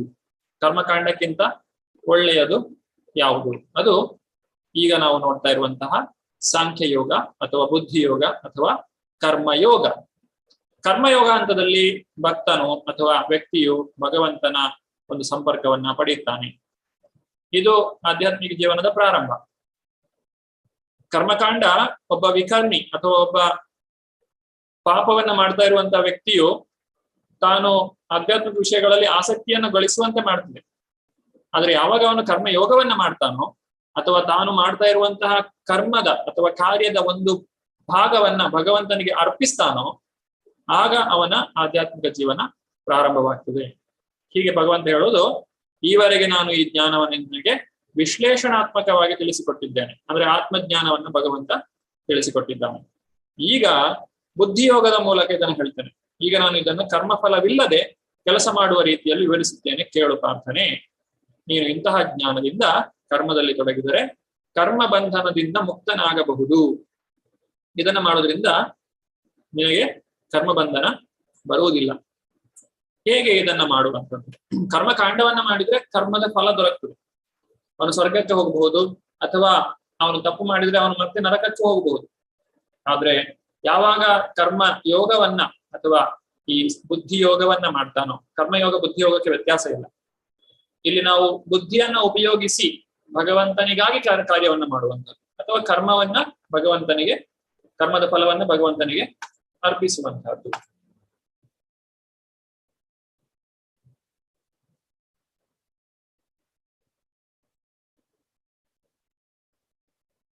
ನಮಿತಾ ಮಾತಾಜಿ, ಹರೇ ಕೃಷ್ಣ. ಹರೇ ಕೃಷ್ಣ ಪ್ರಭುಜಿ. ಬುದ್ಧಿಯೋಗ ಕರ್ಮಯೋಗ ಸುಖ ದುಃಖೇ ಸಮೇ ಕೃತ್ವಾ ಲಾಭಾಲಾಭೌ ಜಯಾಜಯೌ ತಥೋ ಯುದ್ಧಾಯ ಯುಜಸ್ವ ನೈವಂ ಪಾಪ ಮವಾಪ್ಸ್ಯಸಿ. ಸುಖ ದುಃಖಗಳನ್ನು, ಲಾಭ ನಷ್ಟಗಳನ್ನು, ಜಯಾಪಜಯಗಳನ್ನು ಪರಿಗಣಿಸದೆ ಯುದ್ಧ ಮಾಡಲೆಂದೇ ಯುದ್ಧ ಮಾಡು. ಹೀಗೆ ಮಾಡಿದರೆ ನಿನಗೆ ಪಾಪದ ಲೇಪವಿಲ್ಲ. ಭಗವದ್ಗೀತಾ 2ನೇ ಅಧ್ಯಾಯ 38ನೇ ಶ್ಲೋಕ. ಹರೇ ಕೃಷ್ಣ. ಹರೇ ಕೃಷ್ಣ. ಧನ್ಯವಾದ. ಈಗ ಇಷ್ಟರವರೆಗೆ ಕರ್ಮಕಾಂಡದಲ್ಲಿ ಆ ಒಂದು ಫಲಿತಾಂಶ ಏನಿದೆ ಅದರ ಬಗ್ಗೆ ಭಗವಂತ ಹೇಳ್ತಾ ಇರುವಂಥದ್ದು. ನಿನಗೆ ಏನು ಫಲ ಬೇಕು ಅದಕ್ಕೆ ಸರಿಯಾಗಿ ನೀನು ಕೆಲಸವನ್ನ ಮಾಡಬಹುದು. ನಿನಗೆ ಒಳ್ಳೆಯ ಜನ್ಮ ಬೇಕು ಅಥವಾ ಸಂಪತ್ತು ಬೇಕು ಅಥವಾ ಇನ್ನೇನು ಬೇಕು ಅದೆಲ್ಲವನ್ನು ಕೂಡ ನಾನು ನಿನಗೆ ಕೊಡ್ತೇನೆ, ನೀನು ಈ ರೀತಿಯಾಗಿ ಮಾಡು ಅಂತ ಹೇಳಿ ವೇದಗಳು ಹೇಳಿದ್ರೆ, ಭಕ್ತಿಯಲ್ಲಿ ಏನ್ ಹೇಳ್ತಾರೆ? ಫಲದ ಬಗ್ಗೆ ಚಿಂತೆ ಮಾಡಬೇಡ. ಫಲ ಏನಾಗ್ತದೆ ಅಂತೇಳಿ ನೀನು ಯೋಚನೆ ಮಾಡುವಂತಹ ಅಗತ್ಯ ಇಲ್ಲ. ಹಾಗಾದ್ರೆ ನಾನು ಯಾತಕ್ಕೋಸ್ಕರ ಕೆಲಸ ಮಾಡ್ಬೇಕು? ಯುದ್ಧ ಮಾಡಲೆಂದೇ ಯುದ್ಧ ಮಾಡು. ಯಾಕೆ ಯುದ್ಧ ಮಾಡ್ತೀವಿ? ಯುದ್ಧ ಮಾಡ್ಬೇಕು, ಅದಕ್ಕೋಸ್ಕರ ಯುದ್ಧ ಮಾಡ್ತಿದ್ದೇನೆ ಅಷ್ಟೇ. ನಾನು ಏನನ್ನೋ ಗಳಿಸ್ಬೇಕು ಅಂತಲ್ಲ. ಸ್ವರ್ಗ ಸಿಗ್ತದೆ ಅಂತ ಹೇಳಿ ಯುದ್ಧ ಮಾಡ್ಬೇಡ. ಅಥವಾ ರಾಜ್ಯ ಸಿಗ್ತದೆ ಅಂತ ಹೇಳಿ ಯುದ್ಧ ಮಾಡಬೇಡ. ಯಾಕಂದ್ರೆ ನೀನು ಸ್ವರ್ಗ ಸಿಗ್ತದೆ ಅಂತ ಯುದ್ಧ ಮಾಡಿದಾಗ ನಿನಗೆ ಸ್ವರ್ಗ ಸಿಗದೇ ಇರಬಹುದು, ಅಥವಾ ರಾಜ್ಯ ಸಿಗ್ಬೇಕು ಅಂತ ಯುದ್ಧ ಮಾಡಿದಾಗ ರಾಜ್ಯ ಸಿಗದೇ ಇರಬಹುದು. ಫಲಿತಾಂಶದಲ್ಲಿ ಅಪೇಕ್ಷೆಯನ್ನಿಟ್ಟು ಯುದ್ಧ ಮಾಡುವುದರಿಂದ ಆ ಫಲಿತಾಂಶ ದೊರಕದೇ ಇರಬಹುದು. ಅದರಿಂದ ಮತ್ತೆ ನಿನಗೆ ದುಃಖ ಬರ್ತದೆ. ಆದ್ರೆ ಈ ಸುಖ ದುಃಖಗಳು, ಲಾಭ ನಷ್ಟಗಳು, ಜಯಾಪಜಯಗಳು ಯಾವುದನ್ನು ಪರಿಗಣಿಸದೆ ಯುದ್ಧ ಮಾಡಲೆಂದೇ ಯುದ್ಧ ಮಾಡು. ಭಗವಂತ ಹೇಳಿದ್ದಾನೆ, ಭಗವಂತನಿಗೆ ಇದು ಪ್ರೀತಿ ಇದೆ, ಅದರಿಂದ ನಾನು ಯುದ್ಧವನ್ನ ಮಾಡ್ತಾ ಇದ್ದೇನೆ. ಈ ರೀತಿಯಾಗಿ ಯಾರು ಕೆಲಸ ಮಾಡ್ತಾರೋ ಅವರಿಗೆ ಪಾಪದ ಲೇಪ ಇಲ್ಲ. ಇದನ್ನೇ ಭಕ್ತಿ ಅಂತ ಹೇಳಿ ಕರೆಯುವುದು. ಇದು ಭಕ್ತಿ ಜೀವನದ ಪ್ರಾರಂಭ. ಛಾಯಾ ಮಾತಾಜಿ, ಹರೇ ಕೃಷ್ಣ. ಹರೇ ಕೃಷ್ಣ. ಬುದ್ಧಿಯೋಗ, ಕರ್ಮಯೋಗ. ಒಬ್ಬನು ತನ್ನ ಕರ್ತವ್ಯವನ್ನು ಲಾಭ ಮತ್ತು ನಷ್ಟಗಳನ್ನು ಪರಿಗಣಿಸದೆ ನಿರ್ವಹಿಸಬೇಕು. ಸಮೀಕ್ಷೆಯಂತೆ ನಿನ್ನ ಕರ್ತವ್ಯವನ್ನು ಪಾಲಿಸುವುದೆಂದರೆ ನೀನು ಕ್ಷತ್ರಿಯ. ಈ ಯುದ್ಧದ ಅವಶ್ಯಕತೆ ಇದೆ, ಆದ್ದರಿಂದ ನೀನು ಲಾಭ ಮತ್ತು ನಷ್ಟದ ನಿರೀಕ್ಷೆಯನ್ನು ಮಾಡಬಾರದು. ಯುದ್ಧ ಮಾಡುವುದು ನಿನ್ನ ಕರ್ತವ್ಯ. ನೀನು ನಿನ್ನ ಕರ್ತವ್ಯವನ್ನು ಸರಿಯಾಗಿ ನಿರ್ವಹಿಸಿದರೆ ಪಾಪದ ಪ್ರಶ್ನೆಯೇ ಇಲ್ಲ. ಭಗವದ್ಗೀತಾ 2.27-38. ಇಲ್ಲಿ ಭಗವಂತ ಏನ್ ಹೇಳೋದು, ಅರ್ಜುನ ನೀನು ಯುದ್ಧವನ್ನ ಮಾಡಬೇಕು, ಆದ್ರೆ ಆ ಯುದ್ಧವನ್ನ ಮಾಡುವಂತಹ ಕಾರಣ ಅದರ ಫಲ ಆಗಿರಬಾರದು. ಬದಲಾಗಿ ಅದು ನಿನ್ನ ಕರ್ತವ್ಯ ಅಂತ ಹೇಳಿ ನೀನು ಯುದ್ಧವನ್ನ ಮಾಡ್ಬೇಕು. ಇದು ಅದಕ್ಕಿಂತ ಉತ್ತಮವಾದದ್ದು. ಯಾವುದೇ ಒಬ್ಬ ವ್ಯಕ್ತಿ ತಾನು ಏನೇ ಒಂದು ಕಾರ್ಯವನ್ನ ಮಾಡ್ಬೇಕು ಅಂತ ಹೇಳಿದ್ರೆ ಅದಕ್ಕೆ 4 ರೀತಿಯಾದಂತಹ ಕಾರಣ ಇರ್ತದೆ. ಮೊದಲನೇದು ಭಯದಿಂದ ಕೆಲಸ ಮಾಡುದು, ಇದು ಅತ್ಯಂತ ಕೆಳಮಟ್ಟದ್ದು. ಅದಕ್ಕಿಂತ ಮೇಲಿನದ್ದು ಅದು ಕರ್ಮ ಫಲಾಪೇಕ್ಷೆ. ನಾನು ಮಾಡುವಂತಹ ಕರ್ಮದಿಂದ ನನಗೇನೋ ಒಂದು ಲಾಭ ಆಗ್ತದೆ, ಅದಕ್ಕೋಸ್ಕರ ನಾನು ಕರ್ಮವನ್ನ ಮಾಡ್ತೇನೆ. ಮೂರನೇದು ಕರ್ತವ್ಯ ದೃಷ್ಟಿಯಿಂದ ಮಾಡುವುದು, ಇದು ನಾನು ಮಾಡಬೇಕು, ಅದರಿಂದ ನಾನು ಮಾಡ್ತಾ ಇದ್ದೇನೆ. ಅಲ್ಲಿ ಫಲ ಅಲ್ಲ, ಕರ್ತವ್ಯ, ನಾನು ಮಾಡಬೇಕು, ಇದು ನನ್ನ ಕರ್ತವ್ಯ. ಅದಕ್ಕಿಂತಲೂ ಹೆಚ್ಚಿನದ್ದು ಪ್ರೀತಿ ಅಥವಾ ಭಕ್ತಿ, ಅದು ಅತ್ಯಂತ ಶ್ರೇಷ್ಠ. ಈಗ ಒಬ್ಬ ಖೈದಿ ಪೊಲೀಸ್ ಹೇಳಿದ ಹಾಗೆ ಕೇಳ್ತಾನೆ, ಅದು ಭಯದಿಂದ, ಅವನಿಗೆ ಬೇರೆ ಏನು ಕಾರಣ ಇಲ್ಲ, ಅದು ಅತ್ಯಂತ ಕೆಳಮಟ್ಟದ್ದು. ಇನ್ನು ಫಲಾಪೇಕ್ಷೆ, ಒಬ್ಬ ವ್ಯಕ್ತಿ ವ್ಯಾಪಾರವನ್ನ ಮಾಡ್ತಾನೆ, ಯಾಕಂದ್ರೆ ಅವನಿಗೆ ಲಾಭ ಇದೆ, ಅದರಲ್ಲಿ ಅವನಿಗೆ ಲಾಭ ಇಲ್ಲದಿದ್ರೆ ಅವನಿಗೆ ವ್ಯಾಪಾರ ಮಾಡುವುದಿಲ್ಲ. ಇನ್ನು ಅದಕ್ಕಿಂತಲೂ ಶ್ರೇಷ್ಠ ಅಂತ ಹೇಳಿದ್ರೆ ಕರ್ತವ್ಯ ದೃಷ್ಟಿಯಿಂದ, ಈಗ ನಮ್ಮ ದೇಶವನ್ನು ಕಾಯುವಂತಹ ಯೋಧರು, ಅವರು ಕರ್ತವ್ಯವನ್ನ ಪಾಲನೆ ಮಾಡ್ತಾ ಇದ್ದಾರೆ. ಅವರಿಗೆ ನಾವು ಅವರಿಗೆ ದುಡ್ಡಿನ ವಿಚಾರದಲ್ಲಿ ಅಥವಾ ಹಣ ಸಿಗ್ತದೆ ಅಂತ ಹೇಳಿ ಅವರು ದೇಶವನ್ನು ಕಾಯುವಂಥದ್ದಲ್ಲ. ಯಾಕಂದ್ರೆ ಅವರ ಒಂದು ಜೀವಕ್ಕೆ ಬೆಲೆ ಕಟ್ಟಲಿಕ್ಕೆ ಸಾಧ್ಯ ಇಲ್ಲ. ಹಾಗಾಗಿ ಕರ್ತವ್ಯ ಅಲ್ಲಿ ಬಹಳ ಮುಖ್ಯವಾಗಿರ್ತದೆ. ಇನ್ನು ಪ್ರೀತಿ, ಹೇಗೆ ತಾಯಿ ಮಕ್ಕಳ ಸೇವೆಯನ್ನ ಮಾಡುವಂಥದ್ದು ಪ್ರೀತಿಯಿಂದ, ಅಲ್ಲಿ ಭಯ ಇಲ್ಲ, ಅಲ್ಲಿ ಫಲಾಪೇಕ್ಷೆ ಇಲ್ಲ, ಅಥವಾ ಅದು ಕರ್ತವ್ಯ ಅಂತ ಹೇಳಿ ಕೇವಲ ಅದೊಂದು ಕರ್ತವ್ಯ ಮಾತ್ರ ಅಲ್ಲ, ತಾಯಿ ಬಹಳ ಪ್ರೀತಿಯಿಂದ ಮಗುವಿನ ಒಂದು ಆರೈಕೆಯನ್ನ ಮಾಡುವಂತಹದ್ದು. ಹೀಗೆ 4 ವಿಚಾರಗಳಲ್ಲಿ ಇಲ್ಲಿ ಭಗವಂತ ಅರ್ಜುನನನ್ನ 2ನೇ ಹಂತದಿಂದ 3ನೇ ಹಂತಕ್ಕೆ ಮೇಲಕ್ಕೆ ಎತ್ತುತ್ತಾ ಇದ್ದಾನೆ. ಅರ್ಜುನ, ಫಲಾಪೇಕ್ಷೆಯಿಂದ ಯುದ್ಧ ಮಾಡಬೇಡ, ಕರ್ತವ್ಯ ದೃಷ್ಟಿಯಿಂದ ನೀನು ಯುದ್ಧವನ್ನ ಮಾಡು. ಲಾಭ ನಷ್ಟಗಳನ್ನ ನೀನು ಪರಿಗಣಿಸಬೇಡ. ನೀನು ಕರ್ತವ್ಯ ಅಂತ ಹೇಳಿ ನಿನ್ನ ಕೆಲಸವನ್ನ ಮಾಡಿದ್ರೆ ನಿನಗೆ ಪಾಪವು ಉಂಟಾಗುವುದಿಲ್ಲ. ಈಗ ಮುಂದಿನ ಶ್ಲೋಕ. ನೇತ್ರ ಮಾತಾಜಿ, ಹರೇ ಕೃಷ್ಣ. ಹರೇ ಕೃಷ್ಣ ಪ್ರಭು. ಕರ್ಮಣ್ಣೇ ವಾಧಿಕಾರಸ್ತೆ, ಕರ್ಮ ಮಾಡುವುದು ಅರ್ಜುನನ ಅರ್ಹತೆ. ಕರ್ಮ ಮಾ ಫಲೇಶು ಕದಾಚನ, ಆದರೆ ನೀನು ಫಲಕ್ಕೆ ಅರ್ಹನಲ್ಲ. ಭಗವದ್ಗೀತೆಯ 2ನೇ ಅಧ್ಯಾಯದ 47ನೇ ಶ್ಲೋಕ. ಧನ್ಯವಾದ. ಹರೇ ಕೃಷ್ಣ. ಇಲ್ಲಿ ಏನು ಹೇಳ್ತಾ ಇದ್ದಾರೆ ಅಂತ ಹೇಳಿದ್ರೆ, ಕರ್ಮ ಮಾಡುವಂತಹ ಅಧಿಕಾರ ಇದೆ ಅರ್ಜುನ ನಿನಗೆ, ಆದ್ರೆ ಕರ್ಮದ ಫಲ ಅದಕ್ಕೆ ನೀನು ಅರ್ಹನಲ್ಲ. ಇದರ ಅರ್ಥ ನಿನಗೆ ಕರ್ಮ ಫಲ ಸಿಗುವುದಿಲ್ಲ ಅಂತ ಅಲ್ಲ, ಆದ್ರೆ ಅದರ ಬಗ್ಗೆ ನೀನು ಆಸೆ ಬಿಟ್ಟುಕೊಳ್ಳಬಾರದು. ಆಸೆಯನ್ನ ಬಿಟ್ಟು ನೀನು ಕರ್ಮವನ್ನ ಕರ್ತವ್ಯ ದೃಷ್ಟಿಯಿಂದ ಮಾಡಬೇಕು. ಈ ಶ್ಲೋಕವನ್ನ ಜನರು ಬಹಳಷ್ಟು ಅಪಾರ್ಥ ಮಾಡಿಕೊಂಡಿದ್ದಾರೆ. ಯಾಕೆ ಕೃಷ್ಣ ಕೆಲಸ ಮಾಡ್ಬೇಕು ಅಂತ ಹೇಳ್ತಾರೆ, ಸಂಬಳ ಕೇಳಬಾರ್ದು ಅಂತ ಹೇಳಿ? ಇದು ನೇರವಾಗಿ ಅರ್ಥ ನೋಡಿದ್ರೆ ಹಾಗೆ ಬರ್ತದೆ. ನೋಡು, ನೀನು ಕೆಲಸ ಬಹಳ ಚೆನ್ನಾಗಿ ಮಾಡ್ಬೇಕು, ಆದ್ರೆ ಸಂಬಳ ಕೇಳಬೇಡ, ಹಾಗೆ ಹೋಗು ಅಂತ ಹೇಳಿ. ಈ ರೀತಿಯಾಗಿ ಅಲ್ಲ ಇದು. ಇದರ ಅರ್ಥ ಏನು, ಇದನ್ನು ಯಾರು ಹೇಳ್ತಾ ಇದ್ದಾರೆ ಅನ್ನೋದು ಬಹಳ ಮುಖ್ಯ. ಭಗವದ್ಗೀತೆಯನ್ನು ಅರ್ಥ ಮಾಡಿಕೊಳ್ಬೇಕು ಅಂತಾದ್ರೆ ಮೊದಲು ನಾವು ಭಗವಂತನ ಭಕ್ತಿಯನ್ನ ಮಾಡಬೇಕು, ಅಥವಾ ಭಗವಂತನನ್ನ ದೇವೋತ್ತಮ ಪರಮ ಪುರುಷ ಅಂತ ಹೇಳಿ ಅರ್ಥ ಮಾಡಿಕೊಳ್ಬೇಕು. ಭಗವದ್ಗೀತೆಯನ್ನ ಹೇಳಿದ್ದು ಯಾವುದೋ ಒಬ್ಬ ಸಾಮಾನ್ಯ ವ್ಯಕ್ತಿ ಅಲ್ಲ, ಅಂತಹ ಭಗವಾನ್ ಶ್ರೀಕೃಷ್ಣ ನಮಗೆ ಇದನ್ನು ಹೇಳ್ತಾ ಇದ್ದಾನೆ, ಕರ್ಮಣ್ಯೇವ ಅಧಿಕಾರಸ್ಥೆ, ನಿನಗೆ ಕೆಲಸ ಮಾಡುವುದರಲ್ಲಿ ಅಧಿಕಾರ ಇದೆ, ಆದ್ರೆ ಫಲದಲ್ಲಿ ಇಲ್ಲ. ಉದಾಹರಣೆ ಹೇಳ್ಬೇಕು ಅಂತ ಹೇಳಿದ್ರೆ, ನಾವೊಂದು ಮಾವಿನ ಮರ ಆಗ್ಬೇಕು ಅಂತ ಹೇಳಿ ಒಂದು ಬೀಜವನ್ನ ಭೂಮಿಯಲ್ಲಿ ಹಾಕ್ತೇವೆ, ಅದಕ್ಕೆ ನೀರೆರೆಯುತ್ತೇವೆ, ಅದು ದೊಡ್ಡದಾಗ್ತದೆ, ಒಂದು 10 ವರ್ಷ ಆದ್ಮೇಲೆ ಅದು ಹಣ್ಣು ಕೊಡ್ತದೆ, ಅದರಲ್ಲಿ ಬಹಳಷ್ಟು ಮಾವಿನ ಹಣ್ಣು ಬರ್ತದೆ. ಈಗ ನಾನು ಅದರಲ್ಲಿ ಬರುವಂತಹ ಎಲ್ಲ ಮಾವಿನ ಹಣ್ಣು ನನಗೆ ಸೇರಿದ್ದು ಅಂತೇಳಿ ಹೇಳಲಿಕ್ಕೆ ಸಾಧ್ಯ ಇಲ್ಲ. ಯಾಕೆ ಸಾಧ್ಯ ಇಲ್ಲ? ಮತ್ತು ಅದೆಲ್ಲವನ್ನು ಪಡಿಲಿಕ್ಕೆ ಕೂಡ ನಮ್ಮಿಂದ ಸಾಧ್ಯ ಇಲ್ಲ. ಆ ಹಣ್ಣುಗಳನ್ನ ಕೆಲವು ಪಕ್ಷಿಗಳು ತಿಂತವೆ, ಕೆಲವು ಪ್ರಾಣಿಗಳು ತಿಂತವೆ, ಮತ್ತೆ ಕೆಲವರು ಯಾರ ಕದ್ಕೊಂಡು ಹೋಗ್ತಾರೆ, ಆಮೇಲೆ ಸ್ವಲ್ಪ ನನಗೂ ಸಿಗ್ತದೆ. ಯಾಕಂದ್ರೆ ಆ ಒಂದು ಮರ ಅದು ಆಗ್ಬೇಕು ಅಂತ ಹೇಳಿದ್ರೆ ಆ ಬೀಜವನ್ನ ನಾನು ತಯಾರು ಮಾಡಿಲ್ಲ, ಆ ಬೀಜವನ್ನ ಹಾಕಿದಂತಹ ಭೂಮಿ ಅದು ನಾನು ತಯಾರು ಮಾಡಿದ್ದಲ್ಲ, ಅದಕ್ಕೆ ಹಾಕಿದ ನೀರು ನನ್ನದಲ್ಲ, ಅದು ಎಲ್ಲಿಂದ ತಂದು ನಾನು ಅದಕ್ಕೆ ಸುರಿದೆ ಅಷ್ಟೇ. ಇನ್ನು ಗಾಳಿ, ಸೂರ್ಯನ ಬೆಳಕು, ಇದು ಯಾವುದು ನನ್ನದಲ್ಲ. ನಾನೇನ್ ಮಾಡಿದೆ, ಬೀಜ ಹಾಕಿದೆ, ನೀರು ಹಾಕಿದೆ, ಒಂದು ಬೇಲಿ ಕಟ್ಟಿದೆ ಅಷ್ಟೇ. ಇಷ್ಟು ಮಾಡಿದ್ದಕ್ಕೆ ಎಲ್ಲ ನನ್ನದೇ ಅಂತ ಹೇಳೋದು ಸರಿಯಲ್ಲ. ಇದು ಭಗವಂತನೇ ಮಾಡಿರುವಂತಹ ವ್ಯವಸ್ಥೆ. ಆದ್ರಿಂದ ಆ ಕರ್ಮವನ್ನ ಮಾಡಬೇಕು, ಆದ್ರೆ ಫಲವನ್ನ ಅಪೇಕ್ಷಿಸಬಾರದು. ಫಲಾಪೇಕ್ಷೆ ಮಾಡಿದಾಗ ಏನಾಗ್ತದೆ, ಆ ಫಲದ ಜೊತೆಗೆ ನಮಗೆ ಒಂದು ಬಂಧನ ಉಂಟಾಗ್ತದೆ. ಬಂಧನ ಉಂಟಾದಾಗ ನಾವು ಮತ್ತೆ ಮತ್ತೆ ಜನ್ಮವನ್ನ ತಳೆಯಬೇಕಾಗ್ತದೆ. ಆದ್ರೆ ಬಂಧನವನ್ನ ಕಳಿಸಬೇಕು ಅಂತ ಹೇಳಿದ್ರೆ ಆ ಕರ್ತವ್ಯ, ಆ ಒಂದು ಫಲದ ಅಪೇಕ್ಷೆಯನ್ನು ನಾನು ಬಿಟ್ಟು ಕರ್ತವ್ಯ ದೃಷ್ಟಿಯಿಂದ ಕೆಲಸವನ್ನ ಮಾಡಬೇಕು. ಆದ್ರೆ ಕೆಲಸವನ್ನ ಮಾಡುವುದಿಲ್ಲ ಅಂತ ಹೇಳಿ ನೀನು ಯೋಚನೆ ಮಾಡಬಾರ್ದು. ಮಾ ಕರ್ಮ ಫಲ ಹೇತುವು ಮಾತೆ ಸಂಗೋಸ್ತು ಅಕರ್ಮಣಿ. ನಿನಗೆ ಕರ್ಮವನ್ನ ಮಾಡದೇ ಇರ್ಲಿಕ್ಕೂ ಮನಸ್ಸಾಗದಿರ್ಲಿ. ಯಾಕಂದ್ರೆ ನೀನು ಕರ್ಮವನ್ನ ಮಾಡದೇ ಇದ್ರೆ ನಿನ್ನ ಶರೀರವನ್ನ ನೀನು ಪೋಷಣೆ ಮಾಡ್ಲಿಕ್ಕೆ ನಿನಗೆ ಆಗುದಿಲ್ಲ. ಆದ್ರಿಂದ ನೀನು ಕರ್ಮವನ್ನ ಮಾಡಲೇಬೇಕು. ಆದ್ರೆ ಫಲಕ್ಕೆ ನೀನು ಆಸೆ ಪಡಬೇಡ. ಅದರರ್ಥ ಫಲ ನಿನಗೆ ಸಿಗುದಿಲ್ಲ ಅಂತಲ್ಲ, ಆದ್ರೆ ಫಲಕ್ಕೆ ಯಾವಾಗ ನೀನು ಆಸೆ ಪಡ್ತೀಯೋ ಆಗ ನೀನು ಬಂಧನಕ್ಕೆ ಒಳಗಾಗ್ತೀಯ. ನಾವು ಭಗವಂತನಲ್ಲಿ ಏನನ್ನು ಕೇಳಬೇಕಾದ ಅಗತ್ಯ ಇಲ್ಲ. ಭಗವಂತನನ್ನ ನಾವು ನೋಡ್ಲಿಕ್ಕೆ ಪ್ರಯತ್ನಿಸುವ ಅಗತ್ಯ ಇಲ್ಲ. ನಾವು ಮಾಡುವಂತಹ ಭಕ್ತಿಯಿಂದ ಭಗವಂತನೇ ನಮ್ಮನ್ನು ನೋಡ್ತಾನೆ. ಅದು ಅತ್ಯಂತ ಶ್ರೇಷ್ಠ.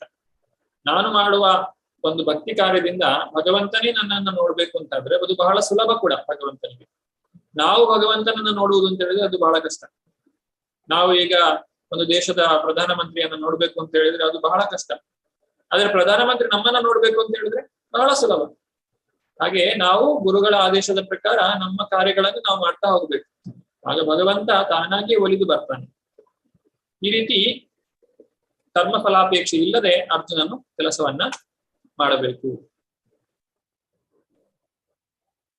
ಶೈಲಾ ಮಾತಾಜಿ. ಹರೇ ಕೃಷ್ಣ ಪ್ರಭುಜಿ. ಹರೇ ಇಲ್ಲಿ ಬುದ್ಧಿಯೋಗ, ಕರ್ಮಯೋಗ.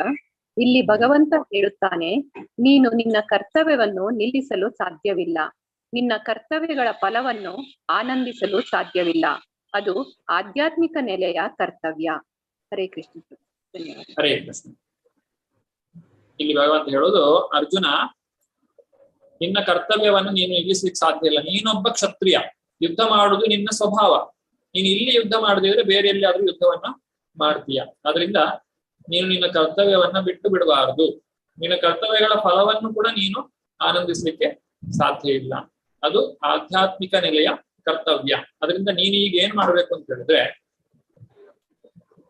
ನಾನು ಹೇಳುವಂತೆ ನೀನು ಯುದ್ಧವನ್ನ ಮಾಡಬೇಕು. ನಿನ್ನ ಒಂದು ಸ್ವಾರ್ಥಕ್ಕಾಗಿ ಅಲ್ಲ. ಹಿಂದೆ ಹೇಳಿದಾಗೆ ಕರ್ಮಕಾಂಡ ಅದು ಮೊದಲ ಹಂತ. ಒಬ್ಬ ಯುದ್ಧ ಮಾಡುವುದೇ ಇಲ್ಲ ಅಂತ ಹೇಳಿದ್ರೆ ಅವನನ್ನ ಕರ್ಮಕಾಂಡದ ಒಂದು ಆಕರ್ಷಣೆಗೊಳಪಡಿಸಿ ಅವನನ್ನ ಯುದ್ಧ ಮಾಡುವಂತೆ ಮಾಡಬಹುದು. ಆದ್ರೆ ಅರ್ಜುನ ಭಗವಂತನ ಶುದ್ಧ ಭಕ್ತ. ಅದರಿಂದ ಅರ್ಜುನನಿಗೆ ಭಗವಂತ ಹೇಳುವುದು ಭಕ್ತಿ ಮಾಡು, ಭಗವಂತನ ಒಂದು ಆದೇಶದ ಪ್ರಕಾರ ನೀನು ಕೆಲಸವನ್ನ ಮಾಡು ಅಂತ ಹೇಳುವಂಥದ್ದು. ನಿನ್ನ ಕರ್ತವ್ಯದ ಫಲವನ್ನ ಆನಂದಿಸಲು ಸಾಧ್ಯವಿಲ್ಲ. ನೀನು ಮಾಡಿದಂತಹ ಕೆಲಸ ಏನಿದೆ ಅದರ ಫಲವೆಲ್ಲ ನೀನೇ ಅನುಭವಿಸ್ಲಿಕ್ಕೆ ನಿನ್ನಿಂದ ಸಾಧ್ಯ ಇಲ್ಲ. ಒಂದು ವೇಳೆ ಹಾಗೆ ಅನುಭವಿಸ್ಲಿಕ್ಕೆ ನೀನು ಪ್ರಯತ್ನ ಪಟ್ರೆ ಅದು ನಿನ್ನ ಬಂಧನಕ್ಕೆ ಕಾರಣವಾಗ್ತದೆ. ಇದು ಕೇವಲ ಅರ್ಜುನನಿಗೆ ಹೇಳುವುದಲ್ಲ, ಇದು ನಮಗೆಲ್ಲ ಹೇಳುವಂತಹದ್ದು. ಯಾವಾಗ ನಾವು ಕರ್ಮಫಲಕ್ಕೆ ಆಸೆ ಪಡ್ತೀವೋ ಆಗ ನಾವು ಆ ಒಂದು ಬಂಧನಕ್ಕೆ ಒಳಗಾಗ್ತೇವೆ. ಒಂದು ಮಂಗನನ್ನ ಹಿಡಿಲಿಕ್ಕೆ ಒಂದು ಹೂಜಿಯಲ್ಲಿ ಆ ಒಂದು ಒಣ ದ್ರಾಕ್ಷಿ ಮತ್ತೆ ಈ ಗೋಡಂಬಿ ಎಲ್ಲ ಹಾಕಿಡ್ತಾರೆ. ಆ ಮಂಗ ಕೋತಿ ಬಂದು ಅದರೊಳಗೆ ಕೈ ಹಾಕಿ ಅದನ್ನ ಪಡಿಲಿಕ್ಕೋಸ್ಕರ ಅದನ್ನ ತೆಗೆದುಕೊಂಡು ಮುಷ್ಟಿಯನ್ನ ಬಿಗಿ ಮಾಡ್ತದೆ. ಆಗ ಅದಕ್ಕೆ ಕೈಯಲ್ಲೇ ಮತ್ತೆ ಹೊರಗೆ ಬರೋದಿಲ್ಲ, ಅಲ್ಲೇ ಸಿಕ್ಕಿಕೊಳ್ತದೆ. ಆದ್ರೆ ಯಾವಾಗ ಅದು ಮುಷ್ಟಿಯನ್ನು ಸಡಿಲಗೊಳಿಸ್ತದೋ ಆಗ ಅದರ ಕೈಯಲ್ಲಿದ್ದ ಆಹಾರ ಎಲ್ಲ ಕೆಳಗೆ ಬಿದ್ದೋಗ್ತದೆ, ಆಮೇಲೆ ಕೈ ತಾನಾಗಿ ಹೊರಗೆ ಬರ್ತದೆ. ನಾವು ಈಗ ಹಾಗೆ ಮಾಡ್ಬೇಕಾಗಿದೆ. ನಮ್ಮ ಕರ್ಮ ಫಲಾಪೇಕ್ಷೆಯಿಂದಾಗಿ ನಾವು ಬಂಧನಕ್ಕೊಳಗಾಗ್ತೇವೆ.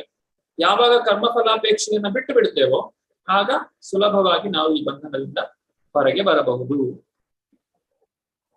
ಮುನಿರಾಘವ ಪ್ರಭು ಹರೇ ಕೃಷ್ಣ. ಮುನಿರಾಜ್ ಪ್ರಭು ಹರೇ ಕೃಷ್ಣ. ಓದಿ ಪ್ರಭು.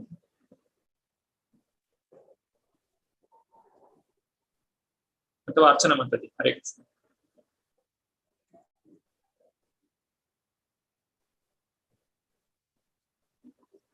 ಹರೇ ಕೃಷ್ಣ.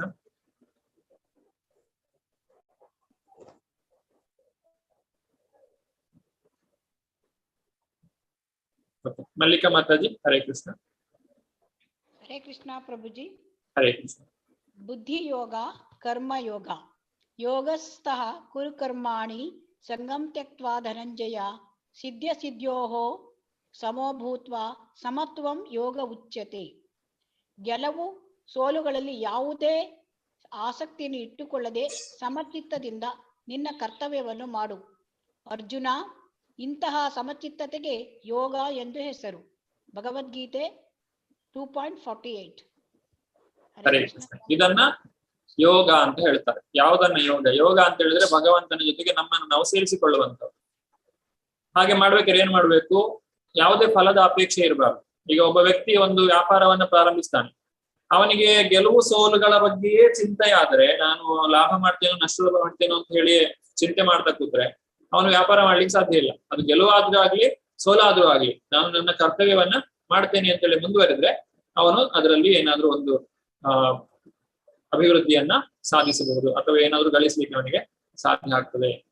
ಅದೇ ರೀತಿ ನಾವು ಭಕ್ತಿಯಲ್ಲಿ ಕೂಡ ನಾವು ಯಾವುದೇ ಗೆಲುವು ಸೋಲುಗಳಲ್ಲಿ ಆಸಕ್ತಿಯನ್ನು ಇಟ್ಟುಕೊಳ್ಳದೆ ಸಮಚಿತ್ತತೆಯಿಂದ ಭಗವಂತ ಹೇಳಿದಂತಹ ಮಾತುಗಳನ್ನ ಕರ್ತವ್ಯ ದೃಷ್ಟಿಯಿಂದ ಮಾಡಿದಾಗ ಅದನ್ನ ಯೋಗ ಅಂತ ಹೇಳಿ ಕರೀತಾರೆ.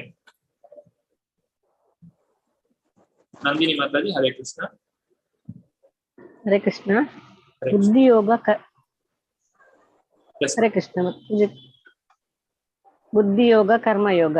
ಭಗವಾನ್ ಕೃಷ್ಣನಿಗೆ ಈ ಯುದ್ಧವಾಗಬೇಕೆಂದೇ ಅಪೇಕ್ಷೆ. ಆದುದರಿಂದ ಈಗ ಅವನು ಅರ್ಜುನನು ಯುದ್ಧ ಮಾಡುವುದಕ್ಕಾಗಿಯೇ ಹೋರಾಡಬೇಕೆಂದು ನೇರವಾಗಿ ಹೇಳುತ್ತಾನೆ.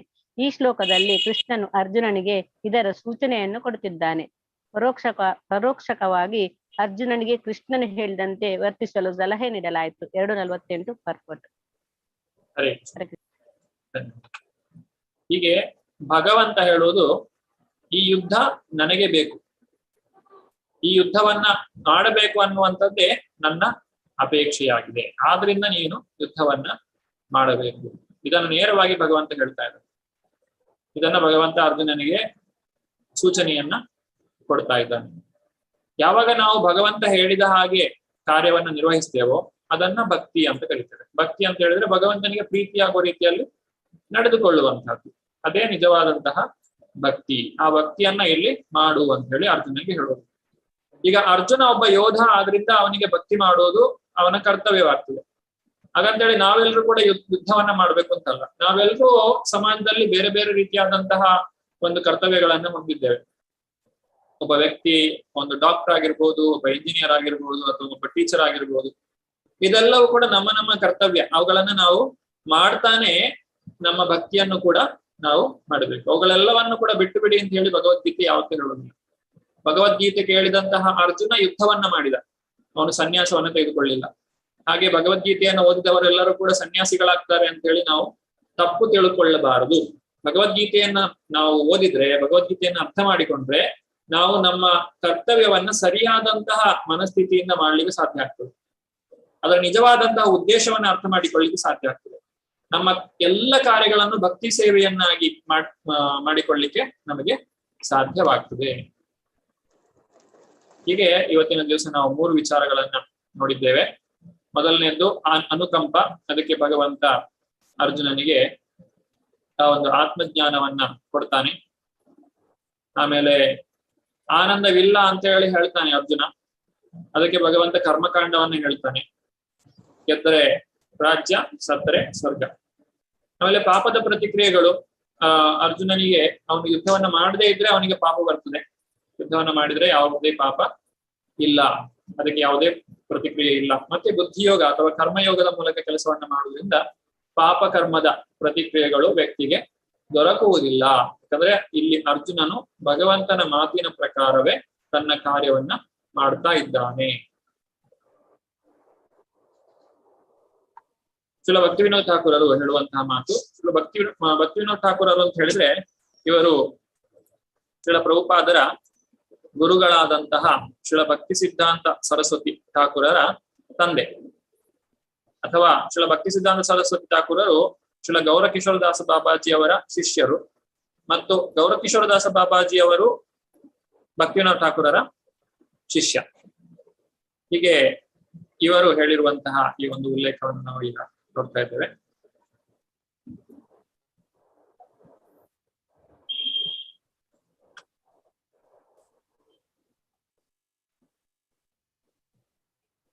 ನಮಿತಾ ಮಾತಾಜಿ.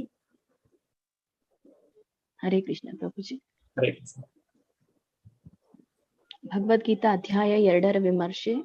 ಶ್ರೀಲ ಭಕ್ತಿ ವಿನೋದ್ ಠಾಕೂರರು ಭಗವದ್ಗೀತೆಯ ಈ 2ನೇ ಅಧ್ಯಾಯವನ್ನು ಸಂಪೂರ್ಣ ಗೀತೆಯ ಸಂಕ್ಷಿಪ್ತ ಸಾರಾಂಶ ಎಂದು ಹೇಳಿದ್ದಾರೆ.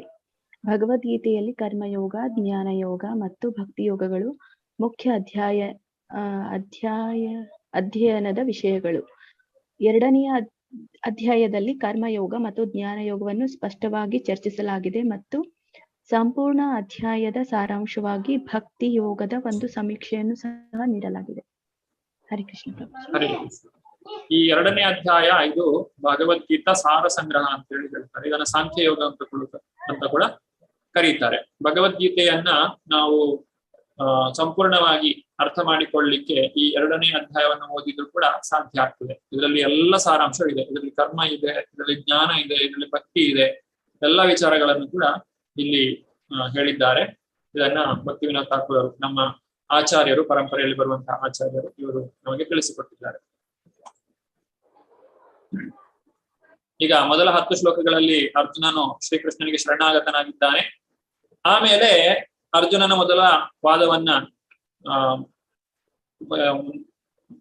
ಇದು ಮಾಡ್ಲಿಕ್ಕೆ ಅವನು ಎದುರಿಸಲಿಕ್ಕೆ ಭಗವಂತ ಅರ್ಜುನನಿಗೆ ಮೊದಲು ಆತ್ಮತತ್ವವನ್ನ ಬೋಧಿಸ್ತಾನೆ. ಅನುಕಂಪ ಅನ್ನುವಂತಹ ವಾದ ಏನಿತ್ತು ಅದನ್ನು ಸೋಲಿಸ್ತಾನೆ.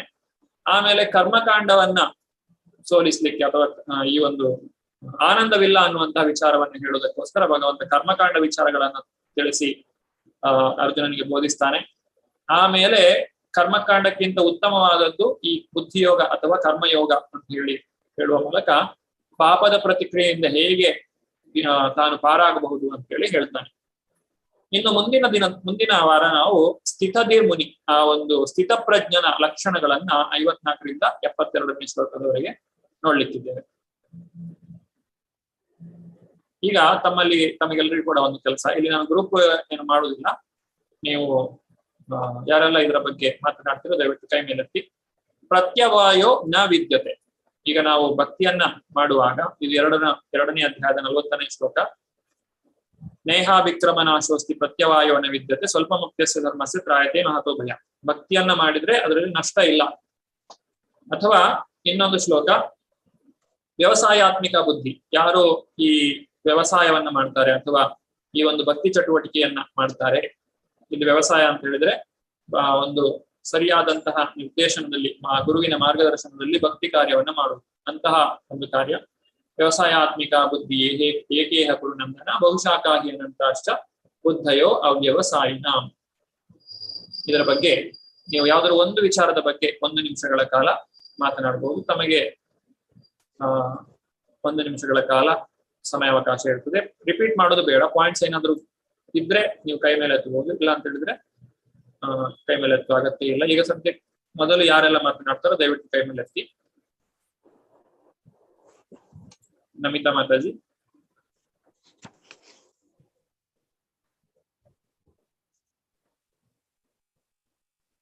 ಹರೇ ಕೃಷ್ಣ ಪ್ರಭುಜಿ. ಆಮೇಲೆ ಹೇಳ್ತೇನೆ ಪ್ರಭುಜಿ, ಕ್ಷಮಿಸಿ. ಅವಾಗ ರೇಸ್ ಮಾಡಿರೋ ಹ್ಯಾಂಡ್ ಅದು ಹೇಳ್ತೀನಿ. ಮಲ್ಲಿಕಾ ಮಾತಾಜಿ. ಹರೇ ಕೃಷ್ಣ ಪ್ರಭುಜಿ, ನಾನು ಸ್ವಲ್ಪ ಟೈಮ್ ಬೇಕು ಪ್ರಭುಜಿ ನನ್ಗೆ. ಸ್ವಲ್ಪ ಟೈಮ್ ಬೇಕು ಪ್ರಭುಜಿ, ಇಮಿಡಿಯೇಟ್ಲಿ ಹೇಳಕ್. ಓಕೆ ಮಾತಾಜಿ. ಸರಿ, ನಾನು ಈಗ ಎಲ್ರಿಗೂ 1 ನಿಮಿಷ ಟೈಮ್ ಕೊಡ್ತೇನೆ. ದಯವಿಟ್ಟು ಯೋಚನೆ ಮಾಡಿ ಆಮೇಲೆ ಕೇಳ್ತೇನೆ.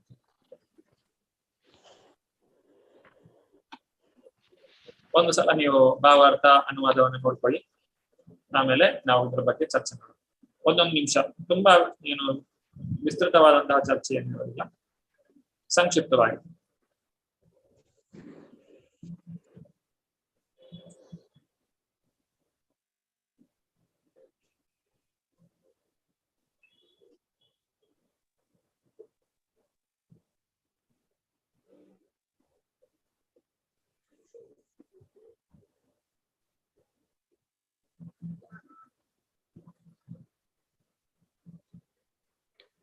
ಓಕೆ, ನೇತ್ರಾ ಮೋಹನ್ ಮಾತಾಜಿ.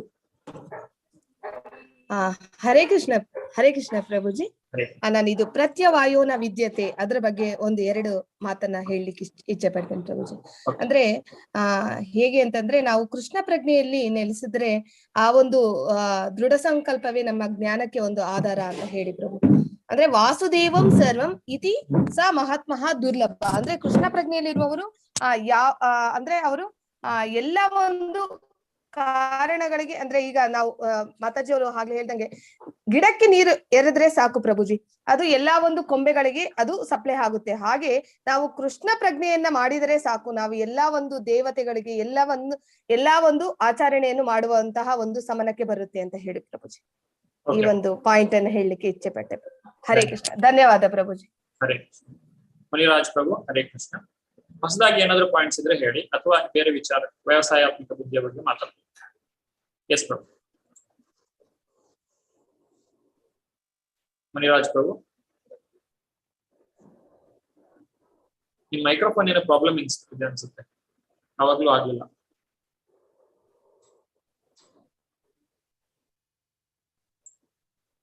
ಹರಿಣಿ ಮಾತಾಜಿ. ಹರೇ ಕೃಷ್ಣ ಪ್ರಭುಜಿ. ಇಲ್ಲಿ ಶ್ಲೋಕ 40ರಲ್ಲಿ ಒಂದು ಪಾಯಿಂಟ್ಸ್ ಇದೆ. ಕೃಷ್ಣ ಪ್ರಜ್ಞೆಯಲ್ಲಿ ಕೆಲಸ ಮಾಡುವುದು ಅಥವಾ ಇಂದ್ರಿಯ ತೃಪ್ತಿಯ ನಿರೀಕ್ಷಣೆ ಇಲ್ಲದೆ ಕೃಷ್ಣನ ಉಪಯೋಗಕ್ಕಾಗಿ ಕೆಲಸ ಮಾಡುವುದು ಕರ್ಮದ ಅತ್ಯುನ್ನತ ಆಧ್ಯಾತ್ಮಿಕ ಲಕ್ಷಣ. ಇಲ್ಲಿ ನಾನೊಂದು ಉದಾಹರಣೆ ಹೇಳಲಿಕ್ಕೆ ಬಯಸ್ತೇನೆ. ಏನಂದ್ರೆ, ಈಗ ನಾವು ನಮ್ದೊಂದು ಈಗ ತೋಟದಲ್ಲಿ ಒಂದು ಮಾವಿನ ಹಣ್ಣಿನ ಗಿಡ ಇರುತ್ತೆ. ಅದ್ರಲ್ಲಿ ಫುಲ್ಲು ಎಷ್ಟು ಮಾವಿನ ಹಣ್ಣು ನಂಗೆ ಸಿಗುತ್ತಾ ಒಂದು ದಿನದಲ್ಲಿ, ಅದನ್ನೆಲ್ಲ ಭಗವಂತನಿಗೆ ಸಮರ್ಪಣೆ ಮಾಡುದು. ಅಂದ್ರೆ ಅದರಲ್ಲಿ ಯಾವುದನ್ನು ನಾನು ನನ್ಗೋಸ್ಕರ ಇಟ್ಟುಕೊಳ್ಳುವುದಿಲ್ಲ, ಪೂರ್ತಿ 100% ನಾನು ಭಗವಂತನಿಗೆ ಸಮರ್ಪಣೆ ಮಾಡುವುದು, ಅದು ಆಧ್ಯಾತ್ಮಿಕ ಲಕ್ಷಣ ಅಂತ ನಾನು ಹೇಳಲಿಕ್ಕೆ ಬಯಸ್ತೇನೆ ಪ್ರಭುಜಿ. ಓಕೆ, ಧನ್ಯವಾದ. ರಾಜಿ ಮಾತಾಜಿ. ಹರೇ ಕೃಷ್ಣ ಪ್ರಭುಜಿ. ಇಲ್ಲಿ ಪ್ರತ್ಯವಾಯನ ವಿದ್ಯತೆ ಅಂದ್ರೆ ನಾವು ಏನು ಭಕ್ತಿ ಸೇವೆಯಲ್ಲಿ ಏನು ಕೆಲಸ ಮಾಡ್ತೀವಿ ಅದಕ್ಕೆ ನಾಶ ಇಲ್ಲ ಅಂತ ಪ್ರಭುಜಿ ಇದು ಅರ್ಥ ಕೊಟ್ಟಿರೋದು, ಪ್ರಭುಪಾದರು ಹೇಳಿರೋದು. ಮತ್ತೆ ಅದಕ್ಕೆ ದೃಢ ಸಂಕಲ್ಪ, ವ್ಯವಸಾಯಾತ್ಮಕ ಬುದ್ಧಿ ಅಂದ್ರೆ ದೃಢ ಸಂಕಲ್ಪ, ಶ್ರದ್ಧೆ, ಅದು ವೆರಿ ಇಂಪಾರ್ಟೆಂಟ್. ಆಗ್ಲೇ ಅದು ನಾವು ಈ ಜನ್ಮದಲ್ಲಿ 1% ಮಾಡಿದ್ರೆ ಅದು ನೆಕ್ಸ್ಟ್ ಜನ್ಮದಲ್ಲಿ 2% ಇಂದ ಶುರು ಆಗುತ್ತೆ ಅಂತ ಪ್ರಭು. ಹರೇ ಧನ್ಯವಾದ. ಅಮಿತಾ ಮಾತಾಜಿ. ಹರೇ ಕೃಷ್ಣ ಪ್ರಭುಜಿ. ಈಗ ಇದೆ ಮೊದಲನೇದು ಪ್ರತ್ಯವಾಯುನ ವಿದ್ಯತೆಯಲ್ಲಿ. ಪ್ರತ್ಯವಾಯುನ ವಿದ್ಯತೆಯಲ್ಲಿ ಈಗ ನಾವು ನಿದ್ರೆಯನ್ನೇ ನಮ್ಮ ಜೀವನದ ಗುರಿಯನ್ನಾಗಿ ಮಾಡ್ಕೊಂಡ್ರೆ ಸೊ ಅದೇ ನಮ್ಮ ಕರ್ಮ ಮುಂದಿನ ಒಂದು ಕರ್ಮಫಲವಾಗಿ ಕರ್ಮಫಲಕ್ಕೆ ಕಾರಣವಾಗುತ್ತೆ. ಹಾಗಾಗಿ ನಮ್ಮ ಈ ಒಂದು ಜನ್ಮದ ಚಟುವಟಿಕೆಗಳನ್ನ ಪ್ರತಿಫಲಾಪೇಕ್ಷೆ ಇಲ್ಲದೆ ಒಂದು ಆಧ್ಯಾತ್ಮಿಕ ಉನ್ನತಿಯಲ್ಲಿ ಮಾಡಿದ್ರೆ ಅದೇ ಒಂದು ಕರ್ಮವನ್ನ ನಾವು ಪಡಿತೀವಿ. ಮತ್ತೆ ಓಕೆ ಪ್ರಭುಜಿ. ಧನ್ಯವಾದ. ಛಾಯಾ ಮಾತಾಜಿ. ಹರೇ ಕೃಷ್ಣ.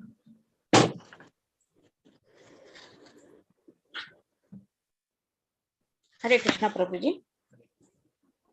ಇಲ್ಲಿ ಮೊದಲನೇದು ಪ್ರಭುಜಿ, ಮೊದಲನೇ ಪ್ರಶ್ನೆಗೆ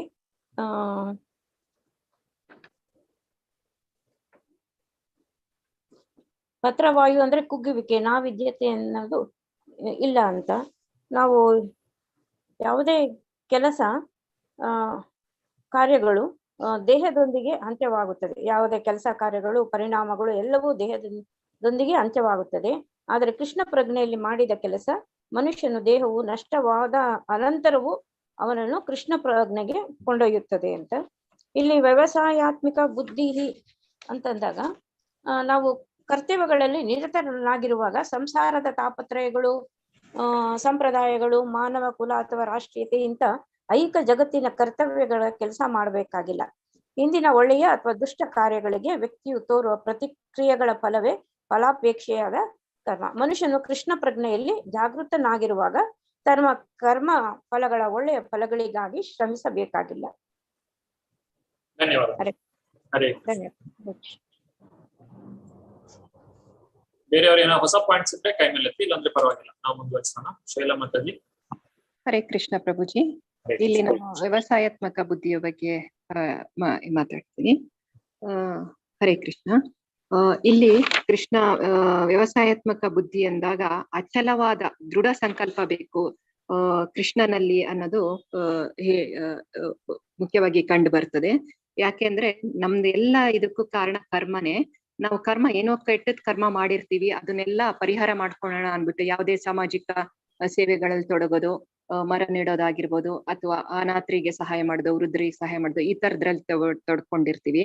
ಆದ್ರೆ ಇಲ್ಲಿ ಕೃಷ್ಣ ಏನ್ ಹೇಳ್ತಾನೆ ಅಂತ ಅಂದ್ರೆ, ನನ್ನಲ್ಲಿ ಅಚಲವಾದ ಶ್ರದ್ಧೆಯನ್ನು ಇಟ್ಬಿಟ್ಟು ಕೇವಲ ಕೃಷ್ಣ ಭಕ್ತಿಯನ್ನು, ಕೃಷ್ಣ ಪ್ರಜ್ಞೆಯಲ್ಲಿ ಕೃಷ್ಣ ಭಕ್ತಿಯನ್ನು ಮಾತ್ರ ನೀನ್ ಮಾಡಿದ್ರೆ ಬೇರೆ ಯಾವುದೇ ಆದಂತಹ ಕಾರ್ಯವನ್ನ ಮಾಡ್ಬೇಕಾಗಿ ಇಲ್ಲ. ಯಾತಕ್ಕೆ ಅಂತ ಅಂದ್ರೆ, ನಾನೇ ತಾಯಿ ಬೇರು, ಯಸ್ಮಿನ್ ತುಷ್ಟೇ ಜಗತ್ ತುಷ್ಟೇ. ಮತ್ತೆ ಇದು ಇಲ್ಲಿ ಅದೇ ವಿಷಯನೇ ಬರ್ತದೆ. ತಾಯಿ ಬೇರಿಗೆ ನೀರೇರಿದ್ರೆ ಸಾಕು, ಬೇರೆದ ಸ್ಟೆಮ್ಮಿಗೆ, ಬೇರಿಗೆ, ಲೀವ್ಸಿಗೆ, ಫ್ಲವರಿಗೆ, ಫ್ರೂಟಿಗೆ ಅದ ತಾನಾಗೇನೆ ಎಳ್ಕೊಂಡ್ಬಿಡತ್ತೆ. ಅವನ್ನೆಲ್ಲದನ್ನ ಸಂತೃಪ್ತಿಗೊಳಿಸೋದ್ ಬೇಡ, ನನ್ನನ್ನು ಒಬ್ಬನ ಸಂತೃಪ್ತಿಗೊಳಿಸಿದ್ರೆ ಸಾಕು ಅಂತ. ಇಲ್ಲಿ ದೃಢ ಸಂಕಲ್ಪಕ್ಕೆ, ಅವನಲ್ಲಿ ದೃಢ ಸಂಕಲ್ಪ ಬರ್ಬೇಕಾದ್ರೆ ಅದಕ್ಕೆ ಆಧಾರ ಏನು ಅಂದ್ರೆ, ಅದಕ್ಕೆ ಜ್ಞಾನನೇ ಆಧಾರ. ಅವನ ಬಗ್ಗೆ, ಕೃಷ್ಣನ ಬಗ್ಗೆ ತಿಳ್ಕೊಳೋದೇ ಆಧಾರ. ಸೊ ನಾವು ಕೃಷ್ಣ ಭಕ್ತಿಯಿಂದ ಕೃಷ್ಣನ ಹೆಚ್ಚು ತಿಳ್ಕೊಂಡು ಅವನನ್ನ ಸಾಕ್ಷಾತ್ಕಾರ ಮಾಡೋ ಭಕ್ತಿ ಸೇವೆ ಮಾಡಿದ್ರೆ ಸಾಕು. ಅದ್ರಲ್ಲಿ ಒಂದು ಅಚಲವಾದ ಶ್ರದ್ಧೆ ಒಂದು ಇಟ್ಕೊಂಡ್ರೆ ಸಾಕು ಕೃಷ್ಣನಲ್ಲಿ, ಬೇರೆ ಇನ್ನೇನು ಬೇಡ ಅನ್ನೋದನ್ನ ಇಲ್ಲಿ ಕೃಷ್ಣ ಹೇಳ್ತಾ ಇದ್ದಾನೆ ಪ್ರಭುಜಿ. ಧನ್ಯವಾದ. ಪ್ರತ್ಯವಾಯೋ ನ ವಿದ್ಯತೆ. ಇಲ್ಲಿ ನಮಗೆ ಏನೇ ಸೈಡ್ ಎಫೆಕ್ಟ್ಸ್ ಅಂತ ಇರೋದಿಲ್ಲ. ನಾವು ಭಕ್ತಿಯನ್ನ ಮಾಡೋದ್ರಿಂದ, ಈಗ ಬೇರೆ ಕರ್ಮಕಾಂಡಗಳನ್ನ, ಕೆಲಸಗಳನ್ನ ಮಾಡೋದ್ರಿಂದ ಯಾವುದೋ ಒಂದು ಕೆಲಸವನ್ನ ಮಾಡ್ಲಿಕ್ಕೆ ಹೋಗಿ ಬೇರೆ ಇನ್ನೇನಾದ್ರೂ ಫಲವನ್ನ ನಾವು ಪಡೆಯಬಹುದು. ಆದ್ರೆ ಈ ಭಕ್ತಿ ಕಾರ್ಯದಲ್ಲಿ ನಾಶ ಅನ್ನುವಂಥದ್ದಿಲ್ಲ. ಈಗ ನಾನು ಭಕ್ತಿಯನ್ನ ಮಾಡುವ ಕಾರಣಕ್ಕಾಗಿ ನಾನು ಎಲ್ಲ ಒಂದು ಚಟುವಟಿಕೆಗಳನ್ನ ಮಾಡಿದ್ದೇನೆ, ಅದರಿಂದ ನನಗೆ ಭಕ್ತಿಯೇ ದೊರಕ್ತದೆ, ಅದರಿಂದ ಬೇರೆ ಫಲಗಳು ದೊರಕುವುದಿಲ್ಲ. ಇದನ್ನ ಭಗವಂತ ಸ್ಪಷ್ಟವಾಗಿ ಹೇಳುವಂತಹದ್ದು. ಮತ್ತು ಯಾವುದೇ ನಾಶ ಇಲ್ಲ ಇದರಲ್ಲಿ, ಯಾವುದೇ ಪಾಪವು ಕೂಡ ಘಟಿಸುವುದಿಲ್ಲ. ವ್ಯವಸಾಯಾತ್ಮಿಕ ಬುದ್ಧಿ ಅಂತ ಹೇಳಿದ್ರೆ, ನಾವು ಸರಿಯಾದಂತಹ ಒಂದು ವಿಧಾನದ ಮೂಲಕ ಭಕ್ತಿಯನ್ನ ಮಾಡಬೇಕು. ಈ ರೀತಿಯಾಗಿ ವ್ಯವಸಾಯಾತ್ಮಿಕ ಬುದ್ಧಿ ಯಾರಲ್ಲಿ ಇರ್ತದೋ ಅವರಿಗೆ ಏಕೇಹ ಕುರುನಂದನ. ನಮಗೀಗ ಸಾಮಾನ್ಯವಾಗಿ ನಾವು ಜನರಲ್ಲಿ ನಿಮ್ಮ ಜೀವನದ ಗುರಿ ಏನು ಅಂತ ಹೇಳಿದ್ರೆ ಒಬ್ಬೊಬ್ಬರು ಒಂದೊಂದು ಹೇಳ್ತಾರೆ. ಆದ್ರೆ ಒಂದೇ ಗುರಿ ಅಂತ ಹೇಳಿದ್ರೆ ಅದು ಭಗವಂತನ ಸಾಕ್ಷಾತ್ಕಾರ. ಭಕ್ತರಿಗೆ ಇದೇ ಅವರ ಗುರಿ ಆಗಿರುವುದರಿಂದ, ಭಗವಂತನ ಸಾಕ್ಷಾತ್ಕಾರವೇ ಅವರ ಗುರಿ ಆಗಿರುವುದರಿಂದ ಅವರ ಒಂದು ದೃಢ ಸಂಕಲ್ಪ ಅದು ಒಂದೇ ಆಗಿರ್ತದೆ. ಏಕೇಹ ಕುರುನಂದನ, ಸಾವಿರಾರು ಇರುವುದಿಲ್ಲ. ಆದ್ರೆ ಬಹುಶಾಖ್ಯ ಅನಂತಾಷ್ಟ ಬುದ್ಧಯ ಅವ್ಯವಸಾಯಿನ, ಯಾರು ಈ ಭಕ್ತಿ ಮಾರ್ಗದಲ್ಲಿ ಇರುವುದಿಲ್ವೋ ಅವರಿಗೆ ಜೀವನದಲ್ಲಿ ಅನೇಕ ಗುರಿಗಳಿರ್ತವೆ. ಅವ್ರಿಗೆ ಏನೇನೋ ಪಡೆಯಬೇಕು ಅಂತ ಇರ್ತದೆ. ಅದನ್ನೆಲ್ಲವನ್ನು ಕೂಡ ಪಡೆಯುವಂತಹ ಒಂದು ವಿಚಾರದಲ್ಲಿ ಅವರು ತಮ್ಮ ಸಮಯವನ್ನ ಕಳೆಯೋದ್ರಿಂದ ಅವರಿಗೆ ಭಕ್ತಿಯಲ್ಲಿ ಮುಂದುವರಿಯಲಿಕ್ಕೆ ಸಾಧ್ಯ ಆಗುವುದಿಲ್ಲ. ಉಮಾ ಕುಲಕರ್ಣಿ ಮಾತಾಜಿ, ಏನಾದ್ರು ಹೇಳುತ್ತಿದ್ಯಾ?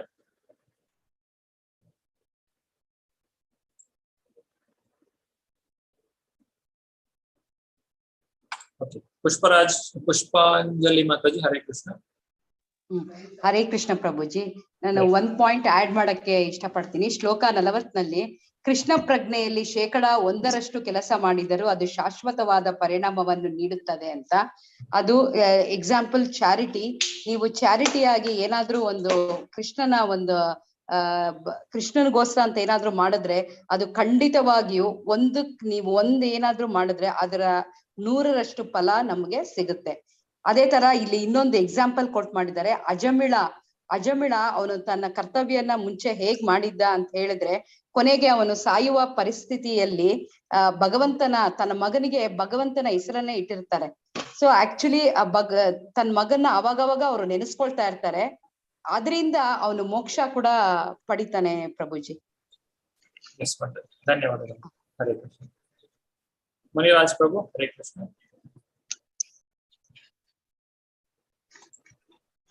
ಹರೇ ಕೃಷ್ಣ ಪ್ರಭುಜಿ. ಇದರಲ್ಲಿ ಒಂದು ಪಾಯಿಂಟ್ ಆಡ್ ಮಾಡ್ಲಿಕ್ಕೆ ಇಷ್ಟಪಡ್ತೀನಿ ಪ್ರಭುಜಿ. ಇದರಲ್ಲಿ 41ನೇ ಶ್ಲೋಕದಲ್ಲಿ ಹೇಳಿರುವಂತೆ ವ್ಯವಸಾಯಾತ್ಮಕ ಬುದ್ಧಿ ಅಂತ ಹೇಳಿದ್ರೆ ಮನುಷ್ಯನಿಗೆ ಇದು ಮಾಡ್ಬೇಕಾದ್ರೆ ಶ್ರದ್ಧೆ ಇರ್ಬೇಕು, ಶ್ರದ್ಧೆ ಮತ್ತೆ ಗುರಿ ಇರ್ಬೇಕು. ಇದಕ್ಕೆ ನೀವು ಒಂದು ಉದಾಹರಣೆ ಕೊಟ್ಟಿದ್ರೆ, ಒಂದು ಗುಬ್ಬಚ್ಚಿ ಕಥೆನ ಕೊಟ್ಟಿದ್ದೀರಾ. ಅದು ಒಂದು ದೃಢ ಸಂಕಲ್ಪ ಮತ್ತೆ ಶ್ರದ್ಧೆಯಿಂದ ಹೇಗೆ ತನ್ನ ಒಂದು ಜಯವನ್ನ ಸಂಪಾದಿಸೋ ಅನ್ನೋದಕ್ಕೆ ಒಂದು ಉದಾಹರಣೆಯಾಗಿ ಇದೆ ಪ್ರಭುಜಿ.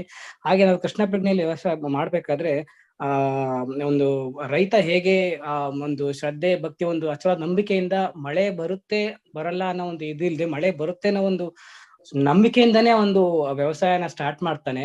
ಕೊನೆಗೆ ಅದರ ಫಲ ಸಿಕ್ಕೇ ಸಿಗುತ್ತೆ. ಯಾಕಂದ್ರೆ ಅವನ ಶ್ರದ್ಧೆ ಒಂದು ಅಚಲವಾಗಿ ಇರುತ್ತೆ. ಹಾಗಾಗಿ ಒಂದು ನಾವು ಕೃಷ್ಣ ಪ್ರಜ್ಞೆಯಲ್ಲಿ ಪ್ರಾರಂಭಿಸ್ಬೇಕಾದ್ರೆ ಶ್ರದ್ಧೆ ಮತ್ತು ನಂಬಿಕೆ ಬಹಳ ಇಂಪಾರ್ಟೆಂಟ್ ಆಗಿ ಕೆಲಸ ಮಾಡುತ್ತೆ ಪ್ರಭುಜಿ. ನಾವು ಆಗು ಹೋಗುಗಳನ್ನ ಬದಿಗಿಟ್ಟು ಭಗವಂತನಿಗೆ ಅರ್ಪಿಸಿ ನಾವು ಎಲ್ಲಾದ್ರೂ ಕೃಷ್ಣ ಪ್ರಜ್ಞೆ ನಾವು ಮುಂದುವರೆದ್ರೆ ಜಯ ಖಂಡಿತವಾಗಿ ಸಿಕ್ಕೇ ಸಿಗುತ್ತೆ ಅನ್ನೋದಕ್ಕೆ ಇದು ಉದಾಹರಣೆ ಪ್ರಭುಜಿ. ಧನ್ಯವಾದ. ಹರೇ ಕೃಷ್ಣ. ಮಾ ಕುಲಕರ್ಣಿ ಮಾತಾಜಿ. ಹರೇ ಕೃಷ್ಣ. ಹರೇ ಕೃಷ್ಣ ಪ್ರಭುಜಿ. ಈ ವ್ಯವಸಾಯಾತ್ಮಕ ಬುದ್ಧಿ ಅಂದ್ರೆ ನಾವು ದೃಢವಾಗಿ ಒಬ್ಬ ಕೃಷ್ಣ ಪ್ರಜ್ಞೆಯಲ್ಲಿರೋನು ಒಬ್ಬ ಗುರುವಿನ ಒಂದು ಸಮರ್ಥಕವಾದ ಒಂದು ಗುರುವಿನ ಮಾರ್ಗದರ್ಶನ ಅವನನ್ನ ಆಶ್ರಯ ಪಡೆದ್ರೆ ಅವರಿಂದ ಅವರ ಮಾರ್ಗದರ್ಶನದಲ್ಲಿ ಅವನು ಮುಂದುವರಿಬಹುದು ಅಂತ. ಯಾಕೆಂದ್ರೆ ಗುರು ಗೊತ್ತಿರುತ್ತೆ ತನ್ನ ಶಿಷ್ಯ ಹೇಗೆ ಅಂತ ಹೇಳ್ಬಿಟ್ಟು ಅವರು ಅವನನ್ನು ಡೈರೆಕ್ಟ್ ಮಾಡಿ ಮುಂದೆ ಇದಾಗೋ ತನಕ ಕೃಷ್ಣ ಪ್ರಜ್ಞೆಯಲ್ಲಿ ಮುಂದುವರಿಯುವ ತರ ಮಾಡ್ತಾರೆ. ಆಮೇಲೆ ಅವನು ಅಂದ್ರೆ ಒಬ್ಬ ಕೃಷ್ಣ ಪ್ರಜ್ಞೆಯಲ್ಲಿ ಇರೋ ಒಂದು ನಿಜವಾದ ಇದು ಅಂದ್ರೆ ಗುರುವಿನ ಆಜ್ಞೆಯನ್ನು ಪಾಲಿಸುವುದು ಮತ್ತೆ ಅವನ ಇದ್ರ ತರ ನಡೆದ್ರೆ ಕೃಷ್ಣ ಪ್ರಜ್ಞೆಯನ್ನೇ ಅವನು ಮುಂದುವರಿಬಹುದು ಅಂತ ಹೇಳಿ. ಓಕೆ ಮಾತಾಜಿ, ಧನ್ಯವಾದಗಳು. ವ್ಯವಸಾಯಾತ್ಮಕ ಸಂಗೀತ ಮಾತಾಜಿ. ಹರೇ ಕೃಷ್ಣ. ಹರೇ ಕೃಷ್ಣ ಪ್ರಭುಜಿ. ಹರೇ ಕೃಷ್ಣ. ಹರೇ ಕೃಷ್ಣ ಪ್ರಭುಜಿ. ಇಲ್ಲಿ ಪ್ರತ್ಯವಾಯೋನ ವಿದ್ಯತೆ ಅಂತ ಇದೆ ಅಲ್ಲ ಪ್ರಭುಜಿ, ಅದು ಇಡೀ ಶ್ಲೋಕಕ್ಕೆ ಅನ್ವಯಿಸ್ತದ ಅಥವಾ ಖಾಲಿ ಅದು ಒಂದು ವರ್ಡ್ಗೆ ಅನ್ವಯಿಸ್ತದ ಅಂತ ಹೇಳಿ ಪ್ರಶ್ನೆ. ಭಕ್ತಿಯ ವಿಚಾರವಾಗಿ ಹೇಳೋದು ಮಾತಾಡಿ. ಪ್ರತ್ಯವಾಯೋ ನ ವಿದ್ಯತೆ. ಯಾರು ಭಕ್ತಿಯನ್ನ ಮಾಡ್ತಾರೋ ಅವರು ಅದರ ಆ ಭಕ್ತಿಯನ್ನ ಮಾಡುವುದರಿಂದ ಯಾವತ್ತೂ ಕೂಡ ನಾಶ ಆಗುವುದಿಲ್ಲ. ಅವರು ಮಾಡಿದಂತಹ ಎಲ್ಲಾ ಕಾರ್ಯಚಟುವಟಿಕೆಗಳು ಅದು ಅವರಿಗೆ ಒಳ್ಳೆಯ ಫಲವನ್ನೇ ಕೊಡ್ತದೆ. ಈಗ ಅರ್ಜುನನಿಗೆ ಅವನು ಯುದ್ಧವನ್ನ ಮಾಡ್ತಾ ಇದ್ದಾನೆ. ಯುದ್ಧವನ್ನ ಮಾಡುವುದರಿಂದ ಈಗ ಒಳಿತು ಆಗ್ಬೋದು, ಕೆಡುಕು ಆಗ್ಬೋದು. ಆದ್ರೆ ಯುದ್ಧವನ್ನ ಭಗವಂತನ ಭಕ್ತಿಪೂರ್ವಕವಾಗಿ ಅವನು ಮಾಡೋದ್ರಿಂದ ಆ ಯುದ್ಧದಲ್ಲಿ ಏನೇ ಫಲ ಬಂದ್ರೂ ಕೂಡ ಅದು ಅರ್ಜುನನಿಗೆ ಒಳಿತೇ ಆಗಿರ್ತದೆ ಅಂತ ಹೇಳಿ ಇಲ್ಲಿ ಹೇಳುವಂಥದ್ದು. ಅಂದ್ರೆ ಇದು ಎಷ್ಟು ಸಮಯದವರೆಗೆ ಅವರು ಭಕ್ತಿ ಮಾಡಿದ್ರೆ ಆ ರೀತಿ ಏನಾದ್ರು ಉಂಟಾ ಪ್ರಭುಜಿ? ನಾವು ಭಗವಂತನ ಧಾಮಕ್ಕೆ ಹೋಗ್ಬೇಕು ಅಂತ ಹೇಳಿದ್ರೆ 100ಕ್ಕೆ 100 ಪಟ್ಟು ಭಕ್ತಿಯನ್ನ ಸಾಧಿಸಬೇಕು. ಆದ್ರೆ ನಾವು ಜನ್ಮಾಂತರಗಳಲ್ಲಿ ಇದನ್ನ ಸಾಧಿಸಬಹುದು. ಆದ್ರೆ ಪ್ರಭುಪಾದರು ಹೇಳ್ತಾರೆ ಒಂದೇ ಜನ್ಮದಲ್ಲಿ ನಾವು ಭಗವಂತನ ಹತ್ರ ಹೋಗ್ಲಿಕ್ಕೆ ಸಾಧ್ಯ ಇಲ್ಲ. ಈ ಒಂದು ಹರೇ ಕೃಷ್ಣ ಮಹಾಮಂತ್ರವನ್ನು ತೆಗೆದುಕೊಳ್ಳುವ ಮೂಲಕ ಸಾಧ್ಯವಾಗದೇ ಇದ್ರೆ ನಾವು ಮುಂದಿನ ಜನ್ಮದಲ್ಲಿ ಅದನ್ನು ಮುಂದುವರಿಸಬಹುದು. ಈಗ ನಾನು ಈ ಜನ್ಮದಲ್ಲಿ ಇಷ್ಟು ಮಾಡಿದ್ರೆ ಒಂದು 40% ಭಕ್ತಿ ಮಾಡಿದ್ರೆ ಮುಂದಿನ ವರ್ಷದಲ್ಲಿ 41% ಇಂದ ಪ್ರಾರಂಭ ಆಗ್ತದೆ. ನಾವು ಚಿಕ್ಕ ಮಕ್ಕಳನ್ನ ನೋಡ್ತೇವೆ, ಸಣ್ಣ ವಯಸ್ಸಲ್ಲೇ ಭಕ್ತಿ ಅವರಿಗೆ ಬಹಳ ಚೆನ್ನಾಗಿ ತಂದಿರ್ತದೆ. ಅದು ಹೇಗೆ ಅಂತ ಹೇಳಿದ್ರೆ ಹಿಂದಿನ ಜನ್ಮದಲ್ಲಿ ಅವರು ಭಕ್ತಿ ಮಾಡಿದ್ದಾರೆ. ಕೆಲವರಿಗೆ ಎಷ್ಟೇ ವಯಸ್ಸಾದ್ರೂ ಅವರಿಗೆ ಭಕ್ತಿಯಲ್ಲಿ ಆಸಕ್ತಿ ಬರುವುದಿಲ್ಲ, ಯಾಕಂದ್ರೆ ಅವರು ಮುಂದೆ ಹಿಂದಿನ ಜನ್ಮದಲ್ಲಿ ಮಾಡ್ಲಿಲ್ಲ. ಆದ್ರೆ ಭೌತಿಕ ವಿಚಾರಗಳು ಹಾಗೆಲ್ಲ. ನಾನು ಈ ಜನ್ಮದಲ್ಲಿ ಎಷ್ಟೇ ದೊಡ್ಡ ಒಂದು ಸಾಧನೆ ಮಾಡಿರಬಹುದು, ನಾನು ತುಂಬಾ ಚೆನ್ನಾಗಿ ಓದಿ ಏನೋ MA PhD ಏನೇ ಮಾಡಿರ್ಬೋದು. ಆದ್ರೆ ಮುಂದಿನ ಜನ್ಮದಲ್ಲಿ ಮತ್ತೆ LKGಗೆ ಹೋಗ್ಬೇಕು. ನಾನು ಅಷ್ಟೆಲ್ಲ ಮಾಡಿದ್ದೇನೆ ಅಂತ ಹೇಳಿ ನಾನು ಹಿಂದಿನ ಜನ್ಮದಲ್ಲಿ ಡಾಕ್ಟರ್ ಆಗಿದ್ದೆ, ನಾನು ಈಗ ಆಪರೇಷನ್ ಮಾಡ್ತೇನೆ ಅಂತ ಹೇಳಿದ್ರೆ ಆಗುದು. ನೀನು ಹೋಗಿ ಅಲ್ಲಿ LKGಗೆ ಸೇರ್ಬೇಕು. ಇದು ಆಧ್ಯಾತ್ಮಿಕಕ್ಕೂ ಉಳಿದ ಭೌತಿಕಕ್ಕೂ ಇರುವಂತಹ ವ್ಯತ್ಯಾಸ. ಅದು ಪ್ರತ್ಯವಾಯೋ ನ ವಿದ್ಯತೆ. ಅಂದ್ರೆ ಪ್ರಭುಜಿ ಇವಾಗ ಈ ಜನ್ಮದಲ್ಲಿ ಭಕ್ತಿಯನ್ನು ಮಾಡ್ತಾ ಇರ್ಬೇಕಾದ್ರೆ ಮನೆಯಲ್ಲಿ ಒಂದು ಸಪೋರ್ಟ್ ಇಲ್ಲದಿದ್ರೆ ಅವ್ರಿಗೆ ಭಕ್ತಿಯಲ್ಲಿ ಹೆಚ್ಚು ಆಸಕ್ತಿ ಇದ್ರೆ ಅದು ಹೇಗೆ, ಅಂದ್ರೆ ಮನೆಯವರಿಗೋಸ್ಕರ ಭಕ್ತಿಯನ್ನು ಬಿಡ್ಬೇಕಾಗ್ತದ ಅಥವಾ ಕಂಟಿನ್ಯೂ ಮಾಡ್ಬೇಕಾ, ಹೇಗೆ ಅದು ಅಂತ ಹೇಳಿ? ಈಗ ಭಕ್ತಿಯನ್ನ ಮಾಡುವಾಗ ಮನೆಯಲ್ಲಿರುವಂತವಂತರ ವಿರೋಧ ವ್ಯಕ್ತವಾದಾಗ ನೀವು ನಿಮ್ಮ ಒಂದು ಇತಿಮಿತಿಗಳಿಗೆ ಅನುಸಾರವಾಗಿ ಭಕ್ತಿಯನ್ನು ಮುಂದುವರಿಸ್ತಾ ಹೋಗ್ಬೇಕು. ಆಗ ಆಸಕ್ತಿ ಹೆಚ್ಚಿದ್ರೆ ನಮಗೆ ತೊಡಗಿಸ್ಕೊಳ್ಬೇಕು ಭಕ್ತಿಯಲ್ಲಿ ಅಂತ ಹೇಳಿ ನಮಗೆ ಅದೇ ಕಡೆ ಒಲವು ಇದ್ರೆ ಅದು ಹೇಗೆ ಆಗುತ್ತೆ ಪ್ರಭುಜಿ? ಅಂದ್ರೆ ಆಗ ನಿಮಗೆ ಭಗವಂತ ಅವಕಾಶವನ್ನ ಹೆಚ್ಚು ಮಾಡ್ತಾ ಹೋಗ್ತಾನೆ. ಯೇ ಯಥಾ ಮಾಂ ಪ್ರಪದ್ಯಂತೆ ತಾಂಸ್ತಥೈವ ಭಜಾಮ್ಯಹಂ. ಇದನ್ನು ನೀವು ಪ್ರಾಕ್ಟಿಕಲ್ ಆಗಿ ಮಾಡಿ ನೋಡ್ಬೇಕು. ನಾವು ಭಗವಂತನ ಹತ್ರ 1 ಹೆಜ್ಜೆ ಇಟ್ಟಾಗ ಭಗವಂತ ನಮ್ಮ ಹತ್ರ 100 ಹೆಜ್ಜೆ ಇಡ್ತಾನೆ.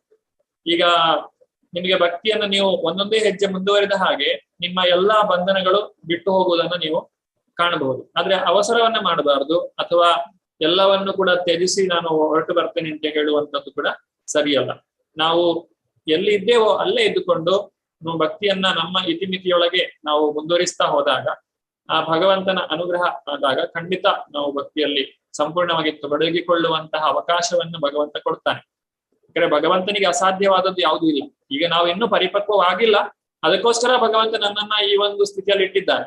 ಆದ್ರೆ ಯಾವಾಗ ಅವನಿಗೆ ನಾನು ಸಿದ್ಧನಾಗಿದ್ದೇನೆ ಅಂತ ಹೇಳಿ ಗೊತ್ತಾಗ್ತದೋ ಆಗ ಭಗವಂತ ನನಗೆ ಆ ಅವಕಾಶವನ್ನು ಖಂಡಿತವಾಗಿಯೂ ಕೊಡ್ತಾನೆ. ಹಾಗಾಗಿ ನಾವು ಕಾಯ್ಬೇಕು, ನಮ್ಮ ಭಕ್ತಿಯನ್ನು ಮಾಡಿಕೊಂಡು ಕಾಯ್ತಾ ಇರಬೇಕು. ಖಂಡಿತವಾಗಿ ಭಗವಂತ ಅನುಗ್ರಹವನ್ನು ಮಾಡ್ತಾನೆ. ಧನ್ಯವಾದ ಪ್ರಭುಜಿ. ಪ್ರಭುಜಿ, ಇಲ್ಲಿ ನೀವು ಕೇಳಿದ ಪ್ರಶ್ನೆಯಲ್ಲಿ ವೈದಿಕ ದೃಷ್ಟಿಕೋನದಿಂದ ಇಸ್ಕಾನ್ನ ಆಚರಣೆಗಳು ಹೇಗೆ ಅಧಿಕೃತವಾಗಿದೆ, ಇದಕ್ಕೆ ಉತ್ತರ ಏನು ಪ್ರಭುಜಿ? ನಾವು ಈ ಕರ್ಮಕಾಂಡ ಅಂತ ಹೇಳಿದ್ರೆ, ಕರ್ಮಕಾಂಡದ ಭಾಗವನ್ನ ಇಸ್ಕಾನ್ ನಲ್ಲಿ ಕೂಡ ನಾವು ಪಾಲನೆ ಮಾಡ್ತೇವೆ. ಈಗ ಈ ಏನು ಜಾತ ಸಂಸ್ಕಾರ ಅಂತ ಹೇಳ್ತೇವೆ, ಅಥವಾ ಈ ಅಂತ್ಯ ಸಂಸ್ಕಾರ ಅಂತ ಹೇಳ್ತೇವೆ, ಅಥವಾ ವಿವಾಹ ಸಂಸ್ಕಾರ ಅಂತ ಹೇಳ್ತೇವೆ, ಇದೆಲ್ಲವೂ ಕೂಡ ಕರ್ಮಕಾಂಡದಲ್ಲಿ ಬರುವಂತದ್ದು. ಆದ್ರೆ ಇದನ್ನ ನಾವು ಪಾಲನೆ ಮಾಡ್ತೇವೆ, ಅದನ್ನ ಯಾವುದನ್ನು ಕೂಡ ನಾವು ಬಿಟ್ಟು ಬಿಡುವುದಿಲ್ಲ. ಆದ್ರೆ ಕರ್ಮಕಾಂಡದ ಕೆಲವೊಂದು ವಿಭಾಗಗಳನ್ನ ನಾವು ಬಿಟ್ಟು ಬಿಡ್ತೇವೆ. ದೇವತೆಗಳನ್ನ ಆರಾಧನೆ ಮಾಡುವುದು ಅಥವಾ ಸ್ವರ್ಗಲೋಕದ ಪ್ರಾಪ್ತಿ, ಇದೆಲ್ಲವನ್ನು ನಾವು ಮಾಡುವುದಿಲ್ಲ. ಇದು ಕರ್ಮಕಾಂಡದ ಭಾಗ, ನಾವು ಪಾಲನೆ ಮಾಡದೇ ಇರುವಂತದ್ದು. ಪಾಲನೆ ಮಾಡುವಂತಹದ್ದು ನಮಗೆ ಯಾವುದು ಸಹಾಯಕವಾಗ್ತದೆ, ಯಾವುದು ಪೂರಕವಾಗಿದೆ ನಮ್ಮ ಭಕ್ತಿಗೆ, ಅದನ್ನ ನಾವು ಮಾಡ್ತೇವೆ. ಯಾವುದು ಪೂರಕವಾಗಿಲ್ಲವೋ ಅದನ್ನು ನಾವು ಬಿಟ್ಟು ಬಿಡ್ತೇವೆ. ಅಂದ್ರೆ ದೇವತೆಗಳನ್ನು ಪೂಜೆ ಮಾಡುವುದು ಕರ್ಮಕಾಂಡ, ಅದು ಮಾಡ್ಲಿಕ್ಕಿಲ್ಲ. ಬೇರೆ ಎಲ್ಲವೂ ಕೂಡ ಪದ್ಧತಿಗಳನ್ನು ನಾವು ಮಾಡ್ಕೊಂಡು ಹೋಗ್ಬೇಕಂತಾರೆ. ವಿವಾಹ ಪದ್ಧತಿ, ಮತ್ತೆ ನಾಮಕರಣ, ಅಂತ್ಯ ಸಂಸ್ಕಾರ, ಜಾತಕ್ರಿಯೆ, ಅದೆಲ್ಲ ಮಾಡಬೇಕು. ಆದ್ರೆ ದೇವತೆಗಳ ಪೂಜೆ ಅಂತ ಹೇಳಿದ್ರೆ ಇಲ್ಲಿ ನಾವು ಒಂದು ಅರ್ಥ ಮಾಡಿಕೊಳ್ಳಬೇಕು. ದೇವತೆಗಳಿಗೆ ಗೌರವವನ್ನು ಸಲ್ಲಿಸುವುದು ದೇವತೆಗಳ ಪೂಜೆ ಅನ್ನಿಸಿಕೊಳ್ಳುವುದಿಲ್ಲ. ದೇವತೆಗಳಿಗೆಲ್ಲ ನಾವು ಎಲ್ಲರಿಗೂ ಗೌರವವನ್ನು ಸಲ್ಲಿಸಬೇಕು. ನಮ್ಮ ತಂದೆ ತಾಯಿಗಳಿಗೆ, ನಮ್ಮ ಹಿರಿಯರಿಗೆ, ಎಲ್ಲರಿಗೂ ಕೂಡ ನಾವು ಗೌರವಪೂರ್ವಕವಾಗಿ ನಡೆದುಕೊಳ್ಬೇಕು. ಆದ್ರೆ ಭೌತಿಕವಾದಂತಹ ವಿಚಾರಗಳಿಗಾಗಿ ಅವರನ್ನು ಪೂಜಿಸಬಾರದು. ಅದು ದೇವತೆಗಳಿಗೂ ಇಷ್ಟ ಆಗುದಿಲ್ಲ. ನಾವು ದೇವತೆಗಳ ಹತ್ರ ಹೋದಾಗ ನನಗೆ ಅದು ಕೊಡು, ನನಗೆ ಇದು ಕೊಡು ಅಂತ ಕೇಳಿದಾಗ ಅವರಿಗೂ ಇಷ್ಟ ಆಗುದಿಲ್ಲ. ಹಾಗಾಗಿ ದೇವತೆಗಳಲ್ಲಿ ಭೌತಿಕವಾದಂತಹ ವಿಚಾರಗಳನ್ನು ನಾವು ಕೇಳಬಾರ್ದು. ಫಲಾಪೇಕ್ಷೆ ಇರಬಾರ್ದು, ಆಕ್ಟಿವಿಟೀಸ್ ಇರಬಾರ್ದು ಅಂತ. ಹೌದು, ನೀವು ಫಲಾಪೇಕ್ಷೆ ಇಲ್ಲದ ದೇವತೆಗಳ ಹತ್ರ ಹೋಗೋದು ಯಾಕೆ? ಭಗವಂತನ ಹತ್ರನೇ ಬರ್ಬೋದು, ಅದು ಭಕ್ತಿ ಆಗ್ಬಿಡ್ತದೆ. ಹಾಗಾಗಿ ಅಲ್ಲಿ ಹೋಗೋ ಬದಲು ನೀವು ಇಲ್ಲೇ ಬಂದ್ರೆ ನಿಮಗೆ ಅದಕ್ಕಿಂತ ಹೆಚ್ಚಿನ ಫಲ ಸಿಗ್ತದೆ. ಯಾಕಂದ್ರೆ ದೇವತೆಗಳು ಫಲಾಪೇಕ್ಷೆ ಇಲ್ಲದೆ ನೀವು ಏನೇ ಮಾಡಿದ್ರು ಕೂಡ ಅವರಿಂದ ನಿಮಗೆ ಸಿಗುವಂತದ್ದೇನಿಲ್ಲ. ಧನ್ಯವಾದ. ಹರೇ ಕೃಷ್ಣ. ಹರೇ ಕೃಷ್ಣ. ಈಗಾಗಲೇ ಸಮಯ ಮೀರ್ತಾ ಇದೆ. ಮಲ್ಲಿಕಾ ಮಾತಾಜಿ, ನೀವು ಒಂದು ಪಾಯಿಂಟ್ಸ್ ಏನಾದ್ರು ಇದ್ರೆ ಹೇಳಿ. ಹರೇ ಕೃಷ್ಣ ಪ್ರಭುಜಿ, ನಾನು ಹೇಳೋ ಪಾಯಿಂಟ್ ನೀವು ಹೇಳಿದ್ದೀರಿ. ಅದು ಕೂಡ ಒಂದು ಪಾಯಿಂಟ್ ಆಡ್ ಮಾಡ್ತೇನೆ. ಇಲ್ಲ, ಕೃಷ್ಣ ಪ್ರಜ್ಞೆಯಲ್ಲಿ ಎಲ್ಲಾ ಕೆಲಸವನ್ನ ನಾವು ಅಂದ್ರೆ ವ್ಯವಸಾಯಾತ್ಮಕ ಬುದ್ಧಿಯಲ್ಲಿ ಎಲ್ಲಾ ಕೆಲಸವನ್ನು ನಾವು ಒಂದು ಪರಾತ್ಪರ ಲೆವೆಲ್ ಅಂದ್ರೆ ಆಧ್ಯಾತ್ಮಿಕ ಲೆವೆಲ್ ಅಲ್ಲಿ ಮಾಡೋದ್ರಿಂದ ಅದರಲ್ಲಿ ದ್ವಂದ್ವ ಇಲ್ಲ. ಒಳ್ಳೆಯದು ಕೆಟ್ಟದ್ದು ಹೇಳೋ ಪ್ರಶ್ನೆ ಇಲ್ಲ. ಅದರಿಂದ ಈ ಒಂದು ಅದಕ್ಕೆ ದೃಢವಾದ ಸಂಕಲ್ಪ ಬೇಕು ಈ ಒಂದು ಕೃಷ್ಣ ಪ್ರಜ್ಞೆಯನ್ನು ಪಡ್ಕೊಳ್ಳಿಕ್ಕೆ. ಮತ್ತೆ ಎರಡನೇದು ಅಲ್ಲಿ ಪ್ರತ್ಯವಾಯೋನ ವಿದ್ಯತೆ ಅಂತ ಹೇಳ್ತಾರಲ್ಲ, ಅದರಲ್ಲಿ ನಾನು ಹೇಳ್ಬೇಕಾಗಿದ್ದ ಪಾಯಿಂಟ್ ನೀವು ಹೇಳಿದ್ದೀರಿ ಪ್ರಭುಜಿ. ಐಹಿಕವಾಗಿ ನಾವು ಏನೇ ಡಿಗ್ರಿ ಪಡೆದ್ರು, ಏನೇ ಕೆಲಸ ಮಾಡಿದ್ರು, ಅದೆಲ್ಲ ಈ ದೇಹದೊಂದಿಗೆ ಅದು ನಷ್ಟವಾಗಿ ಬಿಡುತ್ತೆ. ಅದು ನಮ್ಮ ಮುಂದಿನ ಜನ್ಮಕ್ಕೆ ಬರುವುದಿಲ್ಲ. ಆದರೆ ಕೃಷ್ಣ ಪ್ರಜ್ಞೆಯಲ್ಲಿ ಮಾಡಿದ ಕೆಲಸದಲ್ಲಿ ನಾವು ಏನನ್ನು ಸಾಧನೆ ಮಾಡಿರ್ತೇವೆ ಅದು ಮುಂದೆ ಅದು ಮುಂದುವರ್ಕೊಂಡು ಮತ್ತೆ ಮುಂದಿನ ಜನ್ಮದಲ್ಲಿ ನಮಗೆ ಅದು ಬರ್ತದೆ ಅಂತ ಪ್ರಭುಜಿ. ಹರೇ ಕೃಷ್ಣ. ಧನ್ಯವಾದ. ಹರೇ ಕೃಷ್ಣ. ಪ್ರಭುಜಿ, ನಾವೊಂದು ಕೇಳ್ಬೇಕು ಅಂತಿದ್ದೆ. ಅಲ್ಲಿ ನೀವೆಲ್ಲ ಇದು ಸ್ವಾಧ್ಯಾಯದ ಪ್ರಶ್ನೆಗಳನ್ನು ಕೊಟ್ಟಿದ್ದೀರಲ್ಲ, ಅದನ್ನು ನಾವು ಅಧ್ಯಯನ ಮಾಡಿ ಬರೆದಿಟ್ಕೊಳ್ಳೋದ ಅಥವಾ ನಿಮಗೆ ಕಳಿಸ್ಬೇಕಾ ಪ್ರಭುಜಿ? ಅದು ನೀವು ಅದಕ್ಕೆ ಉತ್ತರವನ್ನು ಬರೆದಿಟ್ಕೊಳ್ಳಿ ಅಷ್ಟೇ, ಅದು ಪರೀಕ್ಷೆಗೆ ಕೇಳ್ತಾರೆ. ಓಕೆ ಓಕೆ ಪ್ರಭುಜಿ, ಅಷ್ಟೇ ಬೇಕಾಗಿತ್ತು clarification. Thank you. Hare Krishna. ಇವತ್ತಿನ ವಿಚಾರಗಳು ನಾವು ಏನೆಲ್ಲ ನೋಡಿದ್ವಿ. ಮೊದಲನೇದ್ದು ಜ್ಞಾನದ ವಿಚಾರವಾಗಿ ನೋಡುವುದಾದ್ರೆ ಭಗವಂತ ಆತ್ಮಜ್ಞಾನವನ್ನು ಕೊಟ್ಟಿದ್ದಾನೆ. ನಂತರ ಯುದ್ಧವನ್ನ ಕೊಟ್ಟಂತಹ ಕಾರಣಗಳಿಗೆ ಭಗವಂತ ಉತ್ತರವನ್ನು ಕೊಟ್ಟಿದ್ದಾನೆ. 2ನೇ ಅಧ್ಯಾಯದ ಸಂಪೂರ್ಣ ಸಾರಾಂಶವನ್ನು ಕೂಡ ನಾವು ಇವತ್ತು ನೋಡಿದ್ದೇವೆ. ಇನ್ನು ಸ್ಕಿಲ್ಸ್ ಅಂತ ಹೇಳ್ತೇವೆ, ಅಥವಾ ಇದನ್ನ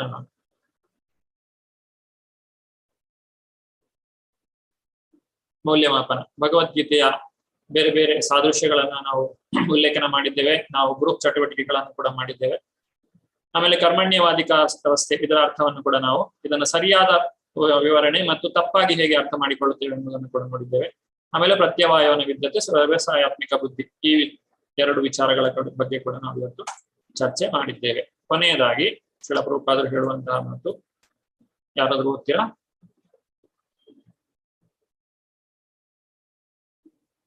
ಕೈ ಮೇಲೆತ್ತಿ. ಉಷಾ ಮಾತಾಜಿ. ಹರೇ ಕೃಷ್ಣ ಪ್ರಭುಜಿ.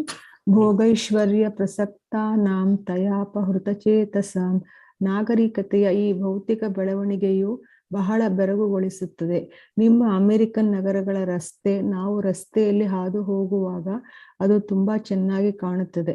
ರಾತ್ರಿಯಲ್ಲಿ ಉರಿಯುವ ಅನೇಕ ದೀಪಗಳು ಮತ್ತು ಪ್ರಕಾಶಮಾನವಾದ ಹಲವು ಸೂಚನಾ ಫಲಕಗಳು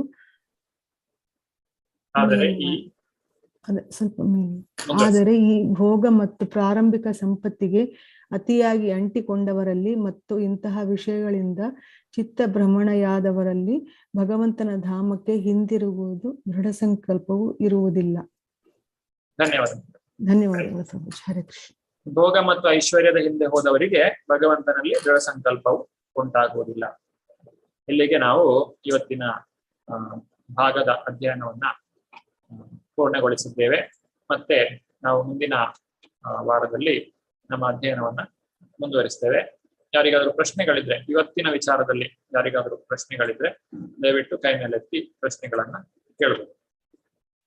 ಹರೇ ಕೃಷ್ಣ ಕೃಷ್ಣ ಕೃಷ್ಣ ಹರೇ ಹರೇ, ಹರೇ ರಾಮ ರಾಮ ರಾಮ ಹರೇ ಹರೇ. ಯಾರಿಗಾದ್ರೂ ಏನಾದ್ರು ಪ್ರಶ್ನೆ ಇದೆಯಾ ಇವತ್ತಿನ ಚರ್ಚೆಯ ವಿಚಾರದಲ್ಲಿ?